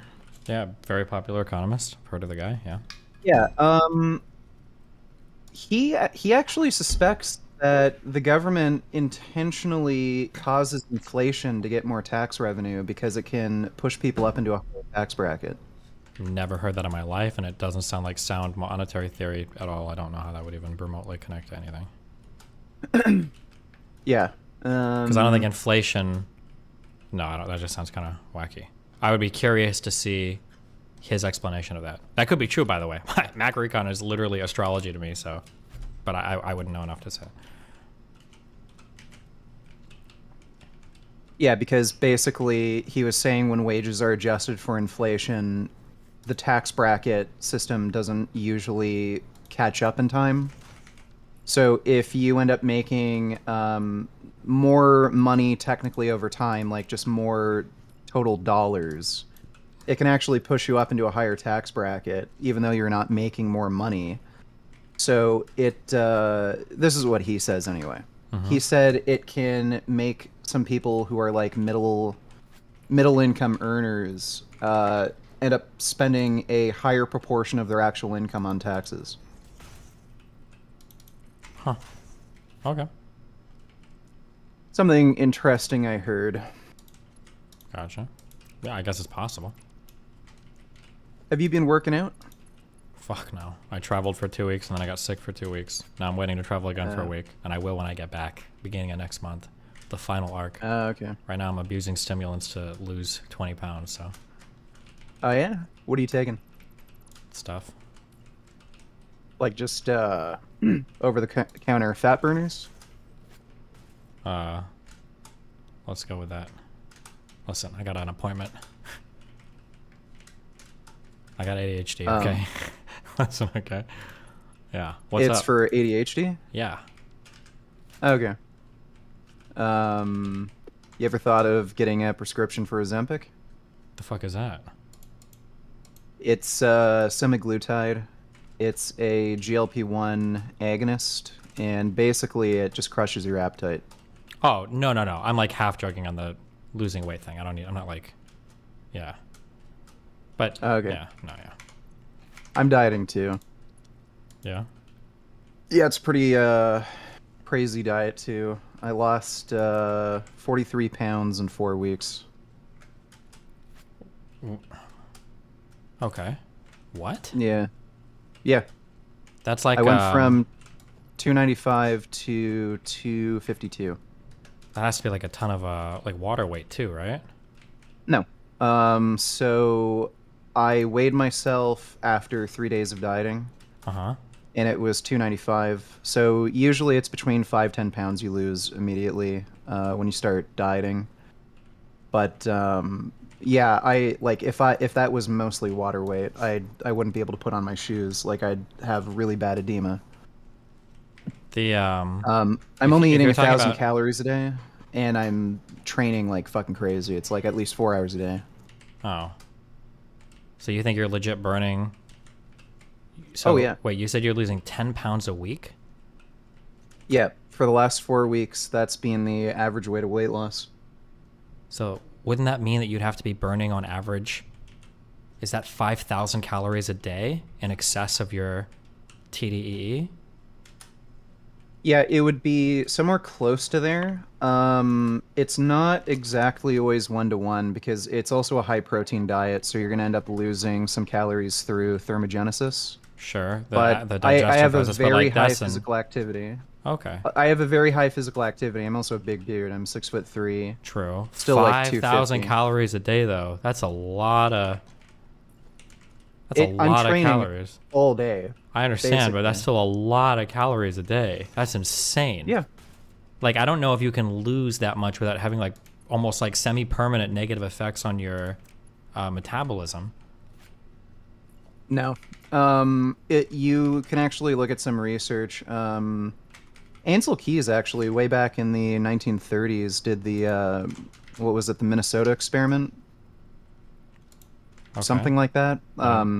It was a starvation experiment, but there's been quite a lot of research on very low calorie diets or starvation. It doesn't actually change your metabolism all that much. Like, even in extreme cases, you're talking about like a little over 100 calories per day difference. Most of the like perceived Wait, can you walk me reduction... through this experiment that you're talking about? How many people were involved? I think it was about 20. This was back in the 1930s. It was one of the first studies of its kind, and it was used to figure out how much like soldiers needed to maintain their body weight, like during World War II. It was also used to find out how to properly get somebody back to a healthy body weight. So, okay, are like, you familiar again, with the yeah. Are you familiar with The Biggest Loser? Yeah. Did you ever see the research that came analyzing those people's metabolic rates after their cuts? Yeah, I don't know. I didn't really read too much into it because I've seen other research that was actually done in like a metabolic ward. So people only eating like 500 calories a day, losing like 20, 30, 40 pounds in like a couple months. And the difference in their metabolic rate, even when you adjust for body weight, it was only about like 100 calories per day. How much weight did they lose, and for how long were they on these diets? About 2 months. So, so again, your body can only make so many metabolic adjustments. Like, you can't really get past the laws of thermodynamics. No, but you can develop things like metabolic syndrome and have an actual, like, measurable, like, increase in, like, lethargy and shit, and, like, a decrease in your actual calories. Well, what do you mean by metabolic syndrome? Like diabetes? Isn't it actually called? I thought there was a name of the thing was metabolic syndrome. For You mean like Hashimoto or something? Hold on. Metabolic syndrome is a cluster of conditions that occur together, increasing your risk of heart disease, stroke, and type 2 diabetes. These conditions include increased blood pressure, high blood sugar, excess body fat around the waist, and abnormal cholesterol or triglyceride levels. Yeah, it's basically diabetes. Yeah. Wait, what does that have to do with diabetes? Well, you said metabolic syndrome. Oh, it just okay. said like high blood sugar, increased body fat, stuff like that, higher blood pressure. It's a general term, but it relates to diabetes. But I thought yeah, diabetes is characterized by insulin resistance. Yeah, well, that's what they mentioned. That's the reason why you see high blood pressure with people, or sorry, not high blood pressure, high blood sugar with people with metabolic syndrome. Okay, sure, but I don't think that those two things necessarily have anything to do with each other, right? Well, they do. Usually when people are developing diabetes, they call that metabolic syndrome. I've never heard that in my life. I've heard of the term pre-diabetic, which I don't know if they use anymore medically, but I don't think you need metabolic syndrome to have anything to do with diabetes. Well, I'm pretty sure you would just measure like A1C levels and you would start to determine if insulin resistance is happening, and then when it hits a certain level, you're considered to be a type 2 diabetic. I don't think you need anything to do with because you theoretically, I'm pretty sure you can develop diabetes without, for instance, being overweight, right? It can happen. Yeah, right? you can. Okay. Yeah, but the Biggest Loser thing you mentioned, I remember I didn't read the actual paper, but I read an article. Basically, from what I understand, I could be wrong, but they relied on self-reporting for caloric intake, and they tracked their weight gain. And based on that, they estimated they required 500 calories less than a normal person That's if you're gonna like these people are habitually obese. Well, my understanding they're is probably wait, going wait. to My understanding is underreport. that they did a lot of careful data collection before and after The Biggest Loser, and what they found was that the actual total daily estimated expenditure, they were either measuring that or the basal metabolic rates. I don't remember what it was, but they measured them before and after, and what they found was almost all of the Biggest Loser contestants, they all regained the weight. But once they regained the weight, when they reran the tests for metabolism, they found that their total calorie consumption per day had been decreasing by like 400 or 500 calories. So what happened was you get these people that are like 350 pounds with a total daily estimated expenditure of like 1,800 calories, which is like unfathomably horrible. We could look for this study if you want, but like my understanding was it was a pretty, and I think I don't remember if there was an underlying biological mechanism suggested for why this happens other than bodily adaptation to starvation, but that you could see like really big metabolic changes in people that do basically rapid fat loss diets. I think that's why most people recommend like 500 calories a day is about where you should cut, and more than that, you run the risk of some sort of like metabolic change. I don't know how true that is, but yeah. I'm just looking for the actual paper right now. For some reason this page is being fucking retarded. Just give me a second. I found the original paper. Keeps like fucking loading again. What the fuck? Okay, I'm just gonna... Here we go. Now it's working. So, persistent metabolic adaptation 6 years after The Biggest Loser competition. This is from 2016. To measure long-term changes in resting metabolic rate and body composition in participants of The Biggest Loser competition. Body composition was measured by dual X-ray absorptiometry, DEXA. And resting metabolic rate was determined by indirect telemetry at baseline at the end of 30 weeks competition and 6 years later. So they didn't actually put these people into a metabolic ward and run actual metabolic testing. What they did was they estimated resting metabolic rate based on the amount of calories that were being reported. That's a huge fucking problem because, again, you actually see this in most obesity studies, and there was this theory originally that a lot of people became obese because their metabolism was so much lower than a normal person's. And that was based on self-reported caloric intake data, but it turned out a lot of morbidly obese people underreport how much they're eating. Their perception of a lot of food is different than your perception of what a lot of food is. I mean, they talk about this when you go down to the assessing the metabolic cart bias, which is, I think, what you're talking about, that the metabolic cart that they're using isn't a fair way to assess things. It sounded like they compared it with other types of measurements. They tested the original Max 2 cart in comparison to the Parvo cart, used to make the 6-year follow-up measurements as described, and then they talk about how they don't believe that that could be a factor for why these measurements would be so far off. But I'd be curious in seeing if there was any other... from 2016. Yeah, I'd be curious. Well, that's what I'm reading right now. I'm reading that. I just scrolled down to the assessing metabolic cart bias is what I scrolled down to. Wait, this page is fucking weird. It keeps like reloading over and over again for some reason. I'm just reopening the thing. Sure. So I'm scrolling to just on table 1. So now you're saying that maybe their measurements are bad, which could be the case. Well, I don't think so, but I'll grant you that. If we say that the measurements were good, these differences in caloric consumption are wild. So we have like at the end of the competition at 30 weeks, we have an average weight of 91 kilograms. And the what? Wait, what table is this? Table 1, I think. Wait, it might not be. I think it is. Yeah, table 1. Okay, let me just see if I can... So you see weight in kilograms? Text. Wait, let me just go to the methodology section.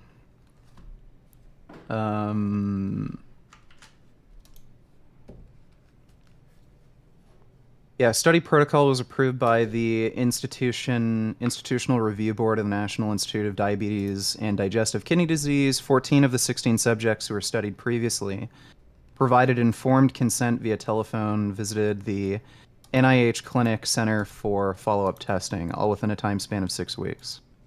For 2 weeks prior to being admitted to the NIH Clinical Center for measurements, body weights were monitored daily via scale, connected via Bluetooth to an iPad, blah, blah, blah. Subjects were then admitted to the NIH Clinical Center for 3 days, inpatient stay to conduct the RMR, resting metabolic rate, and body composition measurements. Body composition was determined by DEXA. Already went over that. Okay, so it sounds like they were in a metabolic ward for 3 days, and they're doing I think they're doing like DXA scans or DEXA scans to literally determine body fat. So it's pretty good methodology. No, it wasn't. I don't think it was a metabolic ward. So this first part is just talking about what imaging they use to actually look at body composition. So for resting metabolic rate, hold on, wait. So the RMR measurements were performed using indirect calorimetry, True 1 metabolic cart, Parvometrics, Sandy, UT. Following a 12-hour overnight fast, participants rested supine in a quiet, darkened room for 30 minutes before making measurements of VO2 and VCO2 for 20 minutes, with the last 15 minutes used to determine resting metabolic rate. How is this not a metabolic ward? Or that is, right? Okay, yeah. Okay. So, so I was mistaken. Yeah, that's fine. So then scrolling down to table 1, this was a thing that I'd heard that this was impossible, but this was the surprising results. So the average weight, if you look figure 1 or table 1. Sure. So the average weight of a person going into The Biggest Loser was 90.6 kilograms, right? The end of competition at 30 weeks. I'm sorry. By the time it's the second. Yeah, that was end of 30 weeks. Yeah. So the end of 30 weeks, their average weight was 90.6 kilograms. If we scroll down to their resting metabolic rate, it was about 2,000 calories. Okay. So 90.6 kilogram person with a resting metabolic rate of about, we'll say 1,996 calories. Now, when you go back up to follow up at 6 years, we see that the average weight had gone from 90.6 kilograms per person to 131.6 kilograms, right? Significant increase in weight, right? 40 kilograms. Sure. But then when you go down to the resting metabolic rate measurement, it's about the same, really a little bit less than it was when they weighed 40 kilograms less. So almost 100-pound difference in weight. Well, yeah, so resting metabolic rate measured was 1903. That's actually lower than at the end of the 30-week period. Yeah. And that's roughly 700 difference. And the predicted was about 2,400, 150 or so different. So it says metabolic adaptation is negative 499 calories. Sure. And for here, metabolic adaptation they're using is an estimate between the predicted RMR versus what was actually measured. To be fair to... oh, wait. No, never mind. Yeah, that's interesting. Total energy expenditure actually was increased by 500 calories compared to end of 30 weeks at the competition. Which we would expect, because as the weight increases, the energy needed to move your body around and sustain homeostasis, I would imagine, probably increases as well. So, or homeostasis is probably included in BMR, I'm sorry. Just your like average movements and everything throughout the day, probably going to require more energy, by my guess. But that resting metabolic rate, that adaptation, I think is pretty scary. You're like missing out on potentially 500 calories.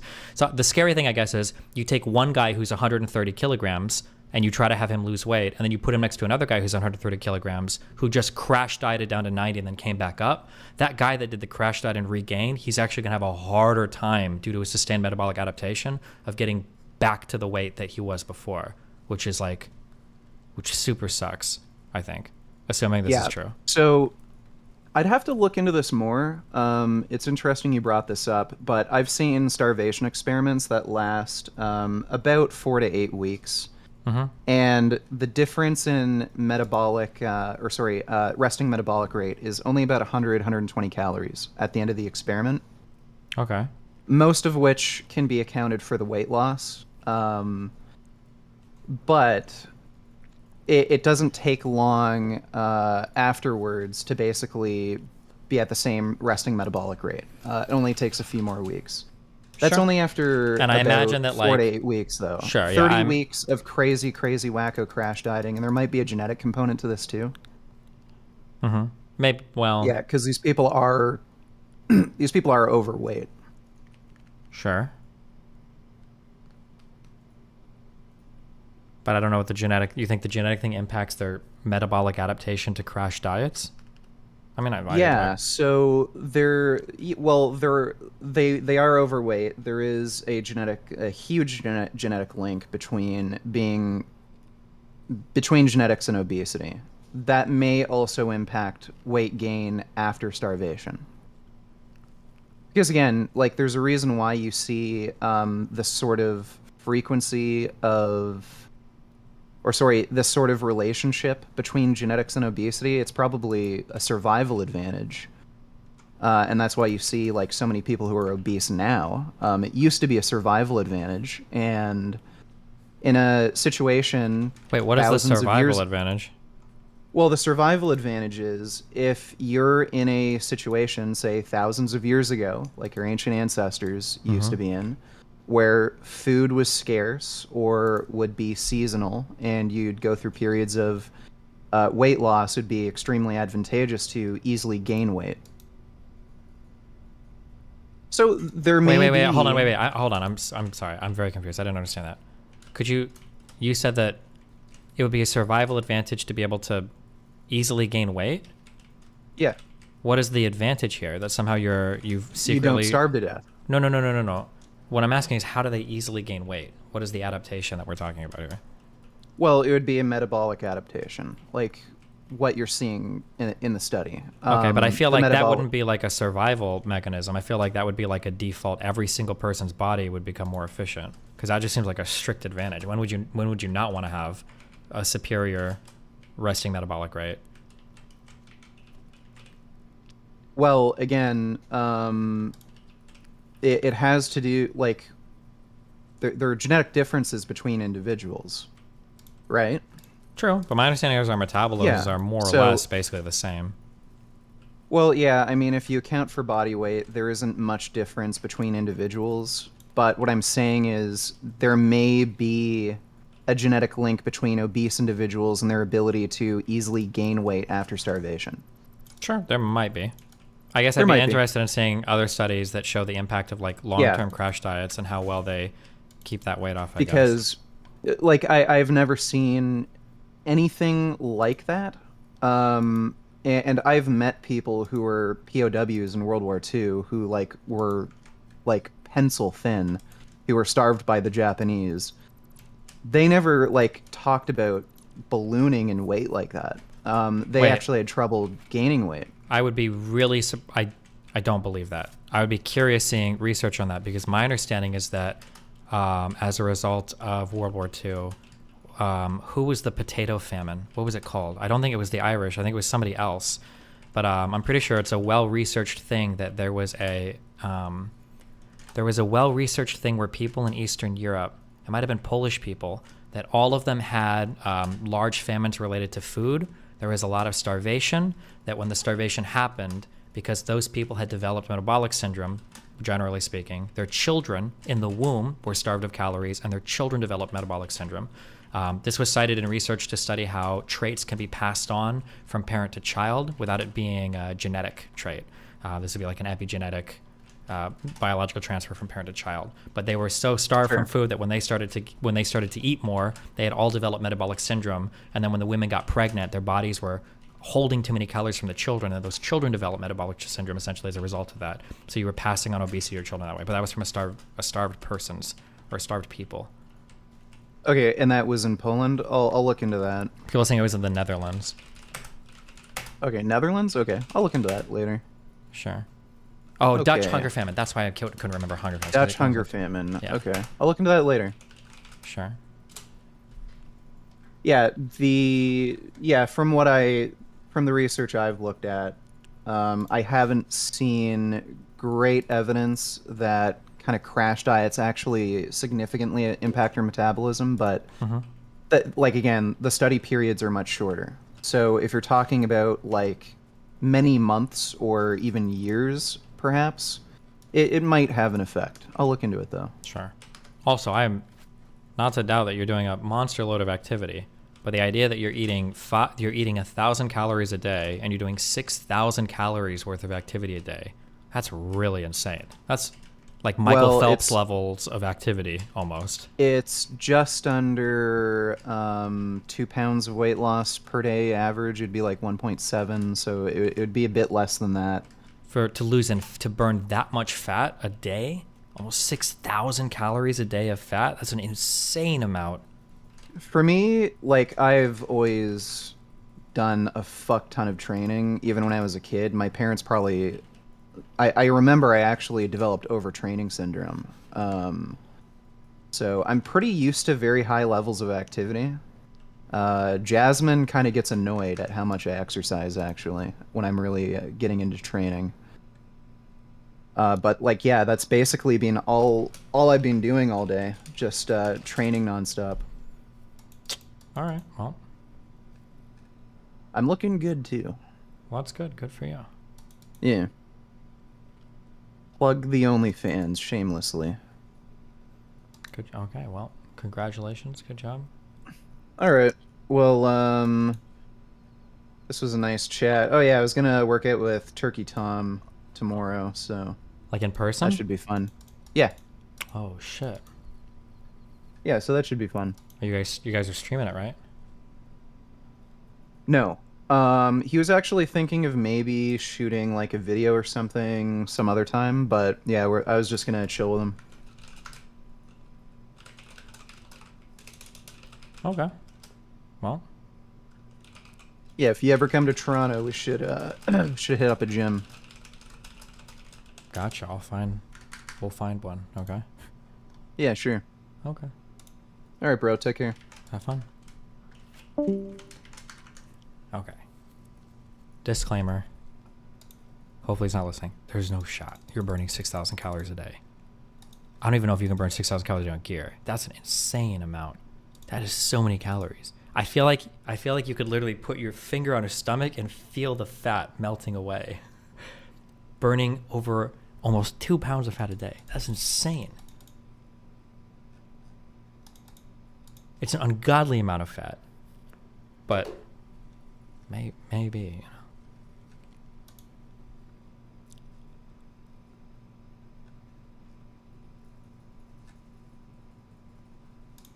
Like idealism of like how I would love to see the world work with like rainbows and everything, and then I have the other side of like, okay, we live in the real world, what can happen or whatever, and so those are different conversations. Yeah, by the way, I forgot to mention I'm on meds that actually affect my appetite too, and actually gives me insane amounts of energy.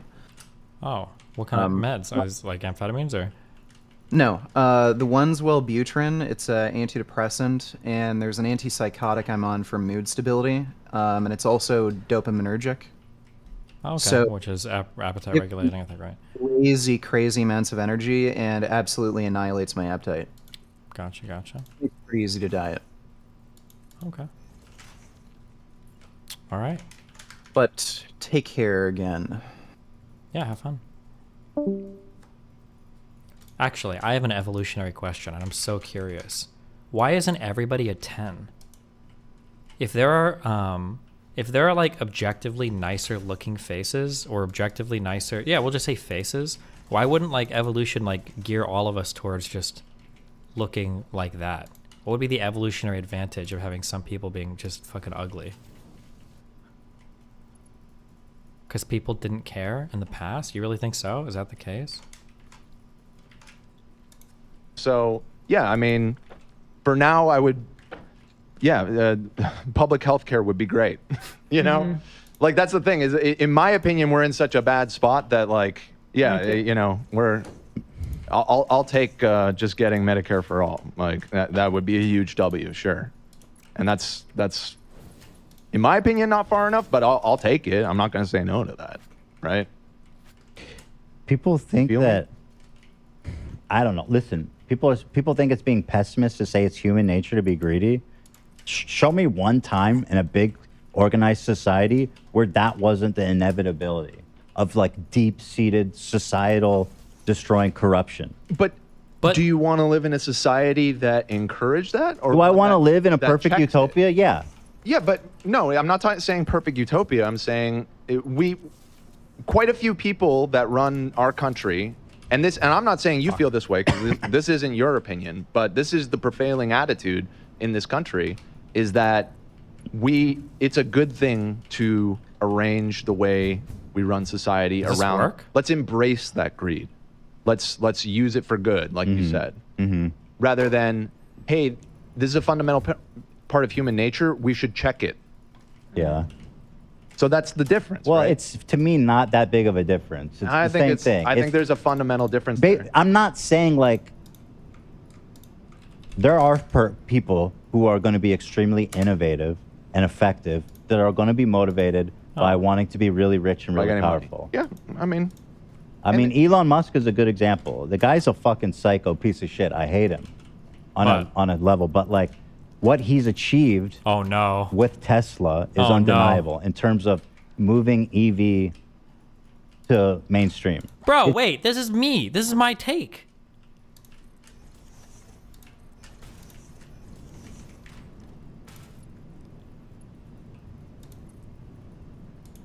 This is my take.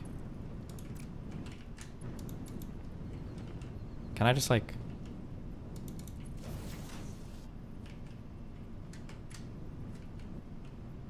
You must snap to a pipe support. Why the fuck can't I just... Ethan has been saying this for years. Oh no, he got it from me. It just is undeniable, right? And I don't even want to give him the credit because I fucking hate him. Think he sucks. But like saying like making this, distinction between promoting greed or putting guardrails to prevent from greed. It's just, there's not a significant difference there, in my opinion. Unless you can explain.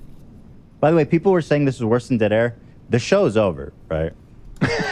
I mean, it's been over. Just leave if you don't like it. What time is it? It's No, past after 5. It's after 5. This is Yeah, just... we got caught up. We gotta... Jesus.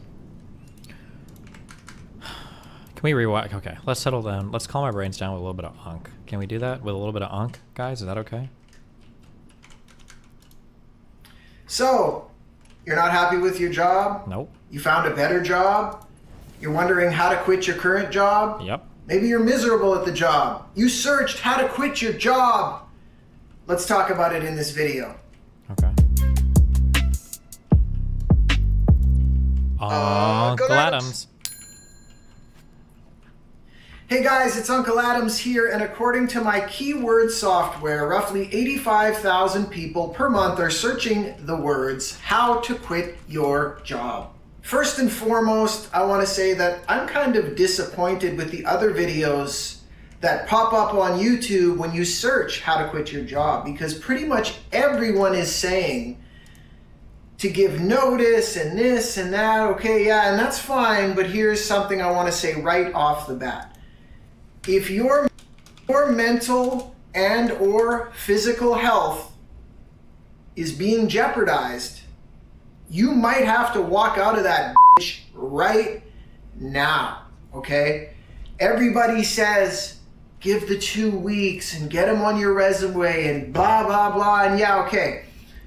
But, guys, you have to show the employer the same respect that the employer is showing you. If they're treating you like garbage, if other employees are harassing you, if the work is dangerous, if your mental health is jeopardized, don't be afraid to quit the job on the spot and walk out. I have done this many times. I've also left other jobs and given notice because they treated me with respect. I was there for a fair amount of time. I wanted to put them down on my resume. So I've done both, you guys, okay? But it's very important that you look out for yourself, okay? Everybody talks about the employers and blah, blah, blah, but I'm here for you, honest to God. Those who don't know me, okay, I'm a rapper, I do internet stuff, I trade stocks, real estate, so on and so forth. With that said, I do go in and out of heavy equipment operating jobs. I'll do a 1 month term, a couple month term, and then go back to doing my other stuff, my Uncle Adam stuff. YouTube, for example, what I'm doing right now. And the reason I'm making this video, or at least part of it, is because this happened to me just last week. I was doing a heavy equipment operating job. Things were seemingly going well until one guy decided he was going to ride me on the radio for half of the day, belittle me, bully me. I stopped for my break and he gets on the radio. We don't have time for breaks. We got to get this whole... Kelly, you are going to be perma-banned from my chat if you can't get Uncle Adams on Keeper Kick. Okay? I want to see you get Uncle Adams on Keeper Kick. Danny RXD. Thank you. You're getting a follow. Mark off the perk dating show. Thank you for following me. Or hosting me. I love you. Kelly, Jean. I want Uncle Adams. Oh, I'm sorry. I was missing downloads. Hidden Pants, $10. What? The native had trade with Europe going back to the Dark Ages. Lawson Harrison, $20. After this and last few podcasts, will you be taking bets on the shelf life of the Piker-Klein Bridge? Jesus. I got 1K on less than 4 months. Ooh. Less than 4 months. Government that allows free market and the politics of free market maximalism are both common meanings for capitalism. H3vid is them stumbling over the massive semantic difference. Okay. Blah, blah, blah, blah, blah, making fun of me. And I'll be honest with you guys. I pressed the radio button and I said these exact words. Someone else can take this fucking truck. I'm out of here. I drove the truck, I parked it, and I left the site and I never looked back. Why? Because my mental health is more important than an hourly wage, okay? So I'm not saying do this all the time, but there are times when you have to do this. I've also worked other jobs where I left on good terms. I gave them notice. I used them as references on my resume and so forth, okay? But you guys, you need to have a backbone in this world or else people will walk all over you. Not everybody, but I find that a lot of people will try to walk on you and it's really up to you how much you tolerate, okay? So if you are in a really dire situation and you're being harassed at work, you're being mistreated at work, it's bothering you at night, you dread going into the job, you literally hate it, it's like hell, then don't be afraid to just quit and walk out of that job. You won't be the first and you won't be the last. It takes courage, but you can do it, okay? You can always get another job. What I'm going to say next might offend some people, and that's okay, but it's the truth.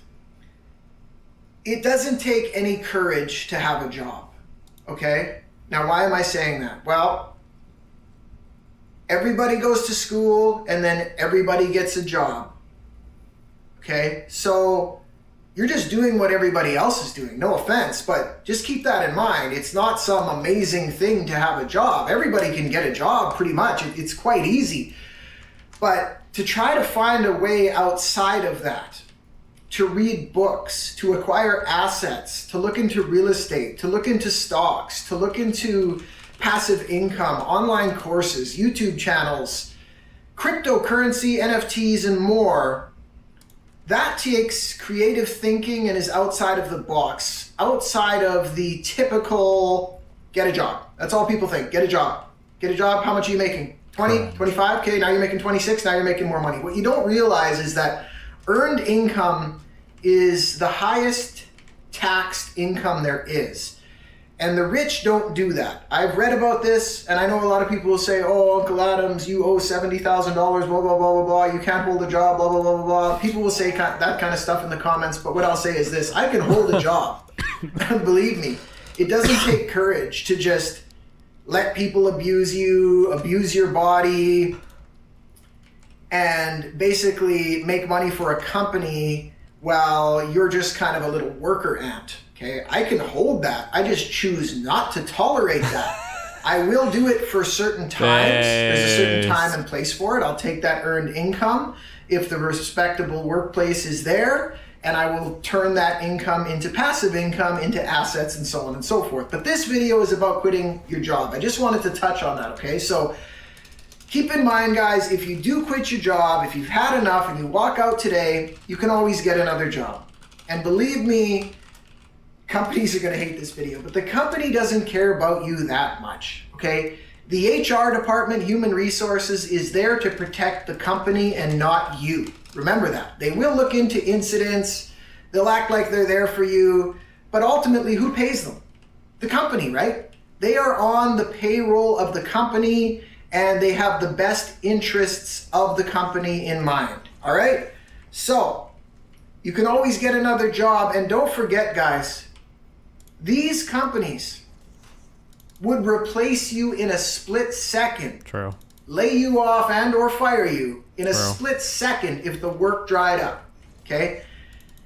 It's business. It's about money. If they have a lot of work on the go, they'll keep you around. If that work dries up, example, COVID-19 pandemic, look how many people got laid off, fired, let go, whatever you want to call it. And that's just the stark reality of it, is they don't have your back as much as you think. They are a business, they want to make money, and you are a tool to help them make more money. Remember that. You are an incredible asset to a business because the amount that you will make the company far out exceeds what they pay you. And that's how employees work. That's how businesses work, okay? So don't forget that. Don't forget your role in all of this. You are important. You are an asset to that company.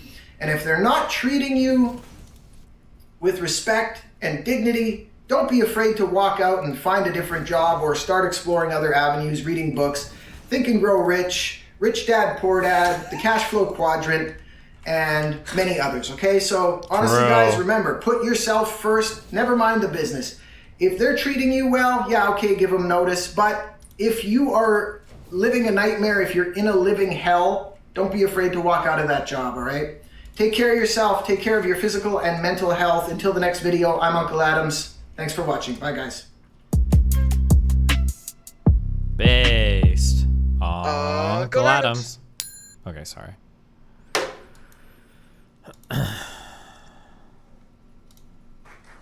Thank you. It's an honor to be here. I want to recognize the team at AFPI for putting this on. I chose to be here for a reason, for delivering the speech that we're about to today. I think this will be... It's just so fun fucking with mentally ill girls, dude. It's just so fucking fun, dude. I'm not even doing a bit right now. It's just so fun, dude. It's the only excitement I get in my fucking life, dude. Like, let's be real here, bro. Like, I do what the fuck, dude. It's so fucking fun, dog. Like, okay, like, yeah, just like, I'm gonna, like, if I find a girl that's literally, like, getting fucked by her cousins, like, gangbanged every fucking weekend, I'm probably gonna pursue her because it's fucking fun to figure out what the fuck's going on there. It's fun. I'm fucking bored. I have nothing else going on. I do not have an instrument. I do not have a game I play. I can't play League anymore. I just think that mentally ill girls are fucking hot. And that's it. Like, and then in 3 months, I'm gonna fucking find, I'm on fucking, listen, school's gonna start in August. That's 1 more month now. TwitchCon is in two more months after that. I'm gonna fucking find another mentally ill girl. And I'm telling you right now, I'll work on better ways to do it. It's just so fun fucking with mentally ill girls, dude. It's just so fucking fun, dude. I'm not even doing a bit right now. It's just... Okay, I feel like this is the last comment I make on Darius's life because I feel like I've been really mean. I'm like bullying the fuck out of Darius earlier. Again, I'm not trying to. I feel like this is a little bit of a cope. I feel like what Darius actually means is mentally ill girls are probably the only ones that will tolerate him. that's what I'm starting to feel more and more. Okay, that's my last Darius bully.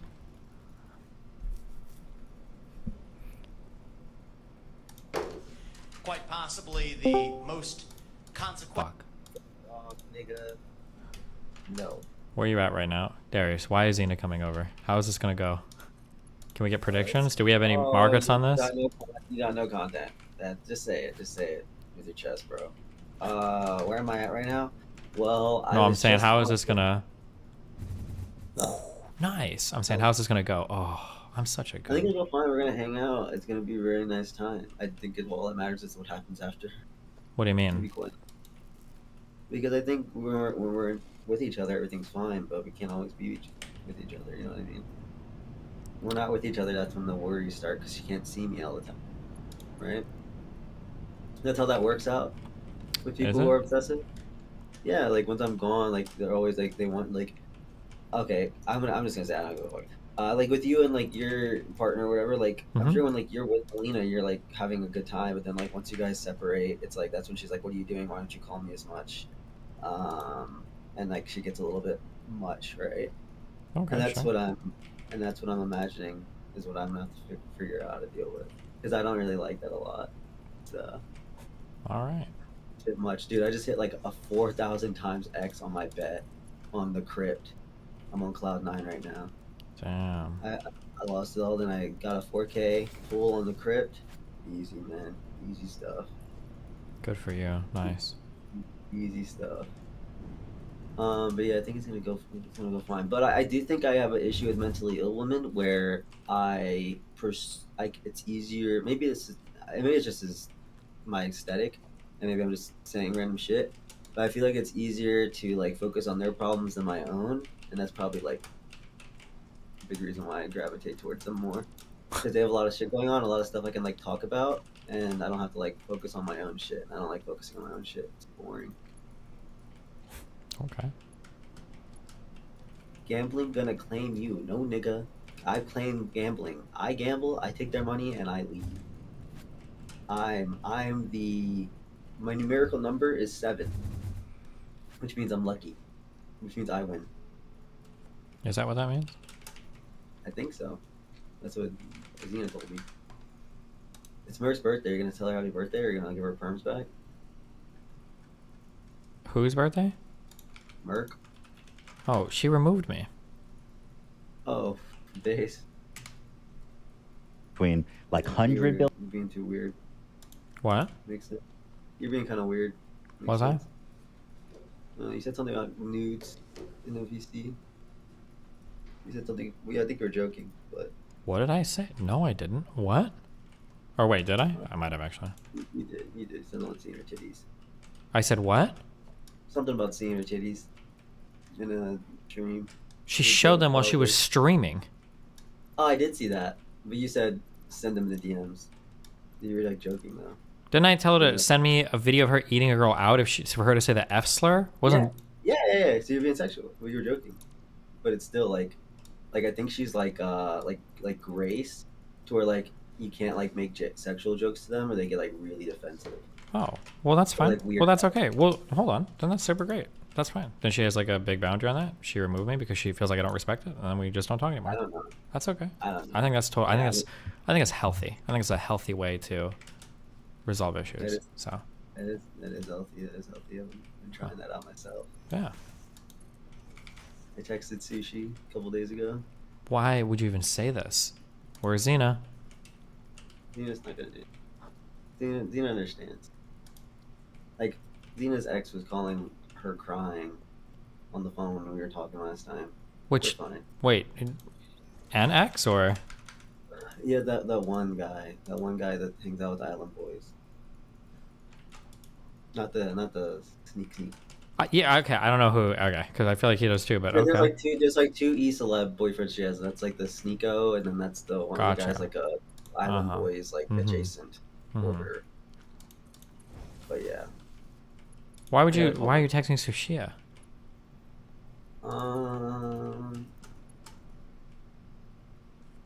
Wait, am I? Can I ask a question? Sure. Am I allowed to hook up with Sushia, or would that be disrespectful? Ooh, that's a good question, and it's very serious because I actually had to think about that because I was like, this little snake could be talking to her right now. Well, and hold I'm on, but okay, but I'm just checking. Nothing I has care. happened since you guys were separated in person, so. Yes, it's recently. I think I wouldn't. I don't think I would. I think it'd be fine. I think the only thing that'd be an issue is if she was like up on stream. But I think I'm fine with it now. I think I'm moved past it. Okay. So I was just think checking. I don't even know if she probably isn't even interested. So you know, it's all good. I'm just I checking. don't think she is. I think she's like becoming like a full-on adult now. Like a Cringe. that's she hit 25, so you know. Is she really that young? Wait, how old are you? I'm 27 now. Jesus. Okay. Yeah, I know. Huh? Getting old. I gotta figure out how to do a 401k or Yeah. some sort of bank stuff. I'm banned from Robinhood, so I got to figure that out. So I can't like invest in stocks.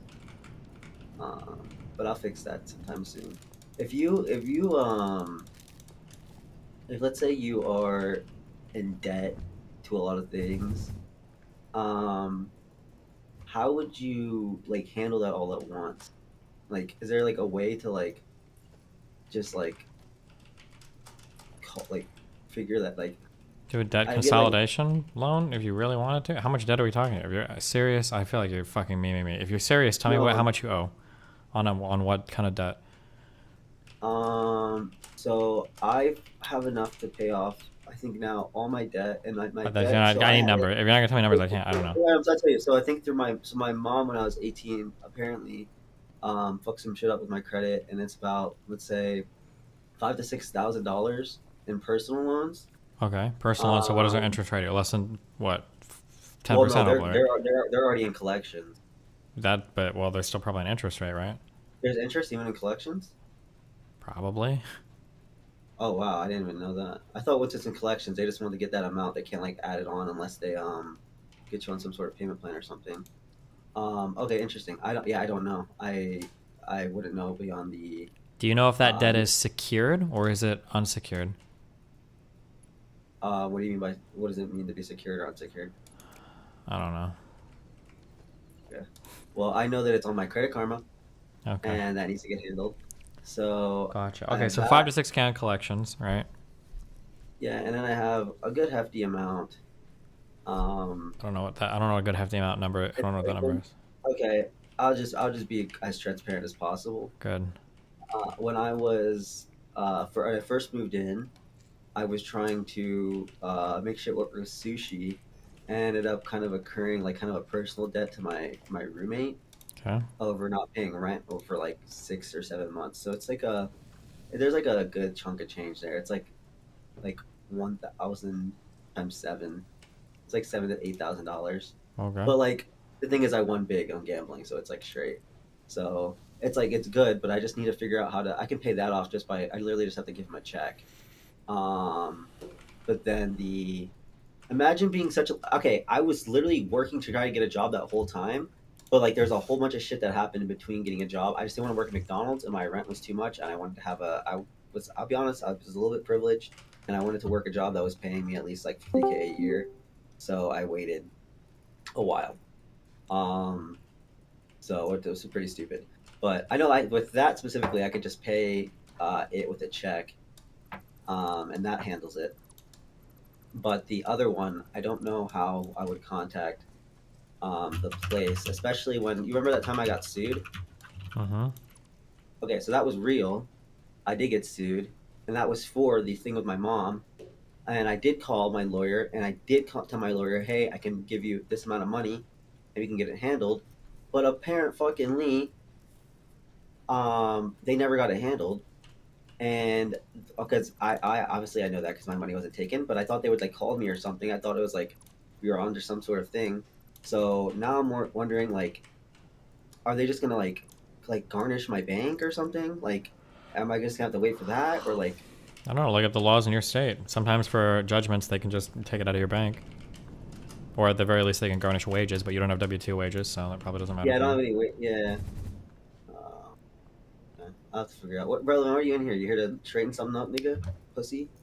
I just came in here because my best friend was talking to a person about financial situation. I'm your best friend. I'm your best friend, Relevant. You can't even wake up in time to hang out with me. Damn. You probably just woke up just now, bro. Nah, I woke up like 2 hours ago. I just don't talk to you. Jesus Christ. And you know that we have a schedule for the gym that we need to go by 4 o'clock because if Destiny's ending. No, that's what you. That's what you said. that's your schedule. That's what we should be doing, though. That should be our gym schedule, but we're not doing that. And we could, yeah, we could try. We could try and make that work, sure. If you want to, really want to. No, yeah, don't tell me, because we've had this conversation 4 different times. You're not being serious. Ooh. No, we can go at that time damn. if you like. I just prefer to go at night. I just prefer to go at night. Well, yes, when nobody else is there, we can record or whatever shit we want and stuff. We could even stream out of there. You don't want to record stuff at the gym, bro. Stop pretending. Wait, yeah, why not?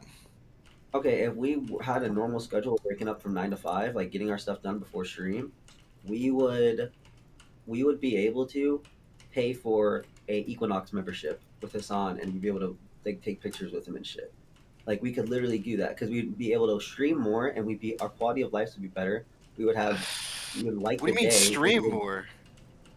Because because when we're going to the gym at night, we're ending the stream early to go to the gym. Because I'm not staying up till 3 a.m. to go to the gym. It's also it's a Saturday. Crazy. That's a you problem. No, it's not a you problem. That's a fact. That's a logistics problem that you're not able to accompany me. Work with me on. Damn. No. He kind of got you there, Aureli. Why you?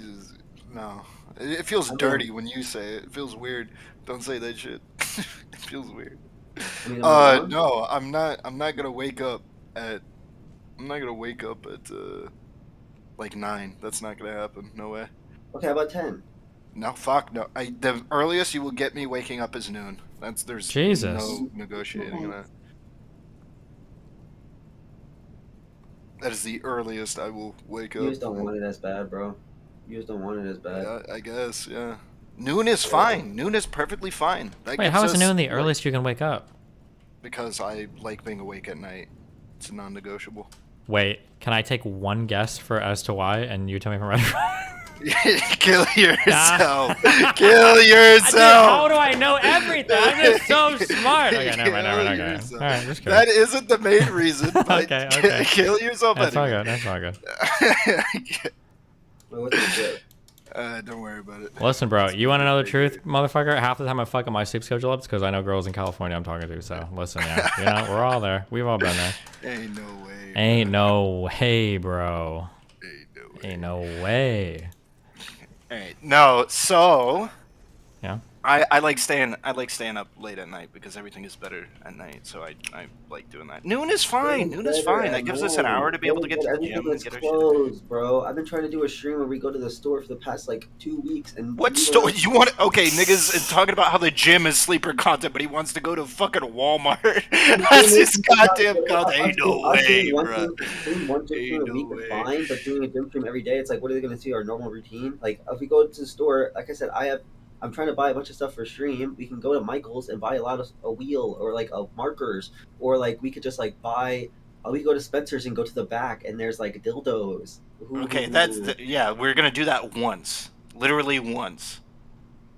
We could do that. Yeah, sure. And I've been just trying to do it once for the past like 4 weeks, and we haven't been able to get up and get out. If we wake up at noon, we can straight up do that. Oh God, why not? You know, that was a good idea. I think I'm gonna steal.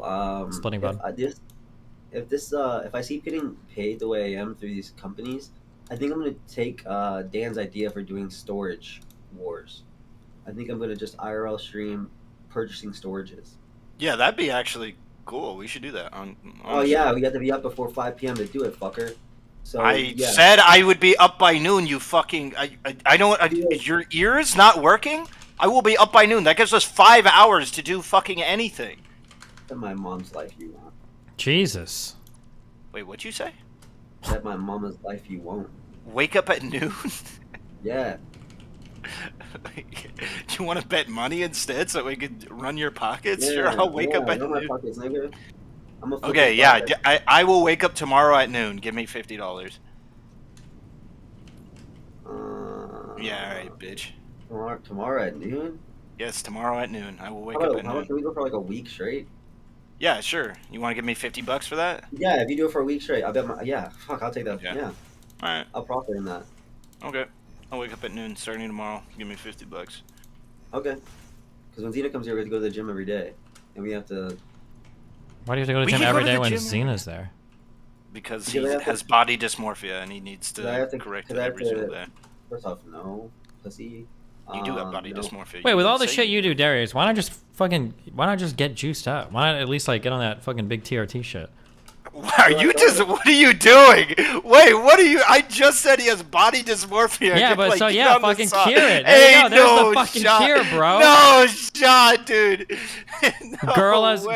body dysmorphia. Time to go plastic surgery up. Go get some fake tits. Why, Darius? Why don't you just fucking shoot up, dude? Fuck it. Comments, Kelly? Oh no. He's speedrunning you ending your own life, bro. No shot. Any input on that, Kelly? No. I mean, it depends what your body dysmorphia is specifically about, right? But either way, I'm not saying anything about anything anymore because I just get called Dr. Kelly regardless. So. Doctor? Can I get the oh god, what's the name of that show? The X-Files music. Dr. Kelly? Dr. I don't know actually how that goes. Dr. K. Holy shit. It all comes I'm getting confused with the Doctor Who one. I don't know. It all comes back to Dr. K. Mr. Girl, Lav, Kelly, Dr. Avi, K, Dr. K. Holy shit. What the hell is going on? I don't know, bro. My mind just got fucking blown somehow. All right, so a week you're giving me $50, yeah? Yeah, week before 12, nigga. Why? All right. Wait, before 12 or 12? It's gotta be 12. Sharp then, bro. All right, sure, 12 sharp. Wait, why do you have to give him money? Is he hustling you or something? What's going on here? Yeah, he said he'd give me money, so I'm getting that money, yeah. Damn. Wait, what for? $50? Why? So I wake up at noon. Were you not here for the... Oh, he's just paying you just to wake up at noon? Yes, yes. Oh. If he wakes up at, yeah, I don't think he can do it. I don't think he can do it. Jesus. I'm about to put 100 into the crypt right now. Triple. Wait. I don't think he can do it because if he can do it though, it's a benefit for me because what'll happen is that I'll go to the gym more. I'll get on a routine. It's pretty much like paying $50 for like a personal trainer for like a week. So I don't mind because I just need to wake up before 12. So I'm at the gym by 2, and then I'm at the gym by 2. I'm out by 4, and then I can enjoy my day before I have to stream, or not enjoy my day, but like prepare my aura. If that makes sense. Yeah, you have an interesting thing where you have to go to the gym at a specific time of day. Otherwise, you. Well, the reason why is because we are both streamers who have jobs that are expected to be at a scheduled time, and if we aren't doing things on a scheduled routine, we are fucked. No, or I can just go after. Just a thought. I can just simply go after. Steven, tell him that routine is good, please. Wait, are you afraid of going along because you're gonna get beat up if somebody sees you? No, I would literally beat the shit out of anybody who tried to press me, bro. Like, I can't wait till TwitchCon. I can't wait till TwitchCon and everyone's trying to mac on my babe, and then I just release my nine tails or something. Like, I just get like real like heated up. I've never lost a fight. I think. Yeah, I've never lost a fight. Me and Relevant had like a fake fight, but my contact fell out of my eye. So. But to be fair, I don't even really count that as a fight. Yeah, but if it was a real fight, you'd get fucking rocked. Not sure about that. I got size on you now. I'm bulked out. What? I Don't got we size weigh on the you. same? I have reach on you. I'm 4 inches taller than you. You know what I have? I have 15 pounds on you. Apparently, I gained like 15 pounds since. So what? You're like 185? Yeah. Oh, That's okay. crazy, Yeah, right? you got weight on me. Yeah. Yeah, dude, I'm getting fucking tubby. Okay. Is that what you want to go to the gym? I don't understand. Okay. All right. Is it? Any input, Kelly? Kelly, what do you think about all this? Why would you don't want my opinion? Wait, Darius, you weigh. Hold on, I'm sorry. Wait, I'm sorry. My brain is catching up the conversation. Darius, you said you weigh 185? I weigh 185 now. Yeah. Wait, how tall are you? I'm like. He's the same height as 5'8". you. No, he's 5'8". I'm like a little taller than Steve. Shut up. You saw in real that's life, true. like, definitely. No, I was definitely not. I wasn't looking like down on him, but I was definitely not looking up. Based. Darius is on the Destiny lifting program. Welcome, my friend. Welcome to Wait, 5x5 and Strong List. We're gonna have monster fucking thighs by the time we're done with this. Okay. No way. I'm just kidding. Just ignore me. How much do you squat? Yeah, Darius, he's talking to you. No, I'm talking to you. Don't worry about me, ninja. Okay. Whoa. Don't ask me those questions. Hey, okay, Slow all down right. here, Relly. Mister can't get out of bed till 12 p.m. Okay, calm the fuck down. Oh, okay, all right. Literally true. Easy pride. He's farming Pepe's. Ye never lose. Well, my Yeah, song started yeah, with I'm Jesus gonna get up Christ. whenever the fuck I want. I don't know what that is. Is that your roommate? That's my favorite. That's my best friend right there, actually. Oh, Dario? Yeah, it's my best friend. I'm kidding. He's not my best friend. I have like 5 people. Oh my god. Did you follow the Mizkif? You followed that crazy drama a long time ago? Yeah. With Miz. Yeah. I still think one of my favorite parts of that arc was that huge backstab by Mitch Jones came like after he made that fucking song for Mizkif, Mizzy, my Wizzy best friend or whatever. Holy shit, that was so fucking funny. I thought the funniest part was when Trade said he wasn't recording the call. My god. Are we ever gonna have Twitch drama like that again? Yeah. I don't think we're ever gonna have Twitch drama that good again. I showed you my screen, bro. Jesus. Scrap. That's all you want. You don't think we hear you? Yeah, that rush shit. Oh my god. That shit was the best.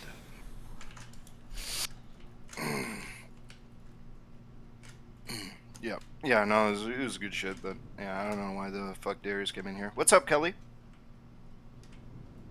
Y'all must be really struggling for conversations. We keep saying, "What's up, Kelly? What do you?" Well, no, it's think pretty about normal this, because Kelly?" you came into the call and you haven't said anything, so it's a little bit weird. Yeah, I've just been quietly waiting for you guys to finish your We're discussion, finished. and These then guys are I about to would say leave. something. All right, well, if they're leaving, yeah, I was just gonna ask a couple things about the kick or keep related. What were we gonna ask? One, I'm really struggling to think or find like girls that play League of Legends still that are kind of like e-girls and like also willing to like fight with retards on stream. So if anyone has any suggestions, I did message Michaela, but I didn't get a reply. Damn. But I mean, we have enough guys and we have technically enough people already, but there's only like one girl and I feel like that's kind of awkward for her. So I was just like trying to think of like one other person. Who's that one girl? Baffy. Oh jeez, I feel like I remember that name from a long time ago. She's like a proper League streamer though. She's not like a Where's all the degenerate like e-girl League streamers? That's what I want to know. They're like fucking vanished probably to the top tub section, but I don't know. Sad times, guys. You can't go through you can't just like go on Kick and see. Oh, they all moved to Valorant. True. I've been through Kick. I mean, I can keep an eye on it in the next couple of days as well, but like, I mean, it's on Monday, right? But not everyone streams every day at the same time all the time. So yeah, I haven't really found many people. I mean, many women even. Gotcha. Oh my god, have you ever played Valorant? Me? Yep. I'm not good at shooting games. Why? I watched a video on something called the Valo accent, and oh my god, if I had to play, I don't know if actually people in Valorant talk like this, but if I had to play a game with people like that, I would actually off myself. Holy fuck. What do you have? What does it sound like?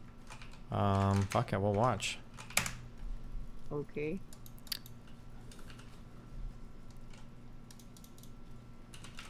Okay, I don't know if you guys play Valorant. I don't play it, so I've never heard this shit before. I played it for like 2 minutes and then went back to see it. There's this, oh, this guy. It's semi. Stop peeking, you're actually horrible. Like we lost, like not even trolling. Like you're actually brain dead, no cap. Is a way of speaking you may occasionally hear from fellow Valorant players. Dubbed the Valorant accent, this dialect was inaugurated by streamer Sinatra and adapted itself widely in the Valorant community. Pro player Zalms also has a strong sound for the dialect, and surely someone you know does as well. Welcome to the first episode of Fastlane, where we have short and sweet talks of Valo culture. Here is a pretentious way to describe the Valorant accent. It's semi-monotone, it has a late pitch flex, and the structure vaguely follows a trochaic tetrameter. Oh fuck me. The intonation of the sentences are usually monotone, but follows a formula where the beginning starts low and the ending is high-pitched. You're actually brain dead, not even trolling? Something like that. I don't There know are why also my thing is trochaic lagging. elements in how you say certain words. Oh, I know why I'm lagging. It's because August wanted me to upload that VOD, so it's going to be lagging for 42% more upload, sorry. Trochaic meaning a pronounced syllable followed by a soft one. Syllables in blue are pronounced with more weight compared to that in white. There is an exception, however, if there are only 2 words. It becomes the opposite, iambic. A Why soft are you saying syllable reverse followed by a Kelly G? pronounced What one. the fuck does that You're mean? actually brain dead, not even trolling. We lost is another example. It also comes with its own set of colloquialism. Words like brain dead, brain damage, cringe are some of the common expressions used by someone with this sound. Let's compare it to a normal way of speaking. Lunch was actually horrible. I gave it to my dog. I'm not even kidding. And now, with the Valorant accent, lunch was actually horrible. I gave it to my dog. I'm not even kidding. Now, with a deeper understanding of the Valorant accent, you should be able to imitate the dialect with this sentence from the very beginning of the video. You guys don't like most of the female speakers on this We stream, hope alright? you So enjoyed shut the today's fuck episode up. of Fastlane, and let us know in the comment section what we should talk about next. Peace. Apparently Daft does an impression of this as well. I watched some TikToks and I realized you should never date anyone that has a Valorant accent. If you don't know what the Valorant accent is, it's when they talk like this. You are so brain dead, dude. You're literally throwing. This is oh my god, go next. You are literally trolling, bro. No cap. You gotta dude, this is oh my god, go next. My team is feeding, bro. You know what I just realized? They talk like race car engines. They go like I feel like I've heard like other types of gamer accents like this before, like in other gaming communities. I try to imagine like, do these people, what are they like in real life? Like, do you think these people have any friends at all? I'm so curious. Is the part that bothers you the most the part where they're slow? Or the part where they like internet hire? The at part the that end, or bothers what? me is I imagine a kid who looks a little bit greasy, but it's hard to tell because he has a bowl cut, I think, but I can't tell because he's got an oversized hoodie that he pulls over himself that he wears even when he's indoors all the time, and I don't even know what the shape of his body is because I've never seen him stand up from his computer chair, but he has the most arrogant type of personality online of anybody else online, and he's always like the 3rd or 4th highest division in the game. He's never going to be good enough to be a pro, and he's not even good enough to be a ladder hero, but he's good enough to shit on everybody else that he plays with, so that he always feels a lead to everybody else. But never actually, like, that's like there's like that archetype of a person online, and I hate him. I don't know why. Low tier god? No. It's just like a specific archetype of like white bowl cut, hoodie wearing, like almost ladder hero kid that's never quite good Leafy. enough. He's probably hacked in the past. If there's hacks available now, he probably uses them sometimes, only when he feels like the enemy team is using them and cheating, or when he's trying to impress some girl online that he's probably going to ask for pics of her asshole 4 minutes into knowing her, and then when she says no, he's going to pretend it was a joke and then block her and tell his friends that she's weird. It's like that type of person. I don't know why. Just like this person, like they instantly materialize me. I feel like I've seen this archetype of guy online so many times before. I feel like, but I feel yeah, I felt like there was some personal drama there, bro. no, I don't know you got why. Something you gotta let out. I have this archetype of a person in my head. I don't know why. Okay. Yeah, they existed in League too. Yeah, I just have that. They're in my head.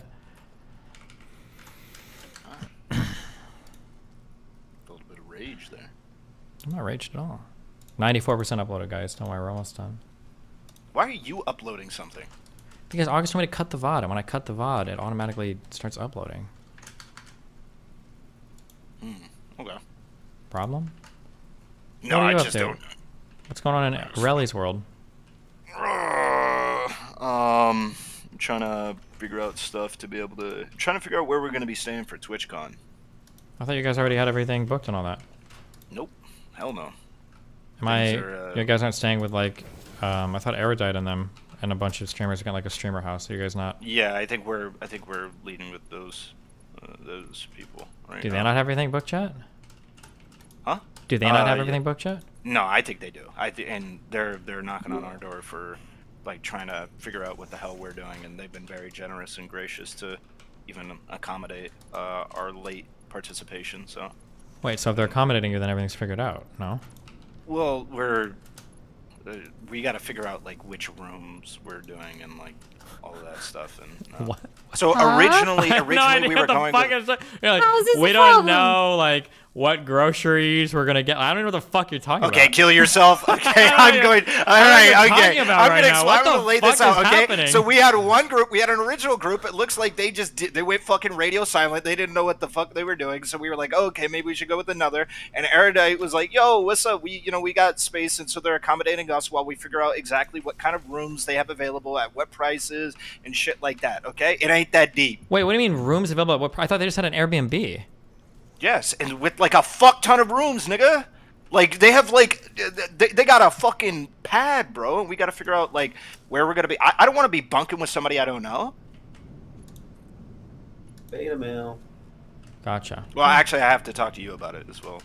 Me? About. Oh, No, Darius. Darnell. Why would you be bunking with someone you don't know if it's a massive place with loads of rooms? Well, because they probably Because don't there's have also going gonna to be There's loads a ton of people that I don't know. Surely not in the same room. Kelly, they have like 10 or more people, I think, that are doing this Airbnb thing. Oh, Yeah. that's a bad idea, but okay.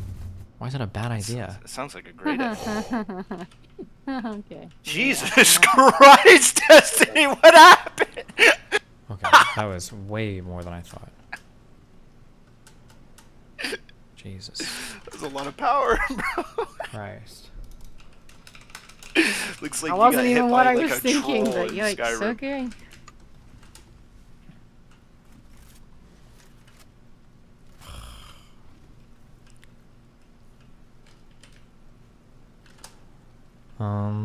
Okay, wow. So figuring out that, do you have any fun plans for TwitchCon? Spend time with my girlfriend. There's some like parties that are going on that might be fun. That I hear probably are gonna have a bunch of toxic drama. So I'm not gonna say I'm a fiend. I'm an absolute fiend. So I'm gonna be there. I have nothing really else. I haven't even bought my tickets to actually go inside the place or anything like that. I don't even know if I am. Jeez, okay. Yep. I don't know what the hell Darius's plans are when he gets out there. I'm curious if the people we plan on moving in with to Florida are gonna go to TwitchCon, so maybe I can meet them before I move in with them. Yeah, that'd probably be nice. Yeah, other than that, also stressing about, because we still don't even have the place that we're gonna move into at the start of next year. We don't know what we're gonna do. Wait, you don't have a place yet in Florida? Correct. Have you talked to Erudite about that stuff or no? Yeah, a little bit. Oh, okay. Do you still have all the people signed up for your wonderful Florida home, or? Nobody's backed out, if that's what you mean. Okay, that's good. Good for you. Good for you. So we're just figuring out how the location and what exactly everybody will be happy with and stuff. It's kind of taken a little bit longer than expected. But yeah, that's what's happening right now. Wow, exciting, exciting. How about you? You going to TwitchCon? I'll definitely be in Vegas. Obviously, I can't go into the convention, but You gonna stand outside like last time? you know, I'll probably just be in a room fucking your mom the whole time. Wow. Or Darnell's That's crazy. mom. Yeah, you probably. Did you know the Do what? Do you know Darius was trying to get me to hit on his mom? Did we do in a that? fucking call? Yeah, he was literally trying to get me to do that. Jesus, what a warrior, dude. It's really, he has a weird relationship with his mom, dude. He was talking to his mom about. He was weird. Like maybe he'll tell you he was talking to his mom about like. He was. I can't even. He was weird, bro. He just wants He someone was to be like- happy, dude. Is that a No, he was problem? talking about like he's like his mom said I just got out of the shower and he's like, yeah, I bet you're wet. Jesus, that's a little much, but okay. To his mother, bro. It was rancid, bro. Very normal. Yeah, it was weird. It was fucking weird. And then he wanted me to like hit on her, so yeah, I did. I said no. So, yeah. All right. Did well. he listen to anything that like me and you said to him the other day? No, he almost never takes my advice. Okay, brilliant. I don't. Yeah. Oh yeah, just Kelly, was like, didn't you? what was the Kelly came point? in here and validated Xena's crazy feelings. Good job. No, I didn't do Ooh, that. crazy Is it- feelings. Okay, giving relationship advice. So, like, if you tell people to break up, that's not giving relationship advice. Oh, you don't okay. think so? Can I Well, can I it's ask not, you? is Can I it? ask you advice And they for a won't friend? listen to that. Sure. Can I ask you for advice for a friend? Because I'm kind of curious what your advice would be. So she's been dating a guy for 6 months, and he does like this combination where he'll beat the shit out of her until she can barely breathe, and then he rapes her in the ass for like 2 hours every night. That's not relationship advice. So yeah, no, I'm curious. Well, what do you think she should do? Like, what would you recommend in that relationship? I'm That's curious. not relationship advice. What is it? When there's abuse, obviously it's different, but that's not Oh, relationship so advice. abuse That's is trying never to a stop part of people a- from getting hurt or killed or murdered. Oh, so or abuse isn't whatever. part of a relationship? Okay, gotcha. No, it's not relationship advice. Okay.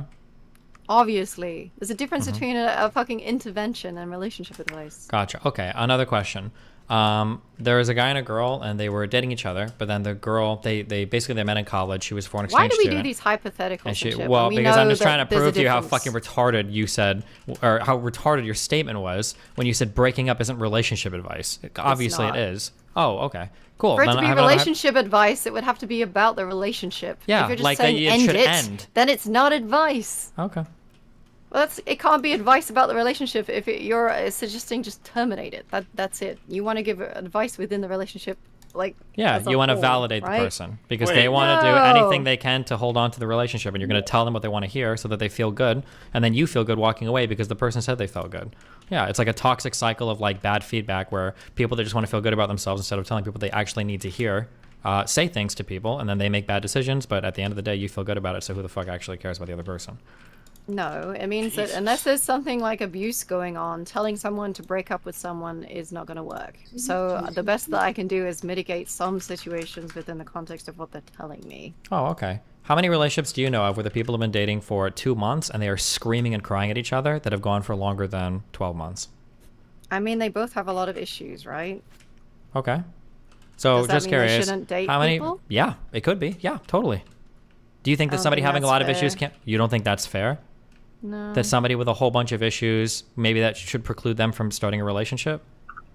Yeah, because I don't like this concept of where you have to wait and work on yourself until you're this idea of perfection, because that never happens. You can improve on something, and if you're a Oh, danger to mhm. yourself or to some Yeah, other because I people, said you had to be there are perfect. Good argument. exceptions. True. I said you had to be perfect. Okay, well, where is the True. line then? The Where is line- it? Where is the goal? There isn't one because The it's all line about is self-improvement. yeah, the line's probably not about being perfect, but I'd say it's somewhere between being perfect and screaming and crying and threatening suicide to your partner that you've known for 2 months because the relationship's not going how you want it to. Somewhere in between there. Now I don't know exactly where, but I don't know. What do you think the line is, Kelly? That has nothing to do with the relationship, though, does it? It has to do with the fact she has bipolar. Oh, okay. If- So do people with bipolar not get to date? Possibly. Depends on how severe their bipolar is. Well, no, the more yikes thing is assuming that you can hold other people responsible for your mental illness, and then you can walk away blaming every single failed relationship on your mental illness because you're refusing to take responsibility to actually be a good partner in a relationship. That's the true yikes thing. Did you say this to Zena? So there's either That's not that what I is was that. Yeah, that is. saying. But that's cool. I If understand the someone allure is- of like, is that my No. partner or a therapist? Yes, it's both. Like, I mean, I can understand people the allure of I'm that. saying. That is exactly what you're saying. No, it's not. I would like to say what I am actually saying. If someone else is okay with dating someone with bipolar and they are very transparent about their issues and what they are like, then that is their choice as long as there is nothing extreme like abuse going on. Now, is it going to be hard? Yes. And should they be working on not doing those things like, you know, threatening to kill themselves? Sure. I agree with that. Should they be in therapy? Yes. I think she's tried a lot of medications and a lot of them haven't worked for her, right? But So I'm not maybe here the to, healthiest thing for all say parties people that have involved. bipolar can't date. It's like Maybe did I say people that have bipolar can't date? Is there some other form of like communication, like retardation that's going on here that I don't know if irrelevant can translate for me, or if we well, need what somebody else? point is it okay for someone with bipolar to date? Well, I when think I they're not already told exhibiting you. any forms of the bipolar. Oh, so they don't- fixed it. Yeah, Okay, that's true. it. Yeah, that's You exactly can't just it. Yep. fix it. Yes. Okay, Oh, we true. know No, this there is no sarcasm, managing. I right? know you can't manage any part of a mental illness. The only thing you can possibly do is hold a relationship partner like responsible for it over and over and over and over again. Honest to God, what I thought was after Reckful killed himself, I was like, why didn't Becca just say yes when he proposed? Like, what a fucking cunt, right? Like, I think that there's nothing wrong with holding other relationship partners Yikes. completely and totally All right. responsible for a person's mental illness. That's what I think. But thank you. I'm glad I got into the mind of Kelly Jean here for how to help people manage Darius their relationships. doesn't like it, he can break up with her. Like, why are you coming at me for giving Xena advice when that's in Darius's hands? Because people are coming to you. Why is it not in Xena's hands? I'm sorry. Does she have no agency? Because she wants to stay together. Yeah, but maybe that's not the good choice, and that's where a good friend comes in and tells them the hard answer of, you know what? Maybe you don't need to be in this relationship. She knows that. I don't need to tell her that she could break up with him. No, but she's it's not looking up for- to me to say one way or the other. But you are saying It's- one way or the other. You can't No. pretend to be neutral here. You're taking a stance that they ought to continue dating. You Oh, implicitly say that. I never said they should You stay did. together. If I you never give said that somebody once. advice on how to maintain something, you're implicitly affirming the relationship, of course. That's No. literally what she's looking for, is somebody to say that it's going to work and it's going to be okay, despite the fact that it might not be. Nope, I never said they should break up or they should stay together. I'm giving advice whilst they are still currently together. Gotcha. Because that's all I can do. Because that's the current situation. Okay. If the current situation was different, What I would advice give would you different give them advice. in their What situation? that is different than what I said last time. I feel like we mostly agreed on the things we were saying, didn't we? Really? Yeah, I feel like we did for the most part. I'm running with the assumption that they are going to stay together. It's been stated, I've had it on the record that I think that there's a lot of issues in the relationship that make it more than likely that it's not going to work out and it's going to be toxic for Sure. both of them. But given that position, they still wanted to be in a relationship, so I gave advice in accordance with them continuing a relationship. Yeah, and I'm the same. I don't understand why this is a bad thing. So wait, do you agree that it's probably not going to work out and it's probably not going to be good I for mean, both of them? a lot of relationships don't work out, so probably not based on that likelihood alone, right? What a But it's retarded also- non-answer. That's so fucking stupid. Well, like, I'm not a imagine that, like, fucking magician. no, I it's can't not that you're a see in fucking the magician. You're future. giving the most cowardly, spineless fuck answer ever. Like, imagine a guy is like laying on the ground after a car accident. His legs have been chopped off, and he looks at the doctor and he's like, "Doctor, give it to me straight. Am I gonna die?" And the doctor's like, well, everybody dies. Huh? Like, that's the equivalent of what you're saying. It's Well, such a why would I non-statement. wanna- Why even bother why- uttering anything? Like, what's the point? Why? Because first you really asked me, and that was the answer I wish. You didn't give a but real I answer, though. You well, gave a if you wouldn't non-answer. Stop interrupting me. I would. You fucking already gave your continue. retarded answer before I interrupted you. You're not going to change your retarded Holy. answer. You're going to explain Well, why if you you gave would it. It's let still me retarded. elaborate, Yeah, fucking elaborate hell. away. Oh, it's so annoying when you do that because it's frustrating because then I can't keep a track of thought of what I'm even fucking talking about. Why I've completely lost what we were talking about. What were we even talking about?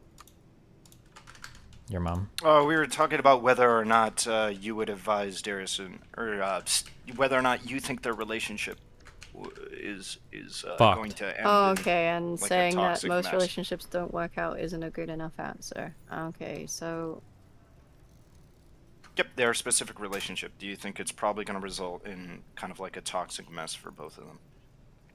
okay, now I remember what I was going to say. So I don't like condemning relationships in this way because it makes people inclined to double down. So they'll be more inclined to see that everyone is against them. And Xena is a person that is very much like this. And I could tell it within a couple of minutes of talking to her that she is very aggrieved by these types of things. She's more likely to be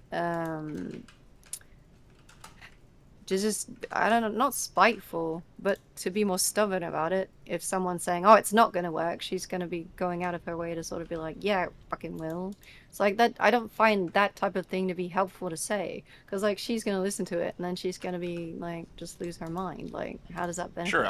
I'm not necessarily stating whether or not you say it to her, like if she enters the call right now. What I'm asking Yeah. you is personally, do you think it's going to result Yeah, in but a like we toxic can't mess? say personally, can we? So this is a live stream that people see shit of, right? I'm sad. Like it's pretty obvious. Like explosive relationships usually don't tend to last long. They usually tend to burn out pretty fast. Both Darius and Xena have some issues, and probably they don't complement each other. But like, how does that help me saying that? Doesn't really help, does it? Well, it's just like a position that you can stake on a situation, and like for instance, Yeah, but like I don't. stated. I try not to say shit that's just not helpful. I think it it's is. just I think like it is. this. I mean, I've straight up looked him in the. How consistently does Darius say he's not a fuckboy? I will look him in the eyes and I will tell him he's a fuckboy. Like, I think stating things that other people might not want to hear or whatever can be potentially pretty helpful. And if you stake a position on something that, like, could be descriptive fact, like, they will break up in X amount of time, I think, or Yeah, this the will happen, issue or was that will though, happen, like is people Xena's can look already at your heard it. reasoning and they can learn based on whether or not your reasoning Xena was had already sound or heard it a lot before, like, I said anything. So at this point, if hundreds of people have already said this thing, me saying it is not gonna help. Okay. I can only work within what I've got. Well, yeah, Otherwise, but like, because Destiny had already said, "Oh, you should probably break up or be friends for a while," and she rejected that. And she was clearly distressed at the time of me trying to talk her down from being distressed. So, like, what benefit would it have been? I did not, in my opinion, just go in there to reinforce her feelings, but do you you know think what? she went in there to reinforce her feelings, Destiny? Yeah, of course. I'm not saying what Wait, so you what I watched the did or conversation? Xena did. Parts of it, yeah. Me or Xena? Hmm? Me or Xena? Are you talking about Xena? You validated Xena's feelings. Right, because why would I go out of my way to, like, help Darius in any way? Like, It's how not does that you're make helping sense? Darius, it's that you feel good by telling Xena what she wants to hear. That, you think I feel good? Yep. Do you think... Okay, you're applying things that maybe apply to some people onto me, of all people, knowing that I am not like all people. Does that not change anything? Nope. Why would I go... It just goes against every other type, like, part of my personality in general. Does it? So... Yes! Because, like, wanting to make sure that someone's, like, not wanting to kill themselves and is, like, deeply upset and just, like, fucking bawling their eyes True, out true, doesn't mean true. I'm, like, trying to make them feel better by, like, That's making true. up shit. Yeah. If you're gonna I kill didn't yourself lie over a to her. relationship, you should probably stay in it for as long as possible. Sounds healthy. Okay. Base. Despacito. I do think, obviously, you need her. Obviously, you get, like, I don't know what help she's getting with that kind of shit. Yeah, and until she gets but, professional like, help, she's got Darius. Thank God. Alright, I just feel like probably dumpstering on someone when they're at a low point is also not very helpful. I don't know. I It's just super agree. weird. It's way better to tell them exactly what they want to hear. Wait, what would you Didn't do prefer that. she had She said? disagreed with a bunch of the shit I said. She went on, like, verbal, like, looping sessions, like, when Riley was there. It's not like she just agreed with everything I said. Yeah, so also, what do you think should have been said? Just pretty much like, hey, you guys need to break up, or... I don't think she should go to Arizona. My advice was, I think Oh, that really? they should take... No, absolutely not. I think they should take a month break from each other to have them both sort their feelings out, and then in a month reconvene and see where they're at. If they're meant to be together forever, if they're going to continue dating in the future, then a month break is absolutely no problem. That's not going to destroy the relationship. But if for some reason they don't want to get back together after that month, they both do some soul searching, they figure some other shit out, then, you know, they save themselves a whole bunch of heartbreak and a whole bunch of bad stuff that's going to happen if this relationship draws out longer, which it absolutely will if she goes to Arizona, because it's a lot easier in person to mask issues than when they have distance and their issues are exposed. I guess I just feel very differently on that basis. Like, I think that when people break up online, because I have multiple friends that I'm really close to that are, like, notorious e-daters, they just get back together more often. So, like, I feel like if you break up in person, you're more likely to be like, okay, I tried, I did my best, we gave this relationship a shot. Everything you're now we saying break is up. just wrong and delusional, and I have no idea where any of this advice is coming from. The idea that breaking up in person is somehow measurably different than breaking up online. I don't know what you think. You think they're going to show up in person? They're going to give it a try. Like, okay, well, we tried in person, and I guess it didn't work, and now we can break up. That's not what's going to happen. They're going to see each other in person. They're going to put on the rose-tinted glasses because when they're in person, they can ignore all the other issues they have. They're going to love bomb and get obsessed with each other again for a week. They're going to go back home. They're going to start fighting probably again almost immediately, but because they're running off the high of the last in real life interaction, they're going to drag the relationship out for a month or two longer than they probably should have otherwise. Meeting in person doesn't solve any of the fundamental problems that either they have with themselves or with each other. So I don't know why them going to Arizona to see each other in person is supposed to be healthy for either them or the relationship. It literally doesn't make this. None of this follows logically, other than like some weird like platitude you heard online about like don't dump somebody via text, which is totally fine. I don't know why. Yeah, I don't know. But hey, you know what do I know? That's not why. It's just I have, as I said, I have a lot of friends that are notorious e-daters, and they tend to be rebounding and ping-ponging and breaking up and getting back And they would together probably a do lot the exact more. same thing in person as well. I mean, why do you think in person or online would change this? That is just my opinion based on observation, okay? So If you you've think known that's people that went nothing, then that's the fine. serial e-daters would go in person to see each other, and then once they met in person, they would break up permanently. No, if anything, the notorious e-daters I know would rarely see each other, if at all, and it was just constantly online. But Then I what does find- that have to do with anything we're talking about? Why even bring that up in this context? Well, they've been more online than they have been together, right? No, have they? I mean, they've seen each other relative. They haven't been anything for that. They've been dating for like 6 weeks. I don't know if you could say they've been anything more than one thing or another.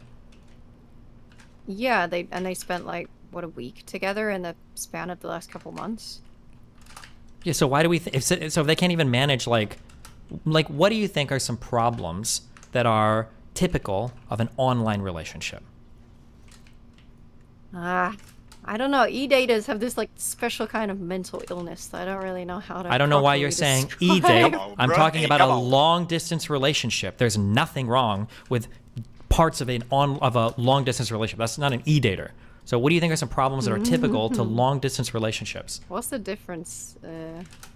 If you don't know, I don't know why you're offering any insight to anybody at all on this. This is the same as you're like giving your medical advice and making fun of a dermatologist. If you don't know what it's like to do I long never distance did that dating, either, by okay, the but I don't know way. why you're giving advice to somebody then if you don't know anything about long distance dating. Why would you even offer your advice? If you're like, I don't know the difference between a chronic e-dater versus somebody that does long distance because they live separately from each other for a while.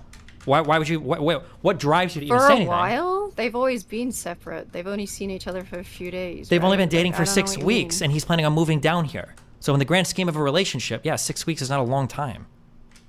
Yeah, no, I'm not disagreeing that it's not a long time. I agree with that. Like, the part I don't understand is this distinction between e-dating and a long-distance relationship. If you're saying it's already nothing, then doesn't that imply that it really is e-dating? E-dating sounds like some weird slur to you. I don't know what you mean when you say No, I don't e-dating. mean it that way. I have, like, so many friends that do it. Yes, and you just said I don't negative like, things about expose all of them.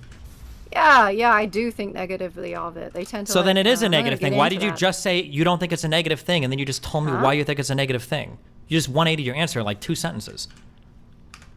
What? No, I think. Wait, negative.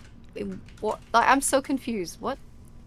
You initially said, I know a bunch of e-daters, and you said a whole bunch of bad things about e-dating. And then I said, well, these guys have a long distance Yeah, when relationship. it comes to how they break up and stuff, their behaviors around this, they ping pong back together a lot, and it's just. Kind Oh, so that's the only negative part. Every other part of the relationship is good? I mean, and e-dating theoretically could work as well as I don't see the differentiation in the long dating, like long distance dating. That's the same, isn't it? Like, what's the? I can use just long distance if you want, and you don't like the word e-date. That's fine. Wait, I just no, you're the one that didn't like the word because I said long distance dating, but then you're implying like e-dating. Oh, I and would imply the same problems with long distance. Okay, what are some problems then with e-dating or long distance dating? Go ahead and tell me.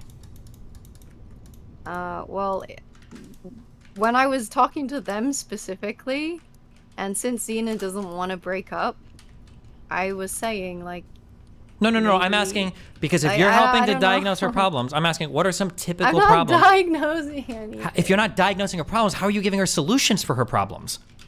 I'm trying to help her work within what she's got. How can you help if you're not figuring out what's wrong? What?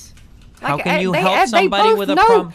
We all know what's wrong. Really? Like, Then- me and Relly spent ages talking to them afterwards. Okay, I'm unplugged. I'm No, done. but we do know what's Unplugged. wrong. Okay. What do you think that you know that I don't? Literally everything relating to long distance relationships, typical relationships, problems that are solvable and problems that are intractable, what an ordinary relationship should look like at 2 months, and what deal breaker problems are like at 1 or 2 months, healthy and unhealthy ways of communicating, deal breakers in relationships. Like all these types of topics are probably relevant to these 2 people. You've got 2 people that are in the process of being a long distance relationship, and you're saying that if they see each other in real life, then that should help their problems. Now, that can be true. true, but that's only true if first we start with, well, what are problems that are typical to a long distance relationship? So for instance, if somebody were to say, I'm dating somebody long distance and I feel sad because I never get to see them or physically hold them. That's a really sad thing. I don't get to see my partner very often. I feel like we don't talk much because we're in different time zones.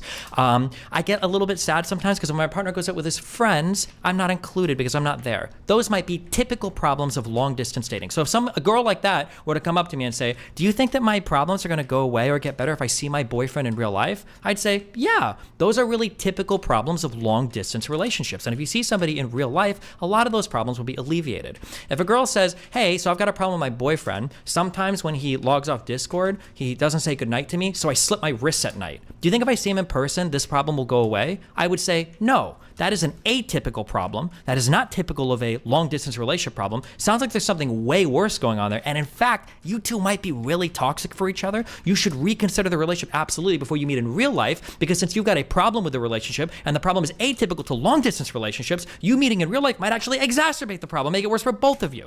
That would be what I would say. But what the fuck? Just for the record, I never said it would fix any issues. But you recommended she go see him in real life in Arizona, no? They're doing that anyway. Well, I mean, my advice was to not do that. And you seemed content to contradict that advice. She was clearly not listening to it. That's fine. Then let her shop around for more advice. And at the end, if she fucks up, she fucks up. But now she's got that little... Listen, the problem... I love you, okay? The problem is that you are the worst type of human being that I've fought through in so many other people. And it's when people are making bad decisions in their life and they find somebody without a spine to validate their horrible decisions. You think I don't have a spine? Yes. You're validating her making horrible. I don't people care, on the but not planet. for some people. The answer for this girl is very clearly: don't go to Arizona. You guys have massive problems. Your post, it's just everything is fucked with this. But for some reason, you felt content to validate her desire to go to Arizona and make everything better. Do you think? What are the chances? Give it a probability from 1 to 100. What are the chances that they fix any of their relationship problems by seeing each other in real life? They might fix absolutely none of them, but at least they can break up in real life and just fuck off and not talk to each other. And you think that's what's going to happen? My concern is they'll just ping pong backwards and forwards if they don't just do it. That statement, I don't understand what that's saying. That's like saying if I see my boyfriend in real life, I'm worried that he's going to loop his cock around his thigh and fuck himself in the ass. That's how nonsensical your statement is. I hope that two people who both have a penchant for becoming obsessive in real life and love bombing each other, that once they see each other in real life, they're going to make the mature decision to break up because the relationship's not working. That statement is nonsense. I don't understand what that means. That's the exact opposite of what would happen in any part of this. Well, I can't control what they're doing already. I can. No one only is telling you work to within the control. Parameters. Yeah, of and the what there parameters is. were, should she go to Arizona? Okay, that was never given as an option. Oh, so she said, I'm going no matter what you say. Tell me how to figure this out? It's pretty obvious, yes, that's what she was doing and saying based on absolutely everything she said. Sure, she then this is what you say. Sure, and then Darius that's does fine. too. And then here's what you say. is- What you say is, listen, Xena, I'm going to tell you not to go. If you're looking to me for validation, kill yourself, okay? Because I'm not here to validate your dog shit fucking decisions. Okay. Go find some other person to do it. But don't be the reason why this girl flies on a fucking plane. She's like, well, fuck, at least Kelly said it was okay. I don't think it's the worst idea in the world. People that shop around for validation are almost as bad as the people that give it to them. Don't do that. Don't be that person that validates somebody making dog shit decisions because you don't want to just tell them no. I personally do not feel like I was validating her. I was trying to give the advice within the options that I had that were limited. Okay, if I I tell you understand that- that you sure. see that differently, Okay. but that's what I was trying to Okay, do. if I told you that I had a drug addiction problem and I'm considering doing either heroin tonight or I got some other morphine derivative or I want to do cocaine and fentanyl, but a little bit. Are you going to recommend me to do one or the other? Would you I would probably do the heroin? If I'm working with a drug addict, my most concern would be to be around other people in case you OD. I'm not. I have the That's drugs in my house. I about don't have any the friends. most I can That's not within the do. confines of anything we're talking about. Well, I can't talk a drug addict out of doing drugs. Sure. So then I want to do fent and coke or I want to do heroin. Which one should I do? Fentanyl and coke. It's fentanyl's an opioid, is it? Yeah, I'm gonna mix it's them. I'm gonna sort 'em both. Fentanyl's like the. I want to do them together at the same time. Anesthetic. It's Yeah. like the So which one do you want me to do? tranquilizer? Yeah. Is that bad So with, you'd give me advice on which cocaine? one to do. Will that fuck you more? Okay. They sound like two things that would do different things. You would go to the Psychonaut wiki. You would weigh the pros and cons of these two drugs, and then you would okay. All right. Hey, at least you're consistent. Wait, can you In this hypothetical, could you not state vehemently that you think neither are good options, and then if they tell you "fuck you, I'm doing one," then could you not like go through and do your research and be like, all right, this one's less likely to fucking kill you, so. Yeah, I mean, I guess for the drug example, you could give a less harmful option, but I felt like the person was shopping around for opinions to validate their. Like when Slicker came in here and he was asking me his opinion to see if it would be okay to take that gambling sponsorship, what he's doing is he's looking for somebody to validate his desire, because he has a big desire. He really wants to gamble. He feels the call and he can get paid money for it. Seems like a really good deal. And he's shopping around for people to validate the decision. That's kind of what he's looking for. That's what he really wants to hear. Oh, okay. It is an opiate. Okay. It's like morphine I have. Okay. Yeah, that wouldn't be my concern. It'd be like, be around other people and don't use dirty needles. Like, that's all I could do. I don't know. Is that unreasonable? I just thought, maybe it's just because I've been around addicts and absolutely insane people that I just have different ways of dealing with them. I don't know. You're a validator. It's all good. Well, I picked my battles. That might have something to do with it. It's not that your advice is wrong either. I would never say your advice is wrong. It's just like I was trying to work within the parameters of the options that I had at the time. I don't know why you keep saying that. Work within the parameters. Does she have to go to Arizona? Is she like contractually obligated, or? She obviously is. I don't know how there are some things that I don't know how to explain. Having awareness of things that you cannot talk people out of. You can mitigate some things. You can try and reduce the likelihood of some things being as bad as they get. But how the fuck do you like talk a mentally ill person out of completely doing the opposite of what they're gonna do? Good luck. I don't know. Okay, that's cool. So you just validate the behavior based. I think that's based. Oh, well, she got multiple opinions, right? So that's Destiny, she literally said your advice was bad to Xena, and Xena agreed. Based. Lying to me in person. Based. Strong spine. I don't know who random person you're listening into the chat, but is this what we do now? I think the only advice that you said that I recall that you didn't advise for was taking a break. I think that's more likely to cause a mess in this issue. I mean, you can have a different opinion on it, but I think that just one of them will go fuck someone else, and then it'll cause more explosive behavior. That sounds ping pong backwards and forwards. Perfect. Just... That sounds perfect. If they take a one, because don't worry, I'll explain it to you. Okay. If you take a 1 month break with somebody, and in that 1 month you can't stay faithful or exclusive, you've got to run off and fuck someone else, that relationship was always fucked. So boom, you saved yourself all the trouble. No problem. Easy. Okay, so... I spaced out, I'm gonna be honest. What? Okay. So... Based. Wait, what is it? No, well, I wasn't being intentionally rude, not mood. I just did really space out, my bad. What are the confines of the break, then, if you can't fuck other people? Because I feel like usually when people say they're taking a break, they mean that they're capable, like, you're allowed to fuck other people. I think that the break for these two... the problem is both of these guys need to do some soul searching, and they need to figure out like what really they need to figure out the direction of their lives, okay? Because we're talking about two people now in their late 20s that have both been through some experiences, okay? No education, kind of into careers. Like now we need to have some kind of like forward momentum in terms of the direction of our life, okay? We're not picking majors in college anymore, so that's one thing, is figuring the general direction of life. And the second thing is reflecting on our prior relationships, thinking about the things that we liked, thinking about things that we don't like, and then introspecting now and thinking, what kind of person do I want beside me going forward? And then do I feel like, after all that thinking has been done, which you could probably do in a few days, get a notebook, a diary, and start writing and reflecting, maybe bounce ideas off of a friend. For Xena, probably be Icy, maybe somebody else, right? After you've done that, then think about the current partner, right? Does Darius or Xena, do they fit into my life where I think I'd want them to? Do they align with my future life goals? Do they align with my future relationship goals? Are there changes they need to make that are realistic? For people in their late 20s, there should be something that's easily achievable. And it's so much easier for you when you've put a little bit of space between you and the other person, between you and the love bombing, between you and the fighting, between you and all the other drama and issues. You can take some time and just write it down and figure it out, and then bounce the ideas off of a friend. Love is a drug, okay? It's not always a good one. And the more time you've had to detox from it, from another person, the clearer your mind will be when you think about these things. And if after a month, she's like, you know what? yeah, I feel good about this. I feel good about the direction of my life, my relationships. I think Darius can fit here. Then she reapproaches and you say, hey, let's try dating. Let's figure this out again. These are the changes I want to make so we don't run into these problems. Boom, that's what you do. But whatever is happening right now, everything is a clusterfuck and you continue to crash into the wall over and over and over and over again until something works or somebody kills themselves. It's the worst thing you can do. Okay, so I see the issue between our difference of opinions. So you see it as an intervention, which is totally valid. You see it as being maybe more extreme than I got the impression of, and that's fine. Wait, Like, hold on. You might, don't think their might be relationship way is more right. extreme? Well, unless there is physical abuse or drug abuse together, something crazy like this, then I would. But otherwise, I just think that she has genuine mental health issues that she could get help with. And Darius has some, well, he's in the room, so I feel weird saying what I think about him.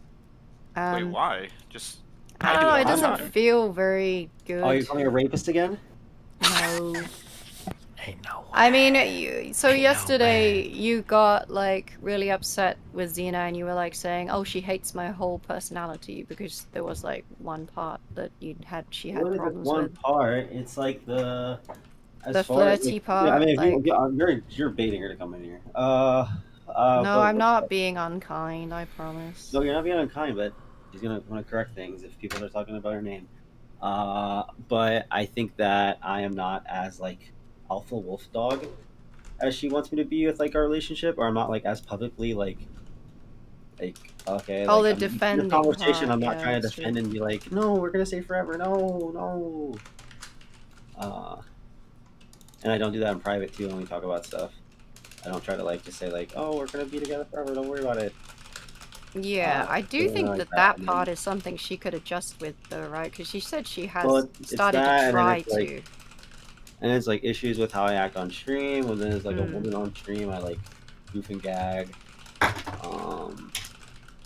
don't know, the way I use my time, I don't like to just sit on my computer and hang out with like my e-girlfriend. I'd like to get stuff done in real life or clean up or do something a little bit more productive. Yeah, sure. so So I- e-dating almost is the problem in here. Okay. So yeah, I think there's parts of my personality in a relationship, and also right now that cause. But you know that's not all of your personality, right? That there are some Yeah, things that that's not they all my really bother personality. you, those things, but that's Yeah, but nowhere it's, near like, the all big of your things in the- personality. But that's big parts of the relationship that she Mm. wants is like she wants to be able to spend quality time with me over even if it's on through Discord. She wants to be able to spend. She wants to be able to like feel like she's protected by me when there's other people around here. Yeah, they're like her love that- language that things. are attacking. You know, she likes me to give a lot of reassurance, and although I can give reassurance, it's for this specific issue. I don't think that's like something I should be giving reassurance for, because it's like Okay. it doesn't seem like smart because I'm not like delusional. I don't know. Yeah, you don't want to antagonize people to be more annoying about it. Because it's like chatters and stuff that are an issue, right? That are triggering her sometimes. Chatters, and I think she's triggered by me. A lot of the stuff is by me too. Like a lot of our messages are her saying like, "I see how you do your things. I see what it is. I waste my time," type shit. And it's like I see how you be, and you're getting mad, and then yeah. So it's a lot. I think That's it's fair. not just chatters. I think chatters definitely trigger her, but I don't think it's like she's getting one guide all the time. I definitely think my behavior on stream she doesn't like. I mean, you did sort of come online and like spurg a bit, didn't you? You were like triggered Yeah, because yourself I feel about like something. ever since getting into this relationship and in general that I've been like, and since kind of like streaming more in general, I've had to like keep things more private or secret, or like, well, I like muted my stream for like an hour plus, like my last like 4 streams because we were just talking about stuff, and I'm like, bro, like when I stream, my whole thing, the reason why I started streaming again after me and Sushi broke up is because I didn't have like a lot of stuff to like protect or whatever, because it was just me. I didn't have my fiance anymore, and my roommates were moving out and stuff like that, and I just have kind of irrelevant. So it's like I can like just kind of be open about what's going on and everything. But now as I'm like in a relationship and we're just arguing all the time, it's a little frustrating because now I can't like, because it's like 75% of my day. Is it really 75%? How much really is it? It's probably not that it's 75% of a day. It's that it's starting to basically take up all of his free time, which feels like 75% of his day. It's probably. Yeah, that's okay. I'm not criticizing. I'm just trying to get an accurate picture of how bad that is. Yeah. Well, if it's not arguing, I mean, like, we have to have chill times and fun times or whatever.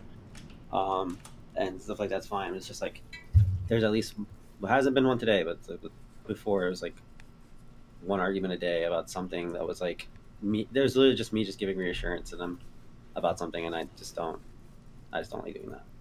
Have you guys figured out, like, what is a reasonable amount of private time you should have per day and what is unreasonable?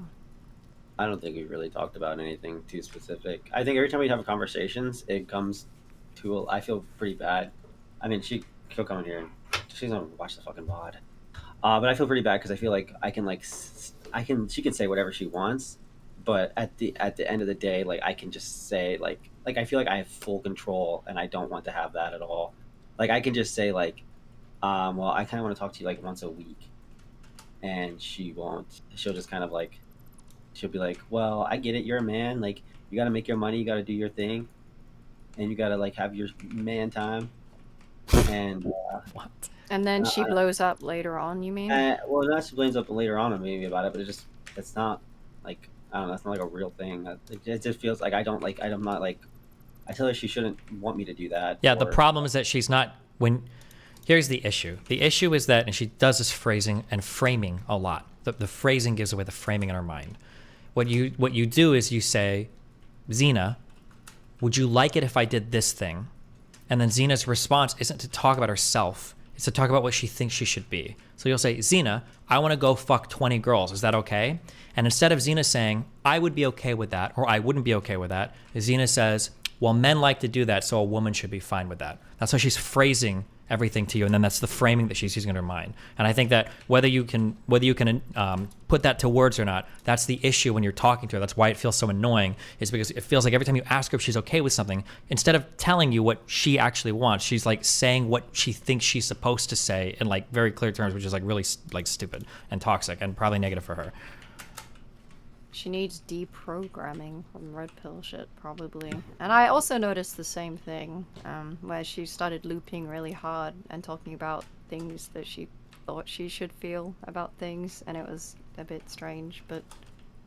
I mean, it's not too hard to figure out what she really wants, though, underneath it, right? It's not too difficult to ignore the stuff that she says and figure out that she probably would quite like a monogamous relationship, at least for a very short period of time, whilst you like settle things out. Like, I don't think that was very difficult for me to decipher out of it, and that you didn't seem too bothered by it. But then she started to argue against it because she had got it into her mind that, no, wait, men should want to go fuck other bitches type of thing. And then she started going on a diatribe about it. Yeah. I don't disagree that she does that. But then it's hard for me to like have conversations because it feels like I'm just like the middle ground is like not, it's like it's weird. It's because she's so far removed from things that it's hard to like, because when I ask her like it's I do like for the fucking girls or whatever, like I understand what she would want. Like what she would want is if I just like was obsessively over her and like blah blah blah blah, but I don't think that's healthy for me. And also, like, I haven't really asked to have sex with girls, but she thinks that I'm going to at some point because of things other people have said.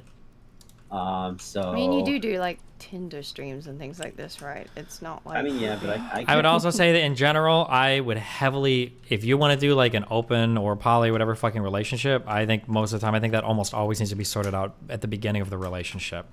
Trying to introduce that aspect after you've been monogamous sounds like a fucking nightmare, but... Yeah.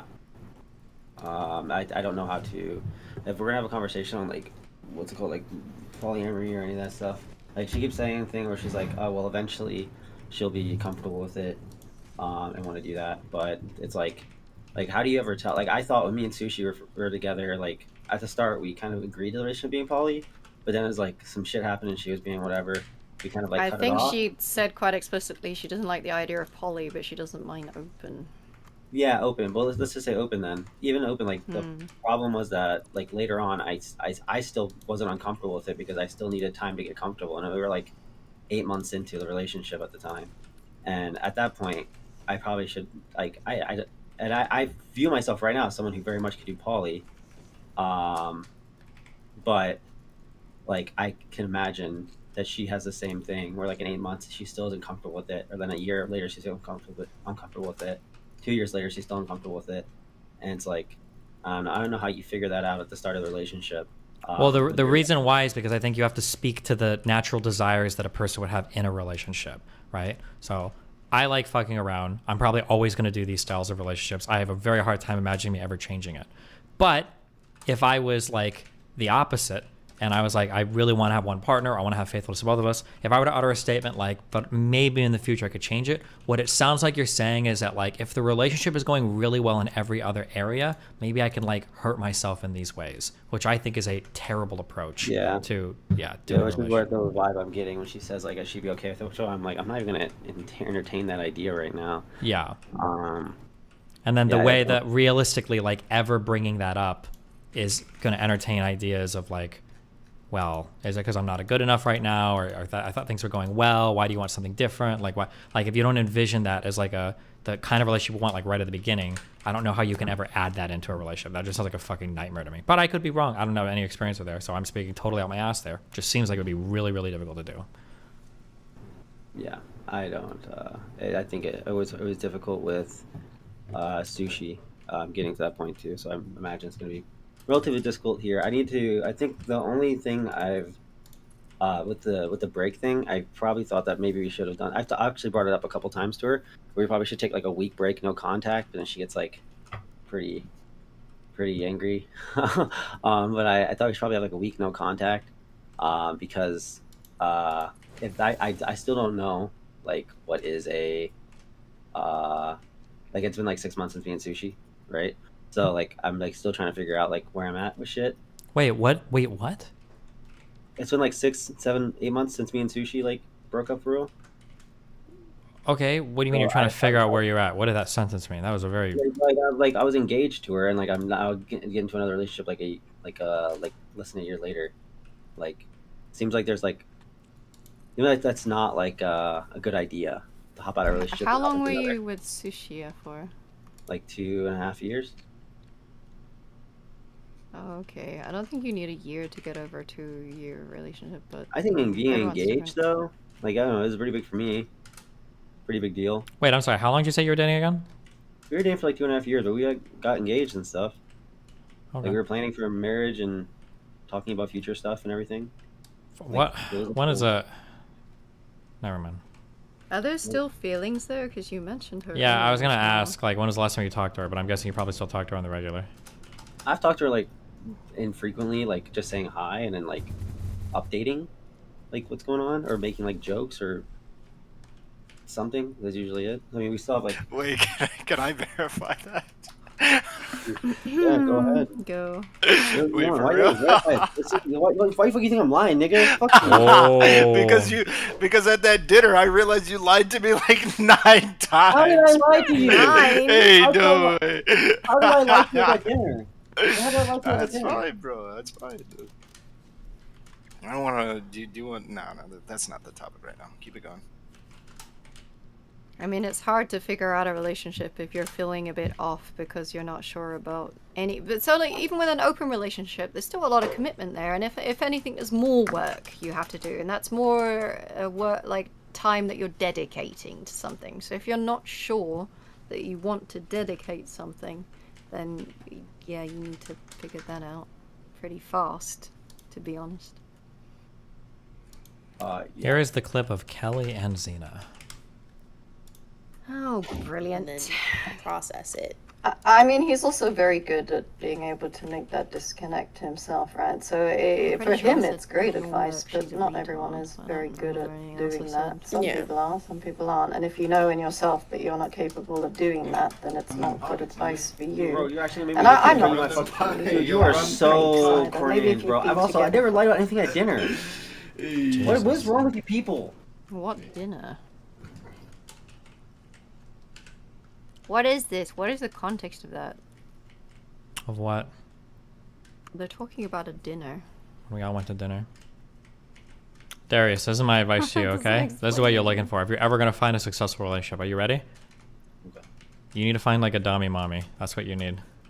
No. Yeah, that is absolutely what you need.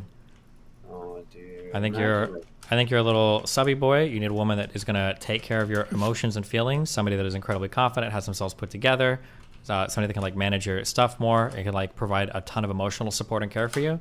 I think that's the type of person that if you're not going to do significant change in yourself, I think that's the type of person you need to pair off with. That's what I think.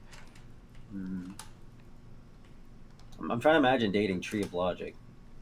I don't mean like an actual dom. I mean a woman that has like that sort of attitude. That kind of, she has her shit straight. Yeah, So- and can like provide you, because it feels like you need a lot of emotional support or something, or you've got like issues related to that. And Yeah, okay. Yeah, see, I was like, nigga, fuck you. Fuck you, dumb fuck. You Okay, I fucking think- look at my shit. Yeah, alright. Yeah, Yeah, you feel good okay. now? You feel good for that? Yeah, okay. Fuck you. Man's been lying is all I've learned from this, so I don't know about what or when or where. don't worry, once they see each other in person, it'll all Oh go yeah, there away. was something that I actually wanted to bring up about that. I didn't know because, any of this in that conversation. Right now, I'm more concerned, but okay. You stated were that- giving big advice without having any of the facts? That's crazy. Sorry, what were you saying? Nobody irrelevant? knew any of this stuff till he just dropped it all today, okay? I don't know. Nobody knew How any am I of what supposed to, like- stuff? The sushi stuff was not mentioned at The all. sushi stuff isn't influencing anything. It has no impact on any of the decisions being made right now, but what were you saying, really? Something I did want to bring up that actually might change about whether or not it would be a clean break after they meet each other is it seems like Xena is very much of the opinion, not sure about Darius, but Xena is very much of the opinion that things will be different when they meet. And so the idea of like taking a break before they meet and stuff like that, she could, if they meet, she could in her mind go like, oh, okay, I tried this and it didn't work out. And especially if she doesn't do it, it could always be in the back of her mind, well, if I went out to Arizona for 2 weeks, maybe things would have been different. Maybe things could have been like this. Yeah. So what do I you think understand. about The that? problem is you're seeing this as two potential outcomes. You're saying is that she could go down there and it could not work out and be a disaster, in which case they break up, or she goes down there and it could be good and they stay together. Those are like the two outcomes you see. But there's a third outcome that's worse than those two. And the third one that's worse than those two is she goes down there stabs him. and they do get along and then they're together, but that's just they're prolonging an unhealthy relationship. And because of the way that these two engage with each other, with other people, they're both incredibly emotionally intense people, right? Xena probably has quite an effect on men when she sees them in real life because she is very dynamic, she's very emotive, and Darius is the same way. So they're probably going to go down there, mind fuck and love bomb the fuck out of each other, get re-obsessed with each other, but they're not going to address any of the underlying fundamental problems of the relationship. Like, do you see, honestly, you know Xena a little bit and you've been with Darius, do you see them like going into the living room, sitting down and being like, all right, we need to have like a really frank and mature conversation about the future direction of our lives and our relationship to figure out like the types of behaviors we need to change to make this work? Like, do you think it's a conversation they're going to sit down and have? Or do you think they're going to fuck for 6 hours, go outside, hang out in the forest, walk around, do coupley things, like cuddle with each other in the back of the car while you drive around, like shit like that? Like, what's more likely to happen? Well, it's more obviously they're going to spend more time doing that one thing, but in the cases doing the coupley stuff. But I have seen them have those more serious conversations. Granted, it hasn't gone in a direction that I think that it should have, but I have seen them try and have those more serious conversations. Of course, that's usually when I'm present, because when I'm not present, I don't know what's going on. He's Darius or Xena isn't like filling me in on every single detail about that. Mm-hmm. So, but to actually answer your question in a timely fashion, no, I do not see them doing that in any kind of a productive fashion. Sure. But my point of bringing this up was to address the idea that if they don't meet together, I think there is an idea that they could cope with the fact that they hadn't met, and that would have changed the game if they had met up for Sure, 2 and weeks. maybe it's just me, or maybe when I feel love for people, I feel that more intensely or something. I truly don't know, because that answer is just so unimaginable to me. I could never imagine that, like, if I was Really? apart from Melina for a month longer, like we were separated for 10 months through COVID, or if I was apart from some girl that I was like super crushing on, and I'm like, God damn, if a month goes by, my feelings are gonna fade, or Which is not going to. I can't imagine. I truly can't fathom that. I just can't imagine. I don't even think it's that there's like the potential of feelings fading. I think it's that there might be an explosion is more likely, right? It's just going to end in a dramatic and bananas fashion, which is still entirely very possible, and even worse, as you said, in person. Sure, but again, if it's prone to that, then... It's not a fading of feelings, though. I thought Xena answered this quite directly. I thought the reason why she didn't want to take a month away is because she said that it would like hurt a lot, and she doesn't want to do that if she cares about a guy. Yeah, but that sounds, not to be mean, but that sounds like immature, like puppy love. That's you're talking like honeymoon love there. You should be able to be away from your partner for a little bit to be okay. Now, if you want to say a valid counter to what I'm saying is, okay, sure, Steven, that's true of long-term partners, but these guys just started dating. You really expect them to be okay being away from each other for a month at the beginning of the relationship? I would say you're correct. No, they shouldn't be okay with that. That should be excruciating. But I would also say a relationship this early shouldn't have anywhere near this many problems. If somebody told me that this many problems existed and the relationship was 6 months or younger, I'd say bounce, easy. You don't need closure or anything. You just cut ties and leave. That shit is destined for failure. No shot are you staying in a relationship with that many problems that is only 6 months old, let alone 6 weeks old. Yeah, so in my mind, with it seems like how Xena's looking at this situation, it seems like genuinely, if she doesn't come out to meet Darius in Arizona, it will always be in the back of her mind that if she did, there was a fair chance that it would work out. That's my opinion. That's my read on the situation with her. This isn't to say that it would be for the... Sure, that just seems really fucking retarded to me, but I mean, okay. Well, just to be clear, it seems... It's unwise to me as well. I'm just stating that from my perspective, I believe that's what she would do. Sure. I mean, nothing is wise about the situation in general, is it? But what That's does not Darius true. There's want? something very wise. The wise thing would be to cut ties and go their separate ways. I meant there was nothing wise in this relationship. So that's your advice? Is at the For moment this many problems early on? I mean, if you want to be ultra optimistic, then you do the 1 month break or 2 weeks, I guess, if you want. If you want to be super optimistic, sure. But other than that, yeah, you just cut ties and move on. It's fine. I feel like I've asked Darius twice what he wants, and he's never replied. Does he know what he wants? If he hasn't replied, then he's already told you what he wants. Oh, I don't even know if he's here or listening. I don't even know. Okay, he's there. You don't know? What do I want with what, nigga? Like, what are you asking? Do you want to go? Do you want to see Cena in a few days, right? I mean, yeah, but I said it earlier at the start of the call. I don't know what it's gonna fix with our issues. Like, we're just, like I said, I'm almost 99% sure what's gonna happen is we're just gonna have a really good time. It's gonna be really nice, and then we're gonna go back to talking afterwards. If she brings up the conversation, it'll be fine. I'll probably try to bring it up, but I feel like we've had conversations already that have been pretty serious, and they go the way I explained earlier, where she kind of does this thing when we talk about relationship stuff or polyamory or stuff like that. It goes to like a thing where it's like, well, I know a man gotta have sex, so you gotta do you, boo. And I'm like, okay. And then with like quality time stuff, it just feels like I can just like kind of push over the whole time. So you have to just have a conversation. I mean, like I said, in person, like, yeah, I want to see her, of course. I don't not want to see her. I just if we have a conversation, I'll just try harder to force a real conversation in person about stuff, but I don't know how. She's here for 2 weeks. I don't know, like. You could always try and force it before then, right? You got like a few days. You could try. I don't know. Yeah, I know. There's 2 weeks, so I should have enough time to like bring it up myself. But yeah, I think. Yeah, we'll just see how it goes. Yeah, I don't think I'm gonna get killed or anything. Yeah, so Darius is we'll see how it goes person, and Azina is very determined, like, I'm doing this type of person. Darius's answer like, is... what are we supposed to do? Darius's answer is crystal clear. If you can't discern his answer from what he just said, I don't know why you would even bother commenting on this, but that's just my, You think he's gonna suddenly grow balls and break up with her now? No, I don't think he has the balls to break up with her now, but if that's what happened, I think he'd be breathing a big sigh of relief. I think that's the correct answer, but, There are 2 trains on a train track destined to explode at some point. What can we do? We can try and pull a bit of the train track out. Probably won't work. Okay. Then you could just encourage them to go full throttle ahead even faster.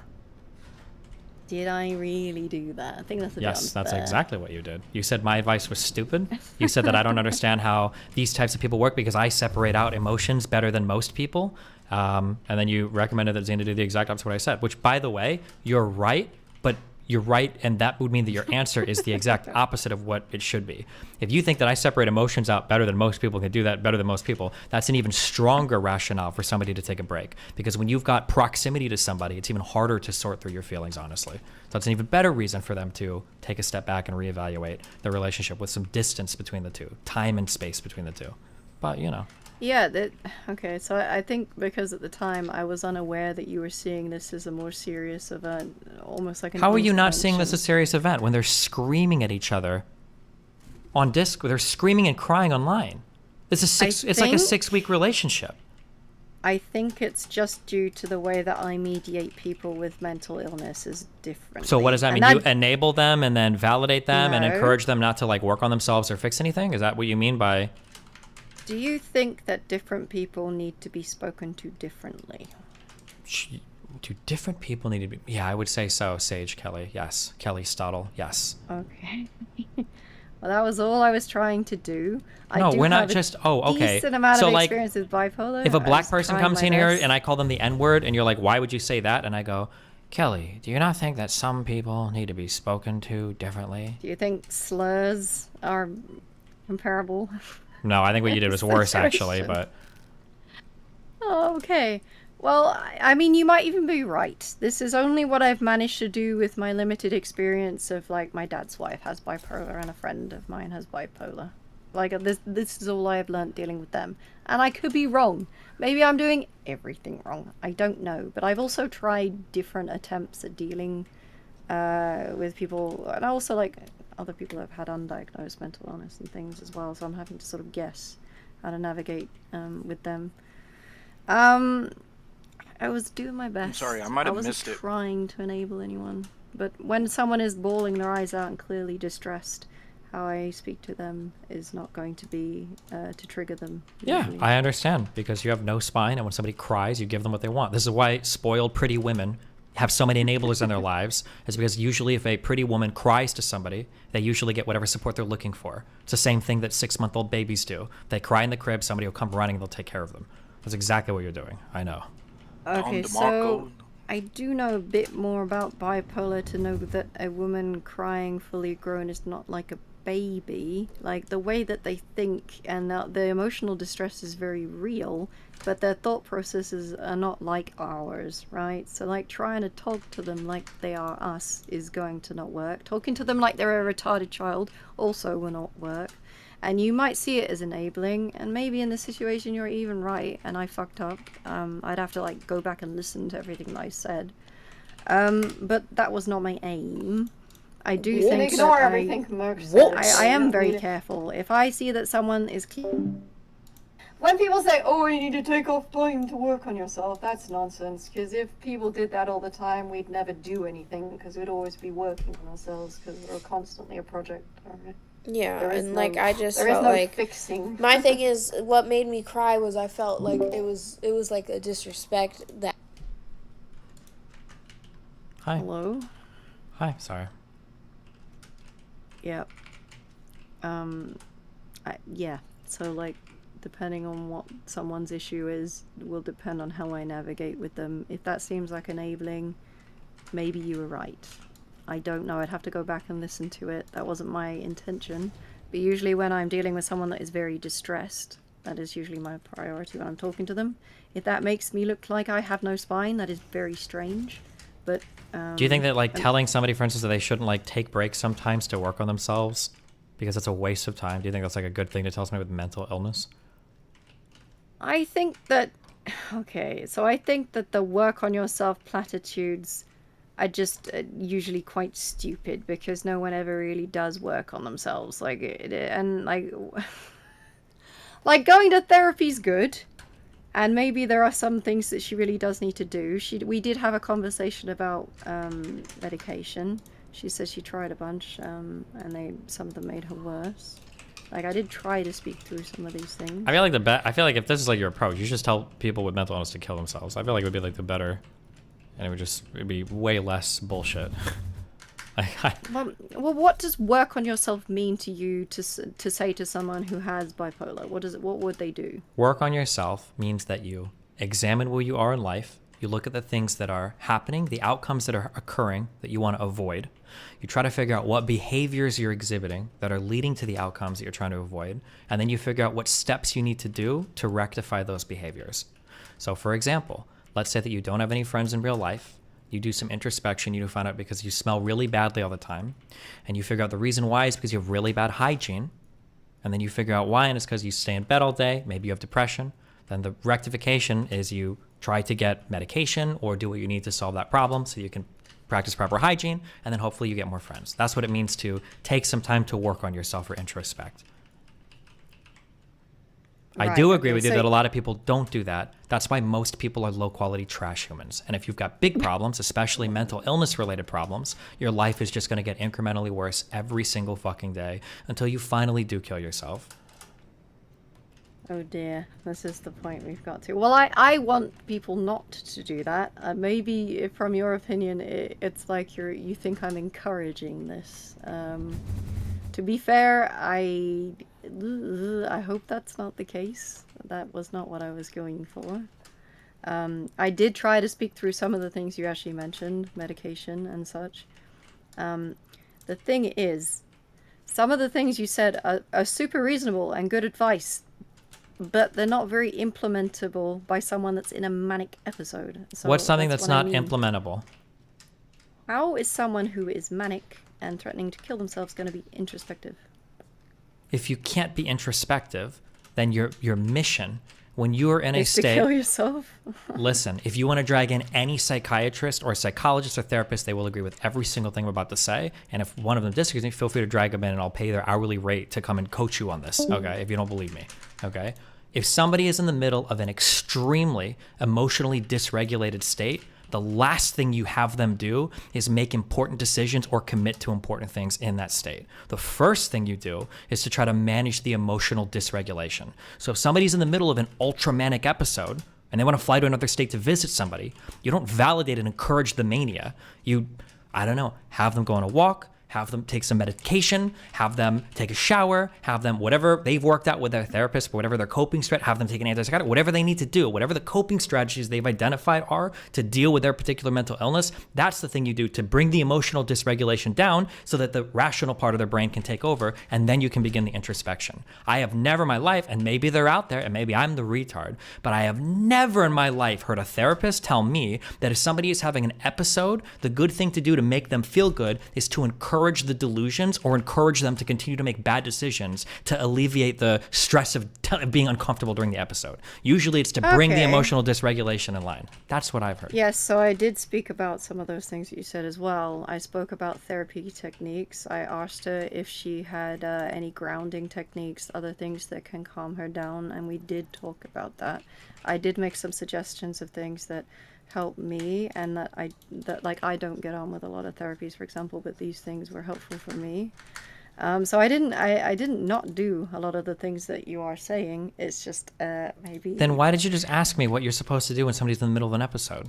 If you already know the answer, why are you asking me? Am I just like, do you just like to hear me talk, or? Yes, but so the difference just comes from the fact that as far as I could tell, the trip to go see Darius was a planned thing.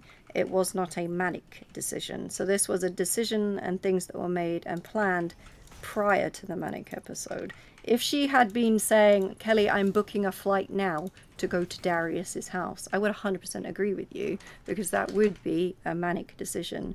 But this was something that was planned prior to her emotional outbursts, so I was treating it differently. Okay.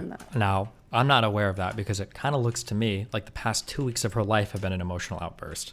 But that honestly, that could be true. I have not seen that. Like there could 100% easily be context I'm missing out on. Also, I don't know if she's bipolar type 1 or 2. She could have short manic episodes, or they could last for weeks. I don't even think we need to know anything about mental illness to even look at it. I don't think I need to know type 1 or 2. I can just look at her behavior over the past few weeks and see if it seems like the behavior of a rational thinking person, a 28-year-old mature person, or if it seems like the behavior of an erratic, emotionally dysregulated person that's making, rash decisions that they're probably going to come to regret later.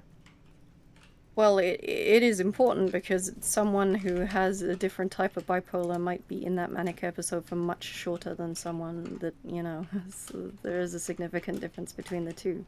That's why, you're more likely to get through in certain scenarios than others, right? That's great, but I don't think it makes a single difference to what I had just said earlier. That you bring the emotion. Well, if someone has type 1 bipolar, you're not going to be able to snap them out of it, are you? Because they could be in that manic episode for weeks and you can't do anything. But you would but the goal would still be, that's fine, but the goal would still be to bring the emotional dysregulation in line. It might take longer if they're type 1 versus type 2, but that would still be the goal. You'd never have this person making decisions, committing to things, evaluating things, trying to determine if things are good or bad or working or not working. It seems like you would probably say, we need to figure out how to bring the emotional dysregulation in line. And then once it's in line, now we can have a more calm conversation about what you ought to be doing right now with your life. Like what decisions you're making or...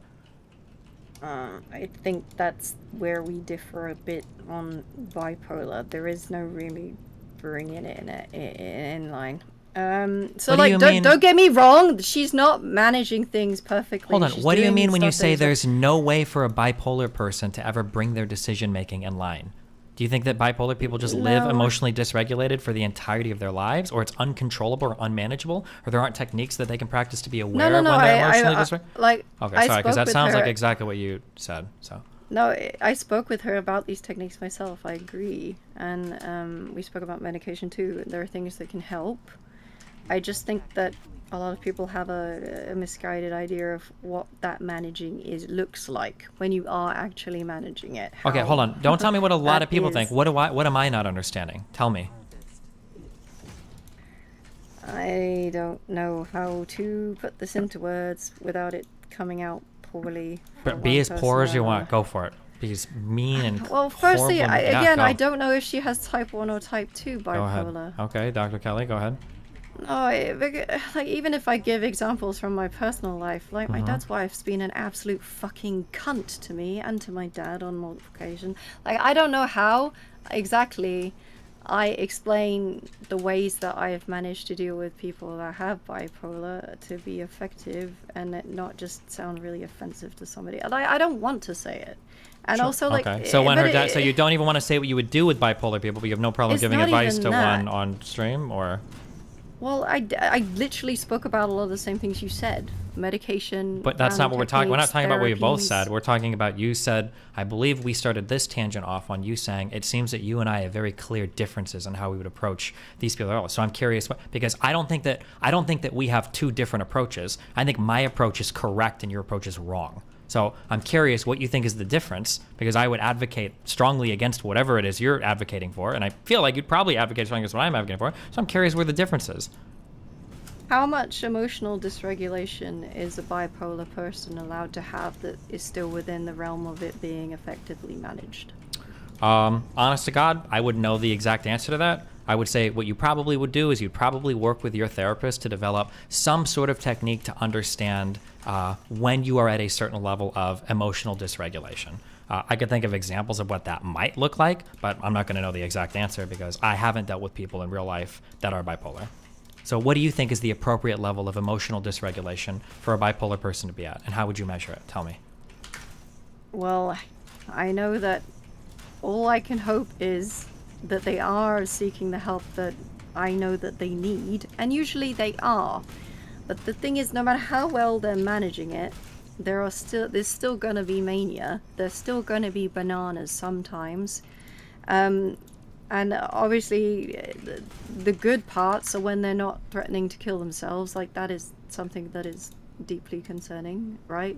I'm not saying that Xena cannot improve where she's at, but I think that maybe my idea and your idea of what that improvement would look like might be different. I think is what I was. Well, okay, well, how is it different? You keep saying like platitudes. You keep saying I think random things. I think that you think she can do a lot more than she probably could.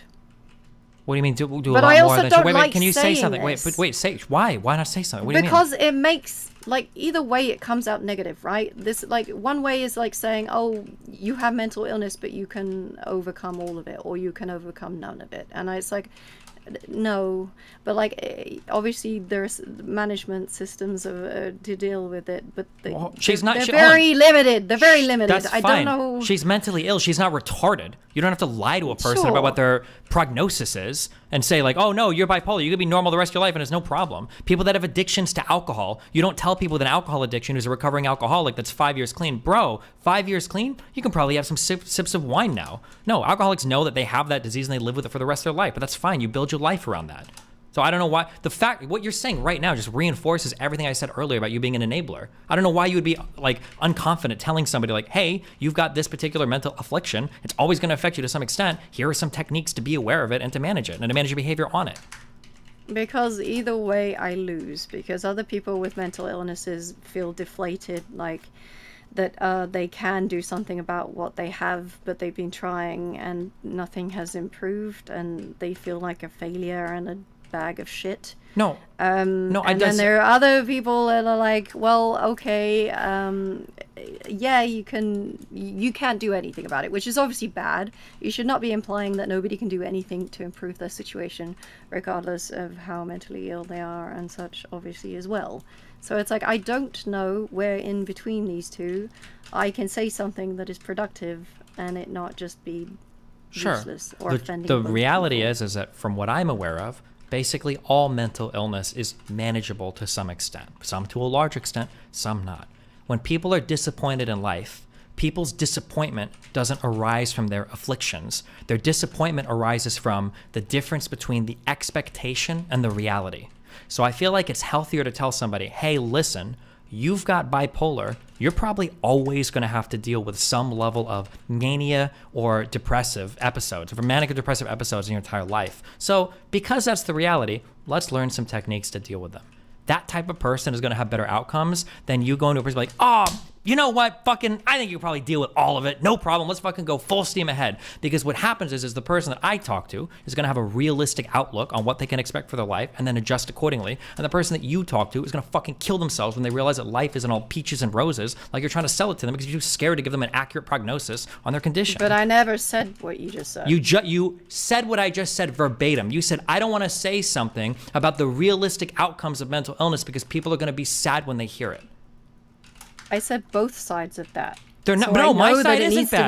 My side is reality. No, some people have afflictions. You deal with it. Some people have mental issues. You deal with it. But as long as they know what to expect, that's probably the best thing that you can do is to know at least, like, to have a set of expectations to, if a problem, when it comes to panic attacks, for instance, sometimes carrying a Xanax with you or sometimes knowing what you can do to diffuse a panic attack sometimes can prevent the panic attack from even happening just because you know what you need to do if things happen. I feel like it's a way better approach to things than lying to people or not giving them the full scope of what they're dealing with. You are lying. You just said it. You said you don't want to say something that's going to make people feel bad, which goes along with the spineless comment I made earlier. You weren't listening to anything I said then. Sorry, repeat it because I misheard you. Go ahead. I said from either side, I lose, because if I imply that there's too much that somebody with a mental illness can do, then they're going to feel like shit because they're aware that they are very limited in what they can do. But if I say they can do nothing, then I am enabling them, and I don't agree with that either.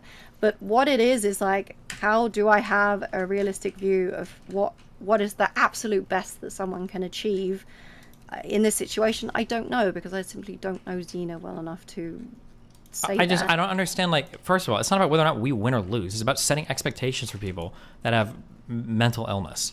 Yeah, but neither of us know her well enough to know what her realistic expectations look like. And we both agreed on the things that we would suggest. True. I don't know her well enough to know whatever things look like, but I think I know her well enough that if this is her baseline, she probably shouldn't date anybody. Or if she is going to date somebody, she needs to date an incredibly mature person that's ready to handle a whole bunch of difficulty because they care about her that much. Because anything less than that, could be true. Yeah, okay, that's not Darius. That's also probably true.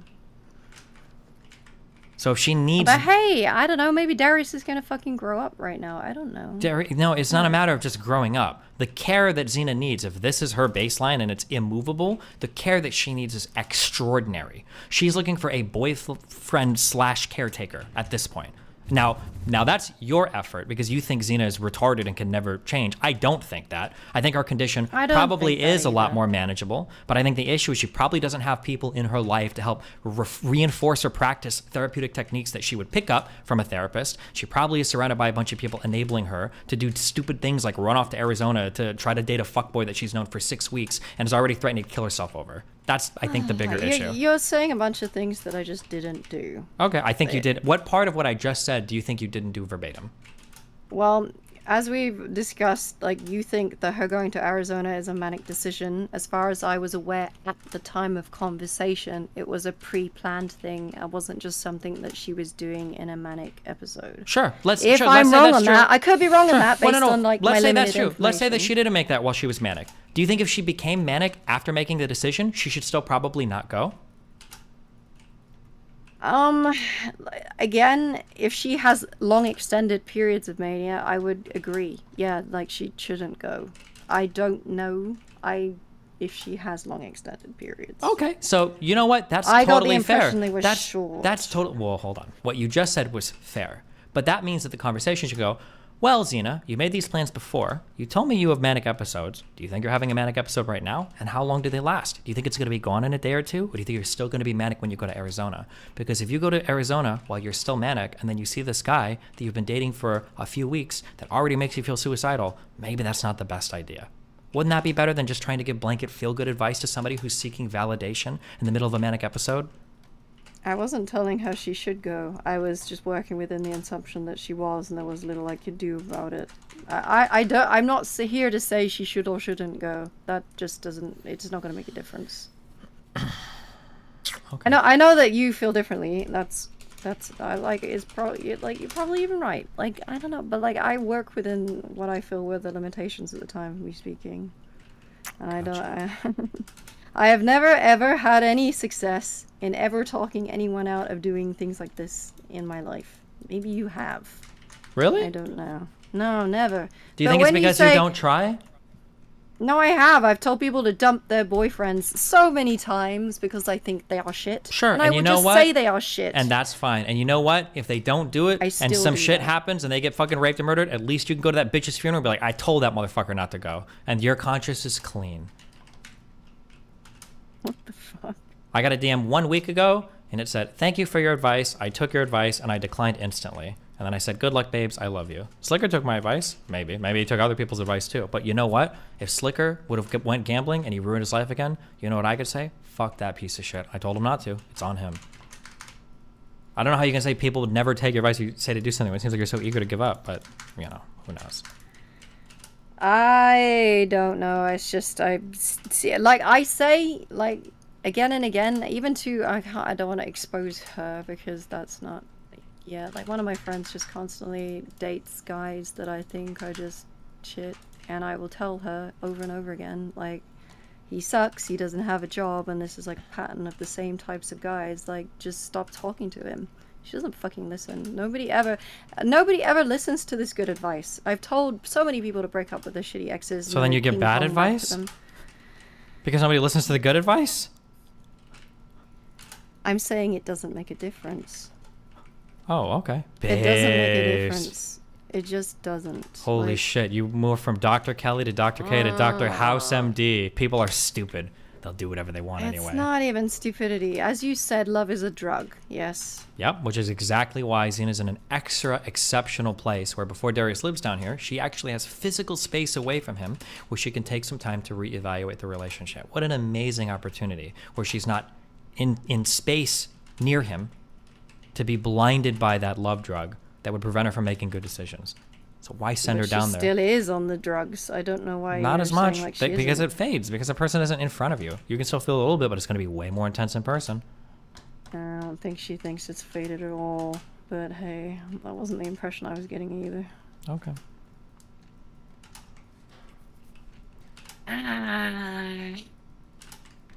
I was trying my best, okay? And really was agreeing with me on a lot of stuff. I can't have said anything that bad. He knows Darius even better, right?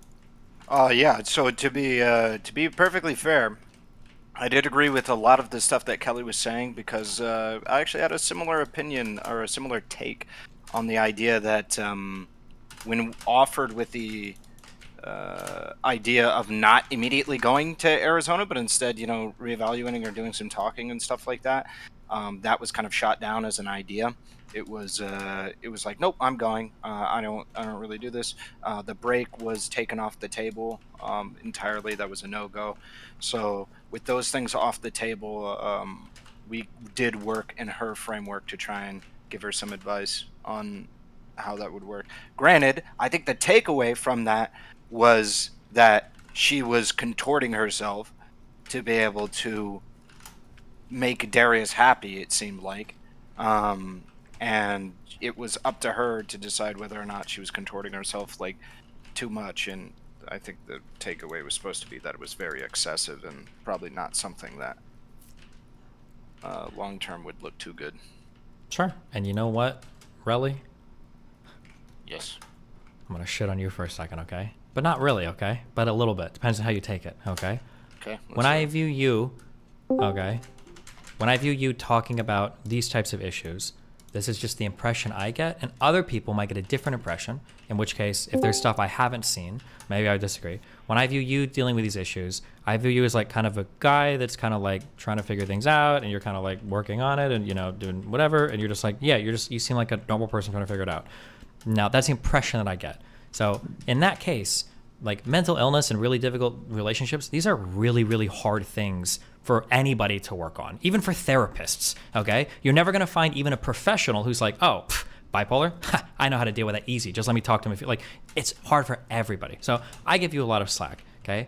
But issue I have with Kelly is Kelly feels to me like she presents herself as kind of like an authority figure on the topic, and then I hear her give what I feel like is some of the Kelly at it worst again. advice, like actually like negative advice that I've heard when it comes to dealing with mentally ill people. And she's constantly citing other mentally ill people in her life for her thought process. And now I could be wrong because now I'm fighting her on the authority level. When I've participated in therapy with mentally ill people or talked to mentally ill people, I've heard the exact opposite thing. I've never in my life heard somebody say when somebody's having a manic episode, try to appease them until they calm down. I've never heard that before in my entire life. It's wild to me. But maybe I'm wrong. I could be. That's why I said earlier, listen, if a therapist wants to come in and pay their fucking hourly rate, I'll listen to them tell me, hey, Steven, you're wrong. Actually, highly emotionally dysregulated people for a variety of reasons need to make other decisions to deal as well. And I'm like, oh, okay, fuck, I didn't know that. Maybe I was fucking wrong.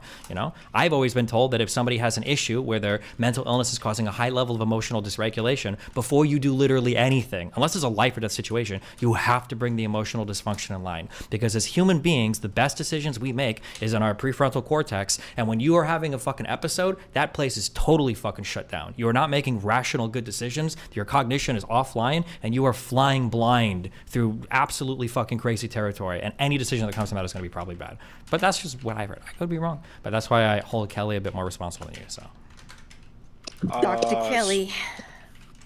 So at least in regards to the mental illness thing, this is personally why I stayed quiet. I've never claimed this. I genuinely think the mental illness stuff of like people who act like they know anything about mental illness is probably one of the most cringe things in the world. I'm not throwing shit at Kelly. I'm not throwing shit at Destiny or any of you two. I think just there isn't enough people that go, I just don't know what the fuck any of this is. I'm one of those people. I don't know anything about mental illness. So like that's where I just take a back seat. I don't know a damn thing. So yeah. Yeah, which is fine. Okay, you all have 8 minutes. I'm not doing this all night, and I'm going to sleep soon. So because I see other people are fucking clamoring in. Why 8? That's so specific.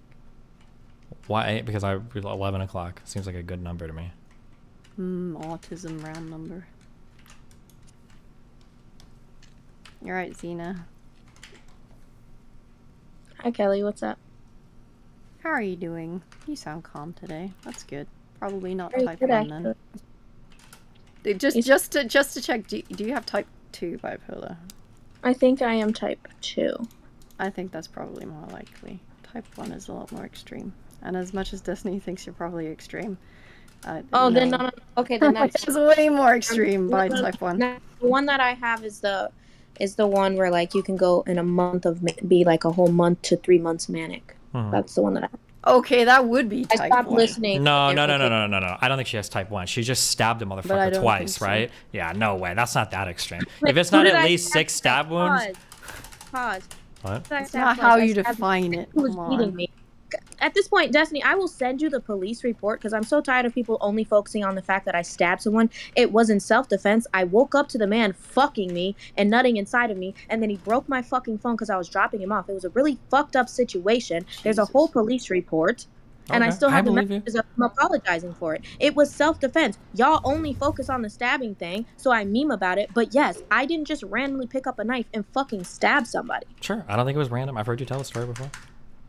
And I stabbed him once. Okay, my bad. So if I you thought I had heard the you say story twice. before, why would you That's say that? Because I was still enraged. Because and when he tried to generally walk speaking, away- as mean as it It sounds, felt like triggering her. generally speaking, no, I don't feel like triggering anybody. I'm over all of this. Okay, I don't care. But I'd rather trigger somebody than validate them. Okay, that's I think my. Because my those are strategy the is only that- two fucking options. Well, when it's just Kelly or Destiny. But I'm saying generally when you got to the point in your life where stabbing somebody, usually there's a lot of weird decisions that have gotten to that point. Not to victim blame or anything. I'm not saying obviously the guy probably fucking deserved it. That's what he's doing. But I'm just saying a lot of crazy shit going on here that maybe Kelly, maybe you should have been more aware of before coming in and being like, you should go ahead and do this, and this is the best thing in the world, blah blah blah. You know, maybe don't work on yourself. didn't That's for say any of retards. those Why would you things. work on yourself? That's only for losers. Misrepresenting me as usual.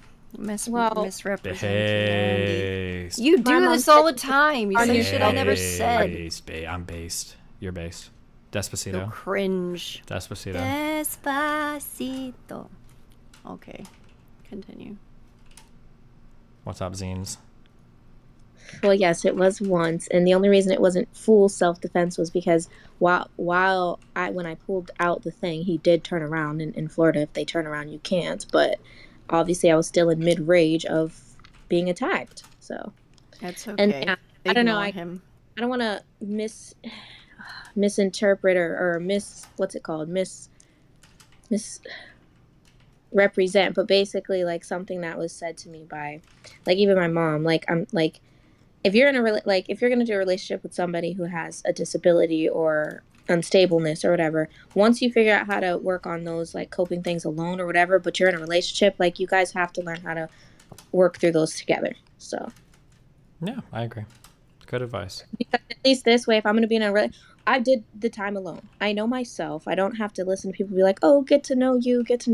I've done well enough time alone in solitary by myself. I know exactly who I am and I know my problems and I know what needs to be fixed. At the same time, while I know all my triggers, getting into a relationship or even friendships with people, they don't know my triggers. I have very few friends who understand my trigger points and know how to pull me out of manic episodes. So I think that's important for a partner to experience that too if I'm going to be in a relationship with someone. Not step back and just cope by myself and the partner does absolutely nothing, because then what's the point of having a partner? Well, you're probably looking for a partner that has the emotional maturity and hopefully some level of information about how to manage people in those states, because these aren't things that you're going to learn intuitively on the job, especially if the person already has a whole host of issues on their own. Yeah, that's true. I just think working through things actively together is better. I just have to work on being less explosive. But I think everybody's talk already helped me, like even from, what was that, yesterday or 2 days ago? I don't even know. Video games, time bleeds. But, Listen. You sound a lot more calmer today, which is good. Oh my I've had a God. Maybe she's healed. yes, I'm so Shut healed. up. Just take some small, like if someone's doing better, it's a good thing, right? It doesn't mean they're Well, healed. Some of what Kelly said, I resonated with and I liked, in the sense of her saying, like, look, if it's not going to work out, it's not, but at least you'll have that closure, that solace to have that in-person experience and decide collectively, look, this is not going to be it. Let's not do this anymore. Versus some explosion on the internet and then breaking up online. Like, that's toxic. That fucks with my mental worse. Versus an in-person, it's just more. No. Want to know another unpopular take? Closure is fake. It's no such thing as closure. You Well, should not never go closure. for it. Don't even worry about it. That's a meme that people do to mind fuck themselves into more unhealthy behavior. You would rather break up with somebody on the internet than sitting down and then like being like, I don't think this is working, man. Abso-fucking-lutely, depending on how toxic the situation is, rather than go and see that person for another week and mind fuck myself into how many more months of like mental or emotional pain or agony. Yeah, absolutely. I'd rather just cut it clean online than see that person in real life and mind fuck myself. That's the easiest decision I've ever heard in my entire life. But, well, you know, that's just me. I'm not going to mind fuck myself because now I know what his default behaviors, which is what we were kind of talking about before he came in the call. So regular things I know not to look at as, oh, this is special, or oh, this is, you know, now I'm like, okay, this is normal. This is just. Bro, she was telling me that like just me getting like flowers and doing like normal things, that she's not gonna take it as me being not normal things, but doing like nice things for her. She's not gonna take it as like anything. Like if I get her flowers, she's like, oh, he just does this for everybody. If I take her out to dinner, she's like, okay, well, did he take someone else here? It's like everything's gonna be like under some meat watch. You know, it's like, okay. Just not going to be analyzed in the sense where I'm like getting all my hopes all up, like, oh wow, he's doing this for me, I feel so special, and then mind fucking myself, as Destiny would say, and falling deeper in love. I'll just know like, okay, this is normal behavior. He's treating me nice, which I'll be grateful and I'll like that. I'll enjoy my time, but at the same time, I'm not going to look too deeply into it because I know, well, this isn't. Well, what's your barometer to know if he even likes you or not? Then that's what I'm saying. I'm like, by the experience, actions. But what actions? It sounds like you're writing off all the actions as shit that he does as a fuckboy anyway. So what actions could he possibly do at this point to make you think that he loves you? Well, there's a lot of other things people can do to prove like Name two. How they feel. What do you mean? Name 2 actions that he can do that you feel like he hasn't done with another girl that could prove to you that he loves you. Like, I feel like it would have to be like in that moment. Like I would have to be like, okay, this is something significant. Something special, you mean? Like so no, different? like something significant, like to where I'm not just gonna look not undermining everything that he does, like, oh, this isn't special. It's just I don't think like I'm gonna look at it like it's so like, yes, obviously if you're treating someone nice, you like the person, whether it's a hookup or not. If you're treating someone nice, you like them. You can like a hookup. You know what I'm saying? I'm not entirely sure what you're saying now, I'm gonna be honest. But I feel like the more Do you mean effort you would like something that's like a bit unique? Because like anyone could buy flowers, but because you're going camping and stuff, that's like at least you're making it like a unique memory. Like I don't know, is that what you mean? I mean that's a friend thing. That's what friends can do. We'll have a good time. Like okay. So that sounds like you're not sure how he could prove that he loves you. Then because I don't know either. I'm confused. I'm just saying, like, after, yeah, I'm just not looking too deeply into it. Maybe I'm in my nonchalant stage. I mean, being nonchalant's not bad, but also, yeah, maybe you need to figure that out between you guys, like how you can express those things meaningfully without it being like, how did you guys just put it? Being too deep into it, or mind fucking yourself. So how you can express things without mind fucking each other, I don't know. I'm not sure. This is more complicated than yeah. Fuck me. Yeah, so it sounds like I can't do anything to show that I would love her because she's gonna second guess it the whole time, and that she's just gonna have to feel the vibes to see what's I don't going think on. she said she was second guessing. I think she said she just wasn't gonna think at all. If that's more accurate. Still gonna appreciate your kind gestures and romantic gestures. I'm just not going to look at these gestures as if they're the most amazing specialist thing in the whole wide world when they are basically what the bare minimum that a man should do when courting any woman. Okay, Just Darius, like buying her flowers and shit? Yeah, Darius, would you like her to see some of these gestures as being very meaningful? In that moment, obviously, because I didn't have a guy giving me flowers. Like, the only time I received flowers before was when I got beat, and then... Jesus, okay. Yeah, so... Maybe this is why. Never mind. I was gonna make a dig at Maybe myself. something not flowers then. I don't. But no, the point is, like, he doesn't have to do anything, right? That's not what we're saying here. It's just I'm just going to experience my time, have my fun, be there, enjoy my time. Yes, but men are very stupid, and it's nice to give them a little bit of direction. Fully celibate and just enjoy my time and see how it goes. Okay, you should try and help him with something though. Men are very fucking stupid, and they need a little I don't more help. with anything. If he wants to put in the effort, that alone would show me.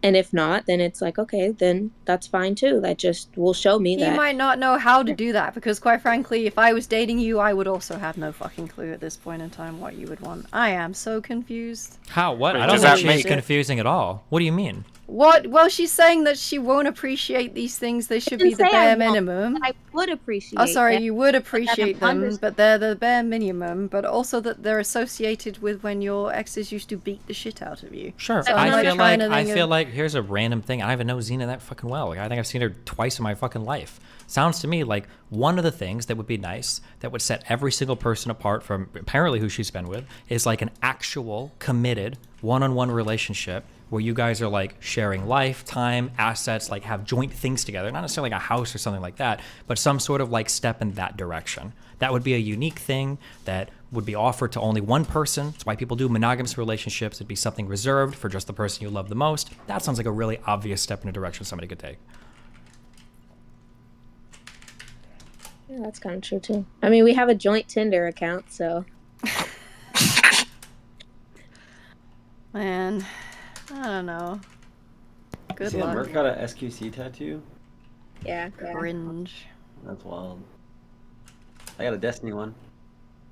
Yeah, no, I just think that I just want to, enjoy my time.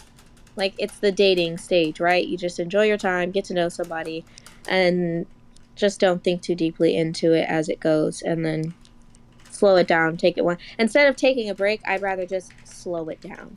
That's more my translation and definition of taking a break, not just fully pulling out.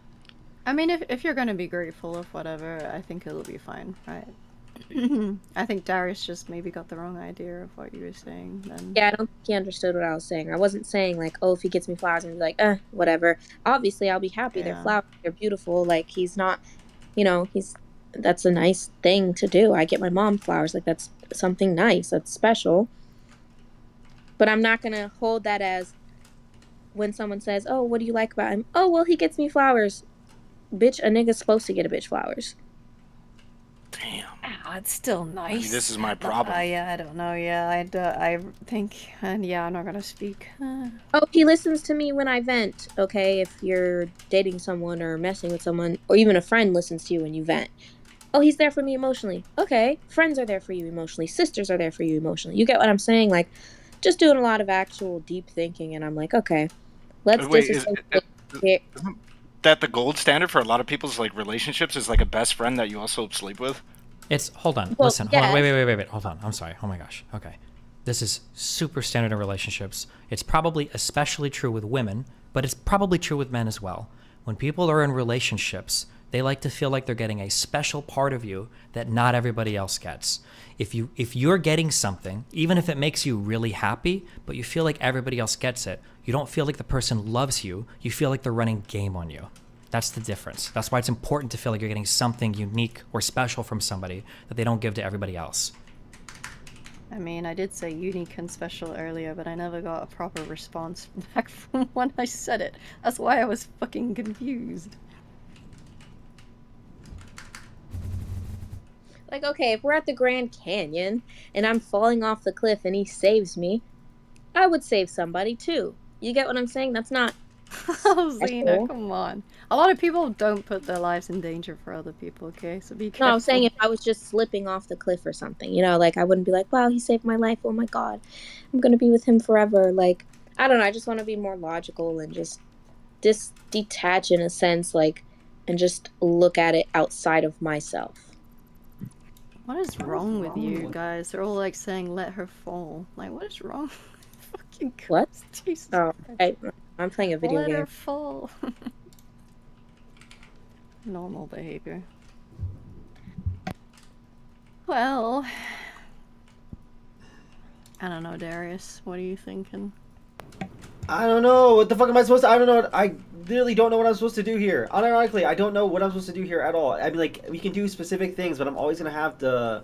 I feel like every single thing I do, I have to now think like, okay, have I done this with X girl in No, the you're looking at time? it. You're 27. Obviously, you have so many things that you've done. You've probably experienced with someone, whether it's a friend, a family member, or a girlfriend. So no, that's not what I'm saying. Just like me, there's obviously things like, okay, going to the movie, having a nice dinner date, walking out the beach. We've obviously done that with other people. So no, that's not taking But you're literally living in my house for 2 weeks, and we're sharing a bed together for 2 weeks. Like, it's not just like we're just doing that as we're just homies. Okay, so basically just okay. This what you just did counts for me, okay? What? Like you're defending the fact that you're trying to make me feel special. Aww. You see, that is something. And that's even though you're misunderstanding what I'm saying, but the fact that you're misunderstanding and you're defending the fact like you're gonna be with me for 2 weeks, I don't do that with just homies, like you're trying to defend the fact that you do want something more, that's something too. As little as it might be for the outside, for me it's like, okay, that's an action right there. So that's example 1.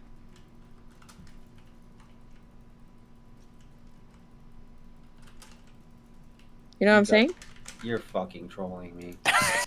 How is that a troll? I'm just saying, like that's good to me. I like that. That made me feel good. That made me feel like okay, even though I wasn't saying like anything. Maybe I just have a problem articulating myself. My IQ is only 116. Wait, isn't that good? No, that's bad because the last time I took an IQ test after I graduated and was looking at the colleges and stuff, my IQ was 125. You know, the streamer man's fans. And it's they're gonna funny be though, more the fact that ridiculous. you don't really like Darius like that, and you're the only one that's actually saying like, just if you want to be with someone, try to make it work. Like, just stop listening. Well, also to both of you seem to want to be together, and no, I don't. I'm not particularly his biggest fan, but I also don't. I also find the advice of telling people to break up to be utterly worthless because that's what does that do? That's not helpful for anyone. Like you tell people to. I've seen people in the most toxic relationships of my life beating each other up, and you can say, yeah, you should break up. Do they fucking? No, they don't fucking listen. As far as I can tell, the relationship's not abusive. What is it? What am I saying? Hi, what's up? I don't even remember what I said. What am I being criticized about now? I'm saying we can be celibate, but I don't mind being celibate if that's what you. You literally said, okay, then we're just gonna wait till marriage. Why? Ain't no way he's waiting until Hey, that's whatever he told you. That shit was cap. Why would you be celibate now? I'm confused. Well, she has a big problem with. I honest to God wish I knew the level of frustration you have with your body count before I should. I'm an idiot and didn't know, but like Yeah, it's like insane for us to have any sort of constructive conversation without you mentioning the fact that you lost the body count and that we can't really do anything that would involve us taking time for ourselves because of it. But it's already lost. You can't get it back, so why does it matter? I'm confused. Well, she cares about it a lot. You need deprogramming, Xena. That's it. You mean the red pill space running your brain. Red pill. I've been that way. Like that's why when I mess with guys, like I'm typically always pursuing a relationship. I don't just like, you know. I don't do hookups. I don't do like stuff like that. Even with like, okay, even my favorite artists, like I remained a type of. Yeah, but nobody knows your. Before hooking up with them, I didn't just randomly hook up with them. Nobody knows your body count except you. It's only you that is judging. I don't care what you. I care about what I think, and at the end of the day, I'm going to be harder on myself than the outside world because I know more things about me than anybody else does. I think we're our own worst critics. Yeah, but you. I think it's fine if you care a lot about your body count. Well, I don't think it's fine, but I don't think anybody here is going to do anything about it. But I think when you're putting it on Darius and like holding the relationship I'm not going to say hostage, but you're using it inside of arguments that you guys might be having to be able to say, well, like, oh, you're one of my bodies or something like that. I think that's when it becomes a problem, because it's no longer something that you're concerned with, Okay. but something that you're throwing on him. I simply say, had we just been dating and didn't have sex, the whole break thing would make more sense. Now it's like, okay, we did have sex, like that's a time waster. If we're taking a break, then there's no, like, no, it's either we're actively trying to work through something or just not at all. That's it. And apparently he's just like, that's not fair to say either. But then I asked him, so are you saying you want a break? And then he was like, no, that's not what I'm saying. So it's just like, okay, then whatever. Then why even have that discussion? Yeah, we were just. Because it's a possible. Oh my god, Steven, they're fucking quiet as fuck now that she's here, bro. Fuck you. What am I supposed to say? Hold on, wait, what? The reason why she doesn't want the break is because she's scared that it'll end.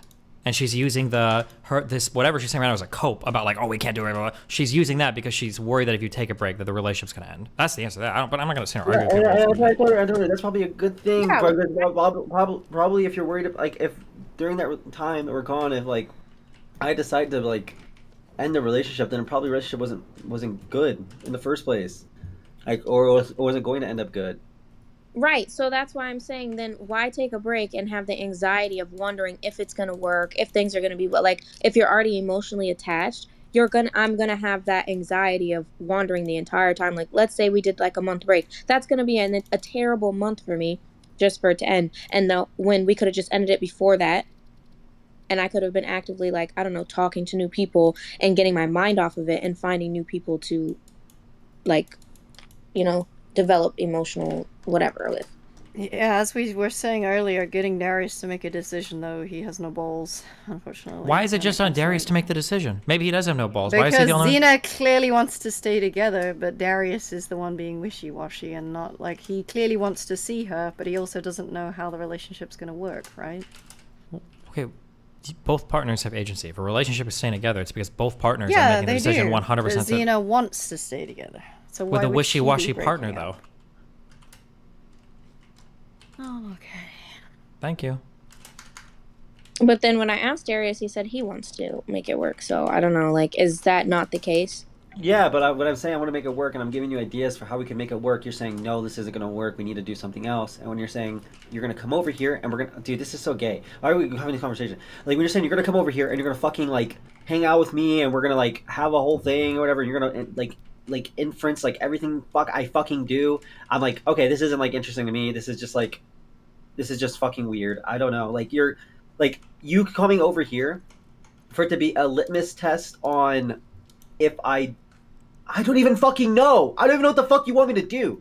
I already told you I have an itinerary. I already told you I have stuff we're going to do. Some of the stuff is stuff... We're just going to have fun. We're just going to have fun together and go from there. Like I said, we're going to vibe. We're going to have fun. Like, it's not rocket science. I think you're just misunderstanding. It's not rocket science. I'm not going to look at everything you do like, oh, he did this with another chick. That's not what I'm saying. You're 27. You've been in relationships. There's thousands of things you've probably done with other people, friends, girls, all of the above. So that's not fair to say that either. I'm just saying I'm not going to hold small things like it's golden as an anchor as to why I would want to push forward more. I'd rather just vibe with you, get to know you more, and see from there whether or not,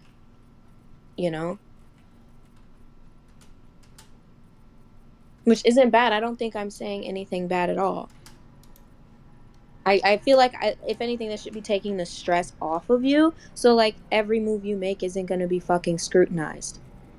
Can I ask what the quote-unquote lose condition is for this situation? Like, is it just, like, more incendiary arguments, or, like... There is no lose condition. Because Xena doesn't have the Well, self-respect to figure out what she wants in a relationship. So there's no lose condition.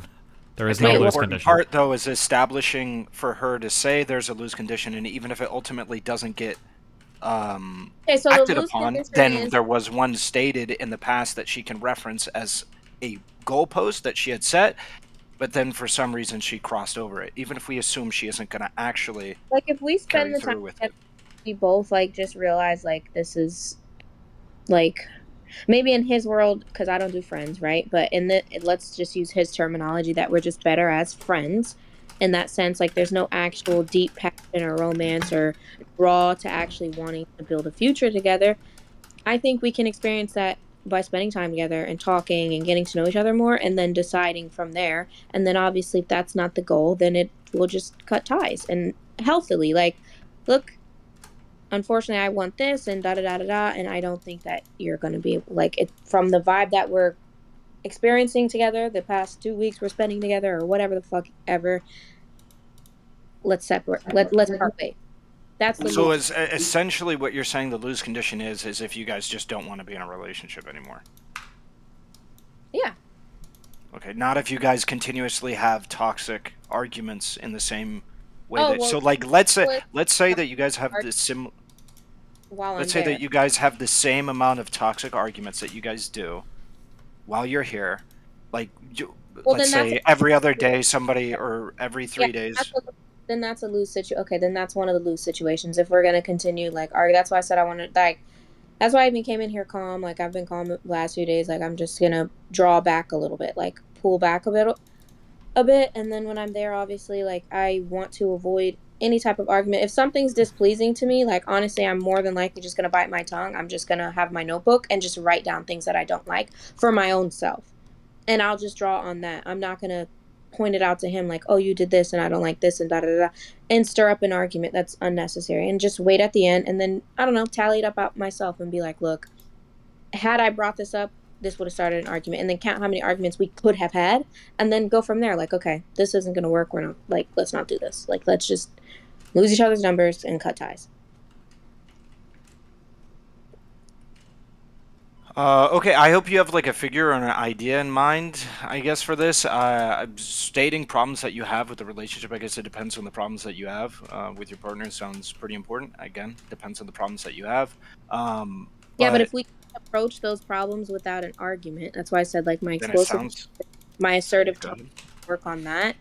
But I'd rather just write the thing, because when I wrote down, for example, I wrote down a list of everything that's wrong with me and everything that would be considered a red flag, and he read it before and, like, evaluated it, and we talked about it. So I'll probably just do it that way. If I just write down things and then I'll just let him read it, and then whatever, he can respond to that, versus me being like, you did it. Because I understand I have a bitchy ass tone, and when I say things it sounds like I'm getting attitude, and then the second it sounds like someone has an attitude, now I do have an attitude, and then it becomes an argument, and that's a problem that I have. Okay, so essentially what I was just trying to say is I think that if you're at the point where you can't bring up, you know, problems that you have inside of a relationship because they'll start an argument that's gonna put the relationship in jeopardy. Obviously, depending on what those things that you want to bring up are, but for the most part, I would say that that's either a sign that the relationship itself is just toxic, or maybe your engagement with the relationship is toxic and it needs to. So, I just want you to. It's the same process that I've had when I've tried to deal with Darius's issues with getting close to women that are like him doing a savior complex thing. Lil bro. Yeah, because an issue that I have is he'll constantly loop on these things. He'll say, yes, I'm gonna do this, and then he doesn't do it, and then he'll like cope about it. So I'm gonna say the same thing, advice that I give to him: make sure that you know what you say you're capable of doing, and then when you don't achieve it, reflect on why you didn't achieve it. That's it. Because it's a consistent problem where it'll be like, it's very easy for us to just go, hey, I'm gonna do this, I'm gonna end this relationship if these things happen. And then when these things happen, you know, it's not that bad, it's not this. So just recognize that you set a goalpost and that you moved it. And why did you move it? And what can I do to avoid doing that in the future? That's it. Because I personally, without those hard goalposts, I see those goalposts always moving. So yeah, like you're just I don't know. Oh, that's the way I see it. Is your flight changeable as well, Xena? So like, if it's not working out, you can just leave. Like, you're not like stuck there for the full 2 weeks if you don't have to be. No, but I mean, hotels exist. Yeah, that's true. Are there places near you guys where she can get space if she needs it and shit? Or I'll stay with a friend like Danny or whatever. Okay. Danny is base. yeah, I would just go stay with Danny. Like, even though that's Alright, Darius' that's good. That's friend, good. that's my friend too. So Yeah, I think Danny is very neutral in the situation. They wouldn't get weird about like picking sides or anything. yeah. You're based. But yeah, No I don't want way. like I don't want any ridiculous toxic blowout or anything like that. I just want to have enjoy my time and go from there. That's it. I think we've had enough arguments. Like I don't really see a reason to continue arguing now that yeah. Yeah. I think so. Oh. I mean, I think we've gotten like in my mind, I think like we've gotten through the turbulence. So like now I understand things a lot better than I initially did coming into this. Okay. So it's like I don't have a reason to nitpick and other things. That's fantastic. So then in your mind, I imagine that you're probably not going to have any more than like 2 or 3 arguments, right? I call me delusional, but I honestly don't think we're gonna have any at all. And Great. I know how I am now, especially like being there in person. Like if there's things that's being done that I don't like, I would just do like remove myself. I'd rather at this point remove myself from the situation entirely and avoid that at all costs. Because if there's gonna be an argument, then it's like, look, it's always gonna be this way. I don't want that. I did that before. I've been in toxic relationships. I don't want that. So it's like, Well, also you can't let like serious problems fester though, right? You can't just go like I'm not going to talk about this because I know it's going to result in an argument, right? yeah. But what arguments have we had was just understanding his default behaviors. So now that I understand that, like, what could the other argument be? I'm not getting okay. If he flirts with a chick, okay, I understand his default behavior, so that can't be an argument. So that's nothing serious to get upset about either. You get what I'm saying? And those, like, I understand what you're saying, and I'm just want to default back to the original thing. If you believe this to be true, then let's just start with if you guys have 2 arguments, it's done. Jesus, 2. What if they argue like where to go to eat? Okay, well, 2 serious arguments. Oh, not like serious those. arguments. What counts as a serious argument? Fucking kill yourself, bro. You are the worst. You are the worst. I'm the worst? You are the best. You are the best when nobody's in the room, but you are the worst when everybody is here. I'm the only one. I'm the only one of you fucking cowards in here that will speak truth, okay? So fuck all of you, all right? Wait, what is your I literally what is your don't truth need that to you be want a to speak coward. inside These of this people aren't my situation? friends. I can say what what I is- fucking like. What is the truth here? Destiny's truth is you guys are both got issues you need to work through. You both are fucking mentally retarded, and you both have mental, emotional instabilities that you need to fucking work through instead of trying to be in a fucking relationship. But I'm just here, buddy. I'm here. I'm here if you need me. My truth is that you guys right now are in a pursuer avoidant dynamic, and that Darius probably wants to end the relationship, but he's too scared to say so. That's the truth of what's happening right here. So the relationship will carry on indefinitely until either Xena gets tired of pursuing, or Darius gets pushed so far that he finds some obfuscated way to actually escape the relationship. That's where this is headed. 100%. Would you like a relationship, Darius? Ain't no way. Ain't no way. Nah. That's fine too, because I'm not doing this anymore.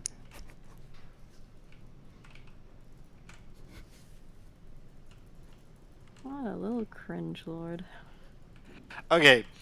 I said that That's before I not- joined the call because he asked if I wanted to join the call, and I said, he's like, no, don't worry, it's funny. I'm playing around. Hold up, just wait. No, I'm not doing this. I'm not. No.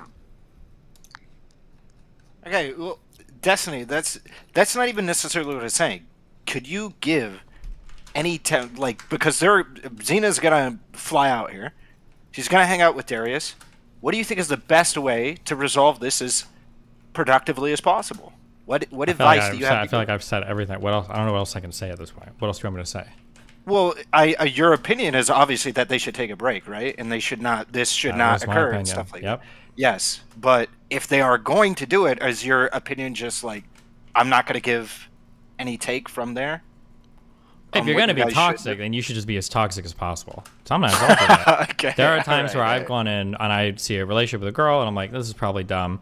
And I'm like, well, if I'm going to go dumb, I'm going to go no condom, full on fucking, how fucking mind fucked and retarded can I be with myself? I'll just go full in. But like, there have probably been 2 times in my life where I've done that. But That's if you're gonna go toxic, go full toxic. Don't go halfway. Why would you have all the fun of being toxic but then not be able to enjoy it because you're also trying to be responsible at the same time? Fuck that. Just go hard.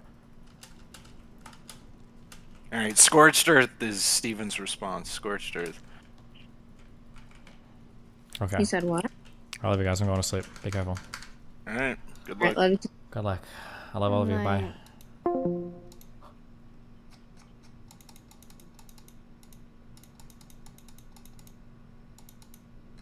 I need more Aylas in my life, guys. I don't understand these. I feel like this. As a quick, okay. It sucks because like, I try to distinguish the parts where I give advice, that I think like is memey, or advice that I think is serious, or advice that like you should just trust me on this if you don't know otherwise. Okay. I might have trouble, or I don't know if other people have trouble identifying the modes of when I'm memeing or not memeing. So this is like advice you should just take my word for it. And if you disagree with me, it should be because you talk to somebody that you trust, or you know knows way more than me, or if you don't know, then you just trust me. Okay. There's a bunch of complicated things that have to do with dealing with people that have mental illness in relationships. If you're not willing to learn these like special techniques, because it's not like dating a normal person, you should probably avoid it altogether. Otherwise, you're setting yourself up for a whole world of like pain and misery. It's the equivalent of, Jesus, I don't even know what the analogy would be. It's like learning how to ride a bicycle and then thinking you can drive like a manual transmission car or something. They're like totally different things. So if you're dealing with people that have mental illness, you should, in my opinion, ask them if their therapist can send a pamphlet home, or if you can attend a therapy session. Figure out what techniques you need to learn in order to engage that person in a healthy way. Don't treat them like a normal person. Not like don't treat them like a monster or whatever, but like just be aware that there are like an extra set of responsibilities that you have to take care of yourself too and that person. There's a big caretaker burden on dealing with mentally ill people as well. Don't, in my opinion, no, sorry, this is not my opinion. When people come to you for help, you either have two things you can do, okay? You can be a meme lord and tell them to fuck off because you don't give a fuck, which is totally fair because fuck them. Or you have an obligation when you're giving advice to people to give them real advice. If you are an appeaser, you're the worst type of person in the world. You're don't ever do that. I have met so many people who've had to undo so many years of their life because it wasn't until they were in their 30s that they realized that, having friends that constantly told me, you go girl, you're a queen and everything, when I'm having either like depressive or manic or BPD episodes, actually didn't help my life at all. And not only was that advice dog shit and it torched the relationships of everybody around me, I even lost the relationships with those people because they didn't want to deal with me anymore. Do not ever validate or affirm or be complicit in mentally ill people making bad decisions. Do not ever do that. It is so fucking damaging to those people. And the only reason you do it is to make yourself feel better. You are literally mentally raping, you're mind fucking a mentally ill person just so that you can feel a little bit better about giving somebody something that they wanted to hear. Don't fucking do that. Validating people's bad decisions is such an unbelievably toxic thing to do. Holy shit. Do not fucking do that. What else? Jesus, there's so many like random things. I feel like if you need a guide on anything that I believe, just basically take anything that Kelly said and multiply it by the exact opposite, by -1, and just do the exact opposite. That idea of like, I don't like to give people, I don't like to give advice because people won't follow it, or if people have mental illness, they can't handle like the truth. Okay, first of all, if somebody actually has mental illness, not a Twitter mental illness. If somebody has mental illness, they already know that their life sucks. They don't need you to make things easier for them, okay? You only have to deal with them when you're around them. They have to deal with themselves all the time.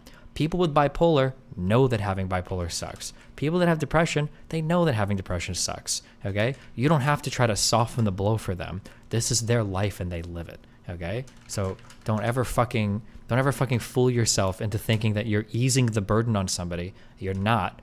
What you're doing is you're being conflict avoidant and you're making yourself feel more comfortable because it actually hurts you to have them confront that uncomfortable truth. That's really only uncomfortable for you more than it's like helping them.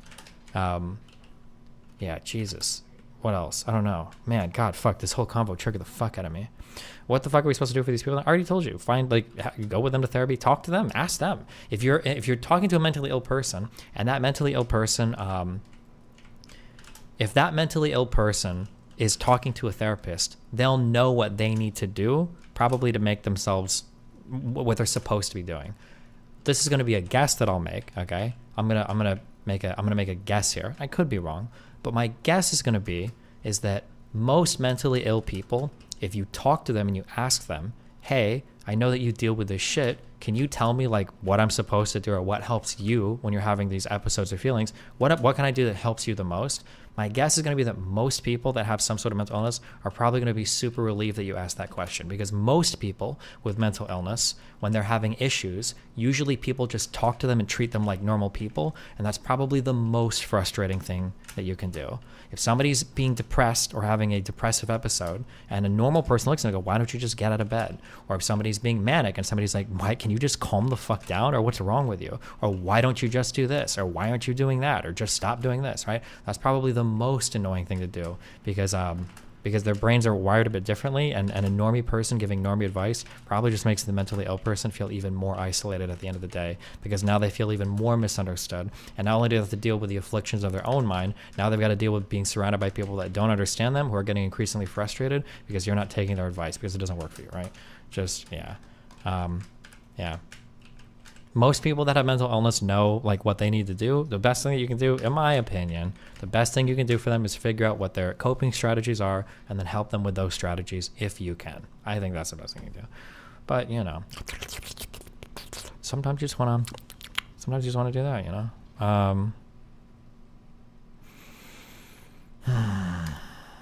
Yeah, who knows? Based. Play the Reddit clip before you leave. Oh, Whack 100. Did this guy talk shit about me?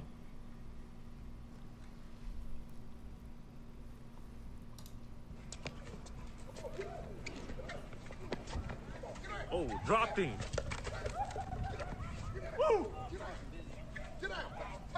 Which I don't even know who's who.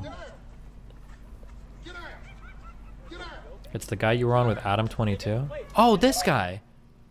Oh, the diaper dude. That sounds weird when I say that, but oh, damn.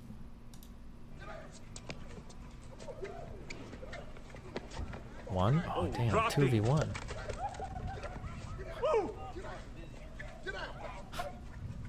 Oh.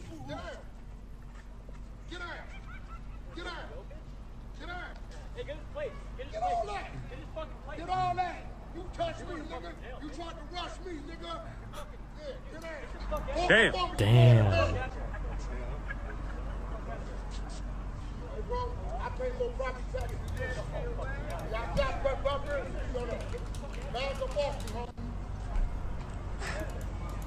Straight up. Hey, you don't tell me bags of walking. You don't tell me to go nowhere. Shit.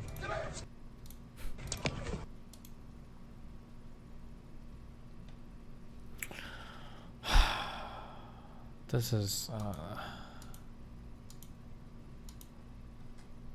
tell me Kelly doesn't sound like a woman version of the guy from this video. Have I used the word fault ever? I'm not, well, when am I ever... to blame. I could literally go on for like 2 or 3 minutes without me saying a single thing. Sorry. Being stealth could be a lot more serious. Yeah, sure, but like...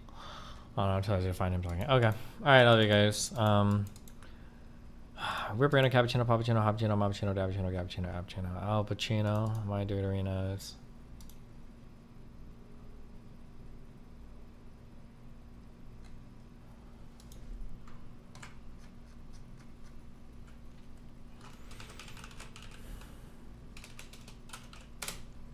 What am I building this game? Trains. Did I host the Wood Baby last night? Was she the booty girl? I don't remember. I think I did. Oh, Danny, this guy hosted me. We'll host him. Good luck. Oh, troubleshooting. Oh my god, this is my favorite Pink Floyd song, I think.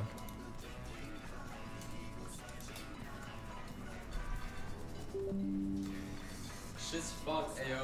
Wait, hold on, let me fix this. Yo, Robbie!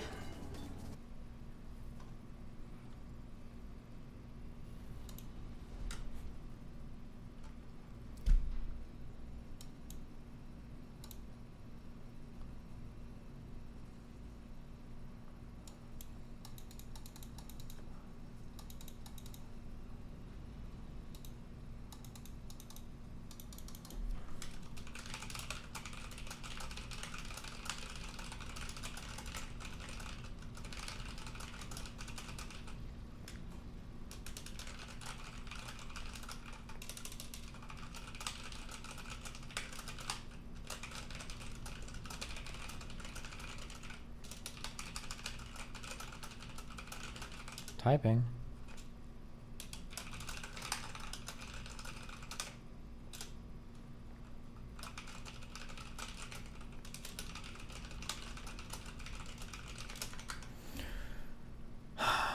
Wait, host Tree of Logic? Is she streaming on Kick? The men. Oh, here we go. And I we're talking. Dude, my brain is like fried. I have to sleep tonight. Alright, host and Tree of Logic. Alright, I love you guys. Rip on, dudes. Be careful.